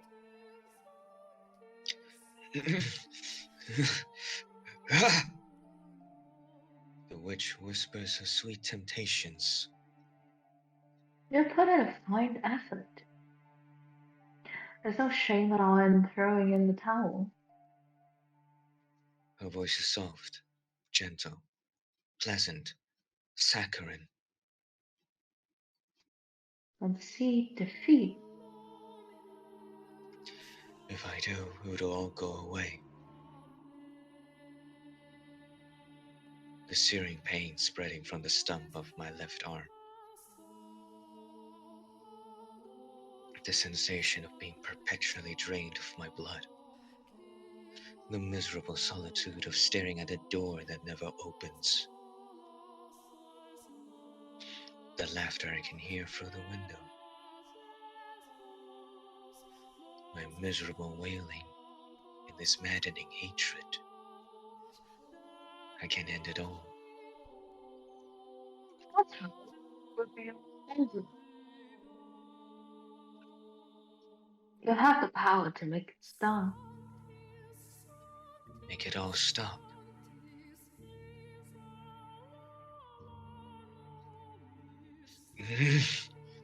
No!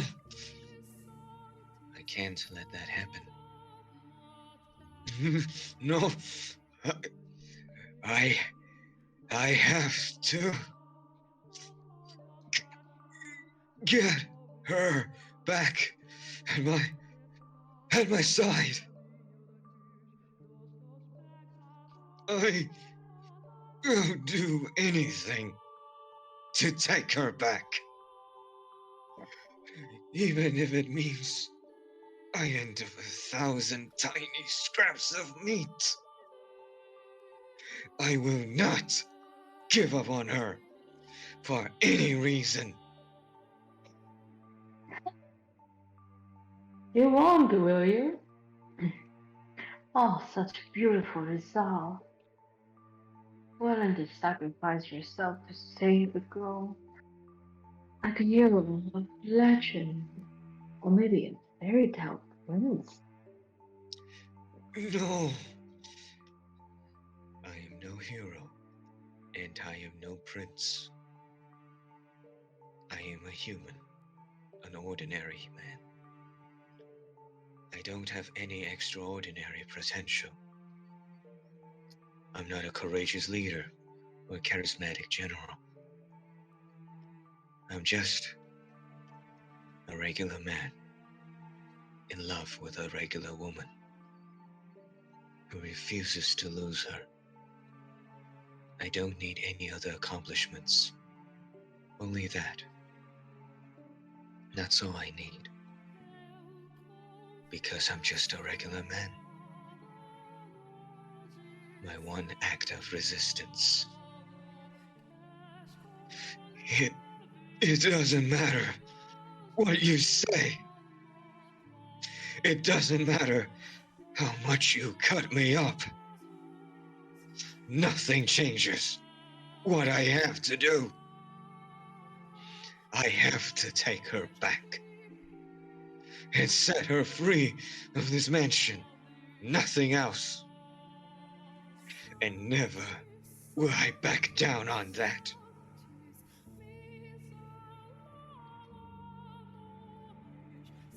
Arms or no. As long as I can move, I must push forward. I must make my way to the woman who waited for me for so long. Up to the top of the tower. Forward. Ever forward. Ever onward.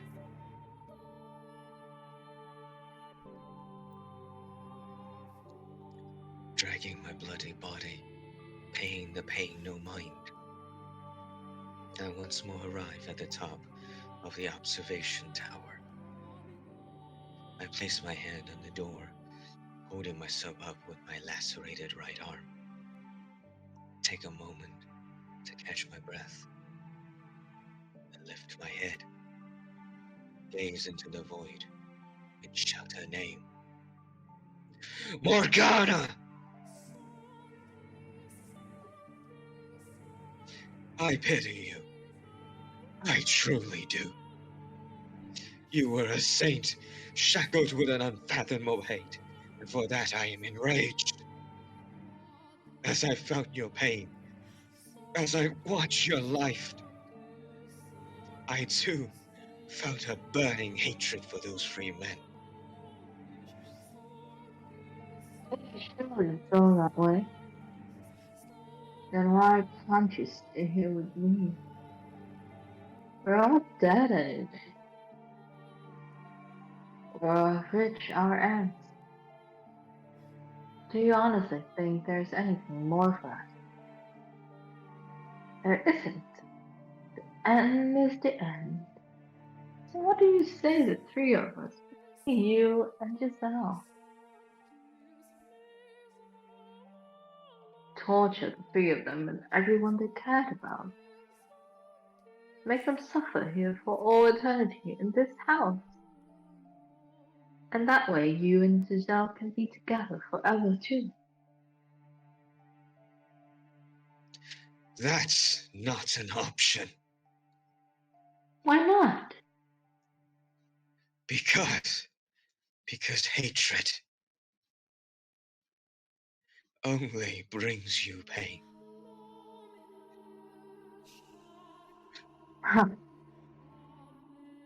Oh, that's brilliant. You spouting stupid platitudes at me. I can't believe my ears. Save your nonsense moralizing about how hatred does me good. I won't hear it. I'm doing just fine for myself, my dear. In fact, I've never been better. I feel wonderful. Did you think that would be enough to persuade me? Really? Ah, how disappointing. And here I thought you understood me. Morgana, Why don't you say what you really think? Go right on ahead. Hate them as much as you want. But keep me and Lizelle out of it. Why didn't you just say that? I do feel bad, truthfully, for all the time we spent together. Never once did I ask about your life. I was so focused on myself. And in the end, I pushed you away. That you did. You wanted to be with Giselle, so you pushed me out. I wish I had asked you sooner. It wouldn't have changed anything, though. One punny man knowing what I went through would hardly be enough to erase the loathing I bear. It would have turned out the same regardless. There was nothing you could have done for me. There's nothing. Still, I would like to apologize. Had I known what you carried in your heart, perhaps I could have chosen my words better. Instead of rejecting you, I could have chosen some other response. I cannot remain in this house, nor can I allow her to stay either. So I would like to apologize for both my past actions and my present. Well, in that case, open the door, Michelle. I take another moment to catch my breath, and then I gather my strength into the hand on the door. Blood seeps from my fingertips, slowly trickling down the rough surface. It reminds me of my death. I'm coming for you.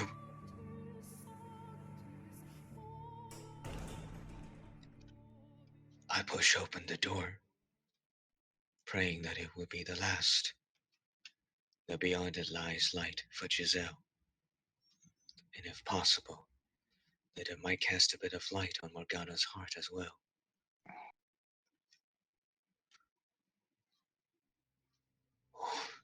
What? However, why Am I in my bedroom? What I find behind the door is the last thing I expect. Huh? As she appears from the shadows of my chambers, I can't conceal my surprise.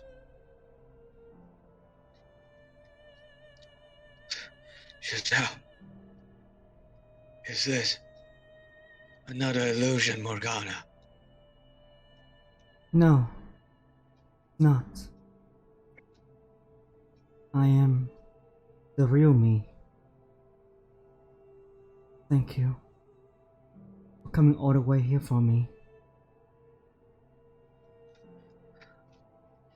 She's thanking me. So why isn't she smiling? That's very kind and courageous of you, Michelle. I'm deeply moved. You would have such compassion, not only for her, but for someone like me. But do you know what else you are? You're warm. What is it this time? Morgana! What do you say we pull back the curtain, my dear? What curtain? There's one detail that hasn't yet come to light. This isn't your first return to the mansion, is it? You've been back numerous times, each time not remembering her, and each time hurting her even more. What are you talking about? What am I talking about? Oh, you know good and well, my dear. Or do you honestly believe that all the other pieces were in their rightful places and you alone were some exception? I never. Tell me, how was it? Living in so many different eras, not knowing who you were, and playing with all the different men. No, you're out of your mind. You make it sound like I was. Not right, my dear. You are the white-haired girl. Enough! How could anyone possibly confuse me with that? To tell you the truth, I couldn't see you as anyone else. Your white hair, red eyes, porcelain skin, and your name. Tell me, what about you isn't the same? We are not the same person. I saw the letter. What? The one you had hidden. No. And you didn't think that was worth mentioning? No. Giselle, I didn't mean. You're exactly right, my dear Giselle. He deceived you. He kept a very important secret from you. Despite showing up before you multiple times, he cast you aside again and again. No. No, that wasn't me. It wasn't. It all makes sense now. Nothing you ever did was for me. Giselle, I. Go on, Giselle. Tell him exactly how you feel. Michelle, Don't. Please. Don't. Don't say it. Not that. Please. I'm begging you. you're... Stop. Please, don't. Giselle. Not actually. Please. Don't say it. Amaro, are you? Ah. Ah.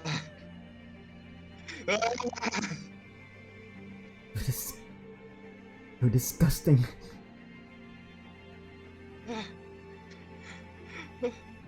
Ah. Ah.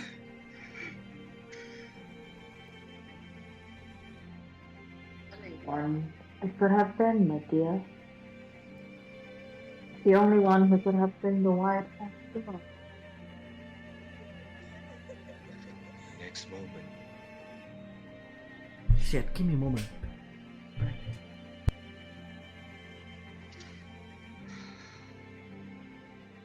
which lasting eternity.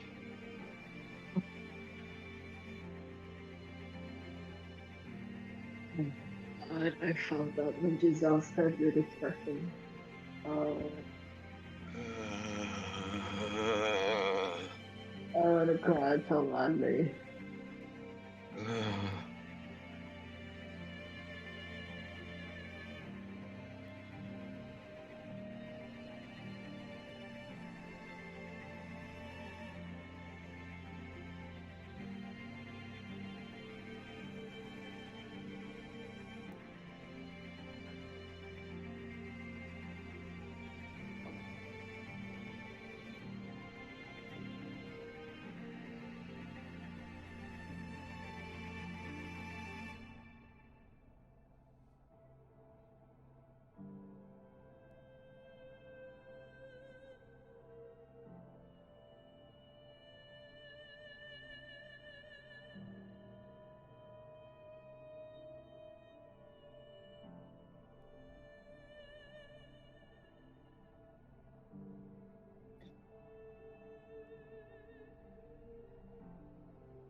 Max, alright. Guys? I'm here. Alright. The next moment, my whole world comes tumbling down.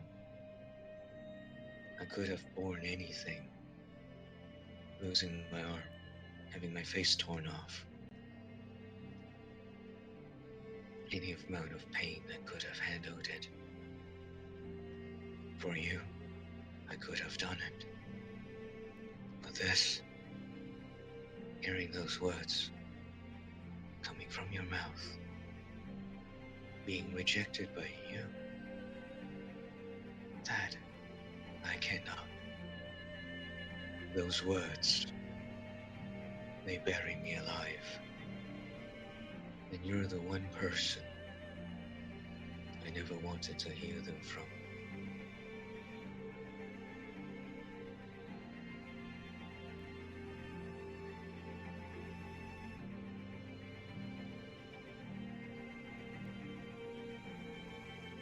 When I learned my father Antonin has passed, I wrote 2 letters, one to my brother and one to my mother. It was the first time I had found the courage to face my mother, to open up to her.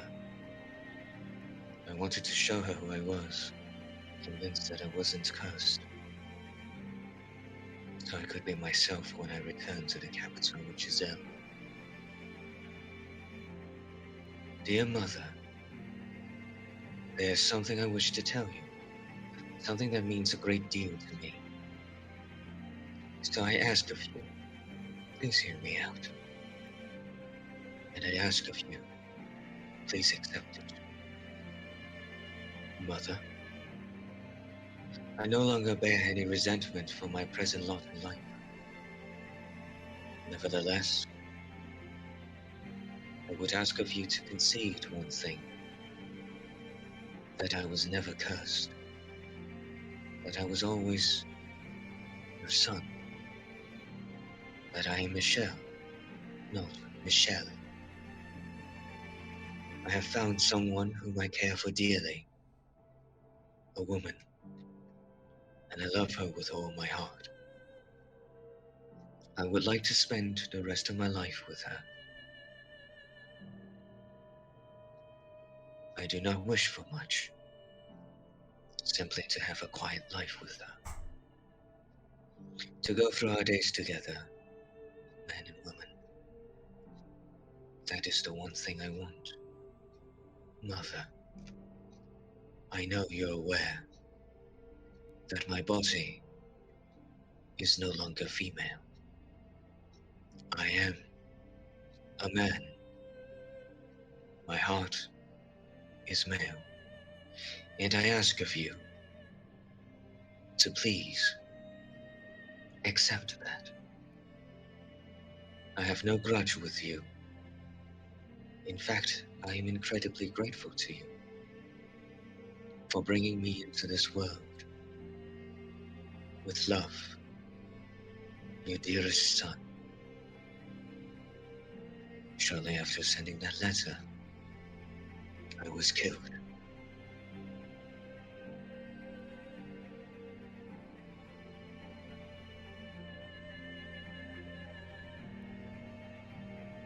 I'm dragged down, against my will, into the darkness. Beneath me spreads my own past.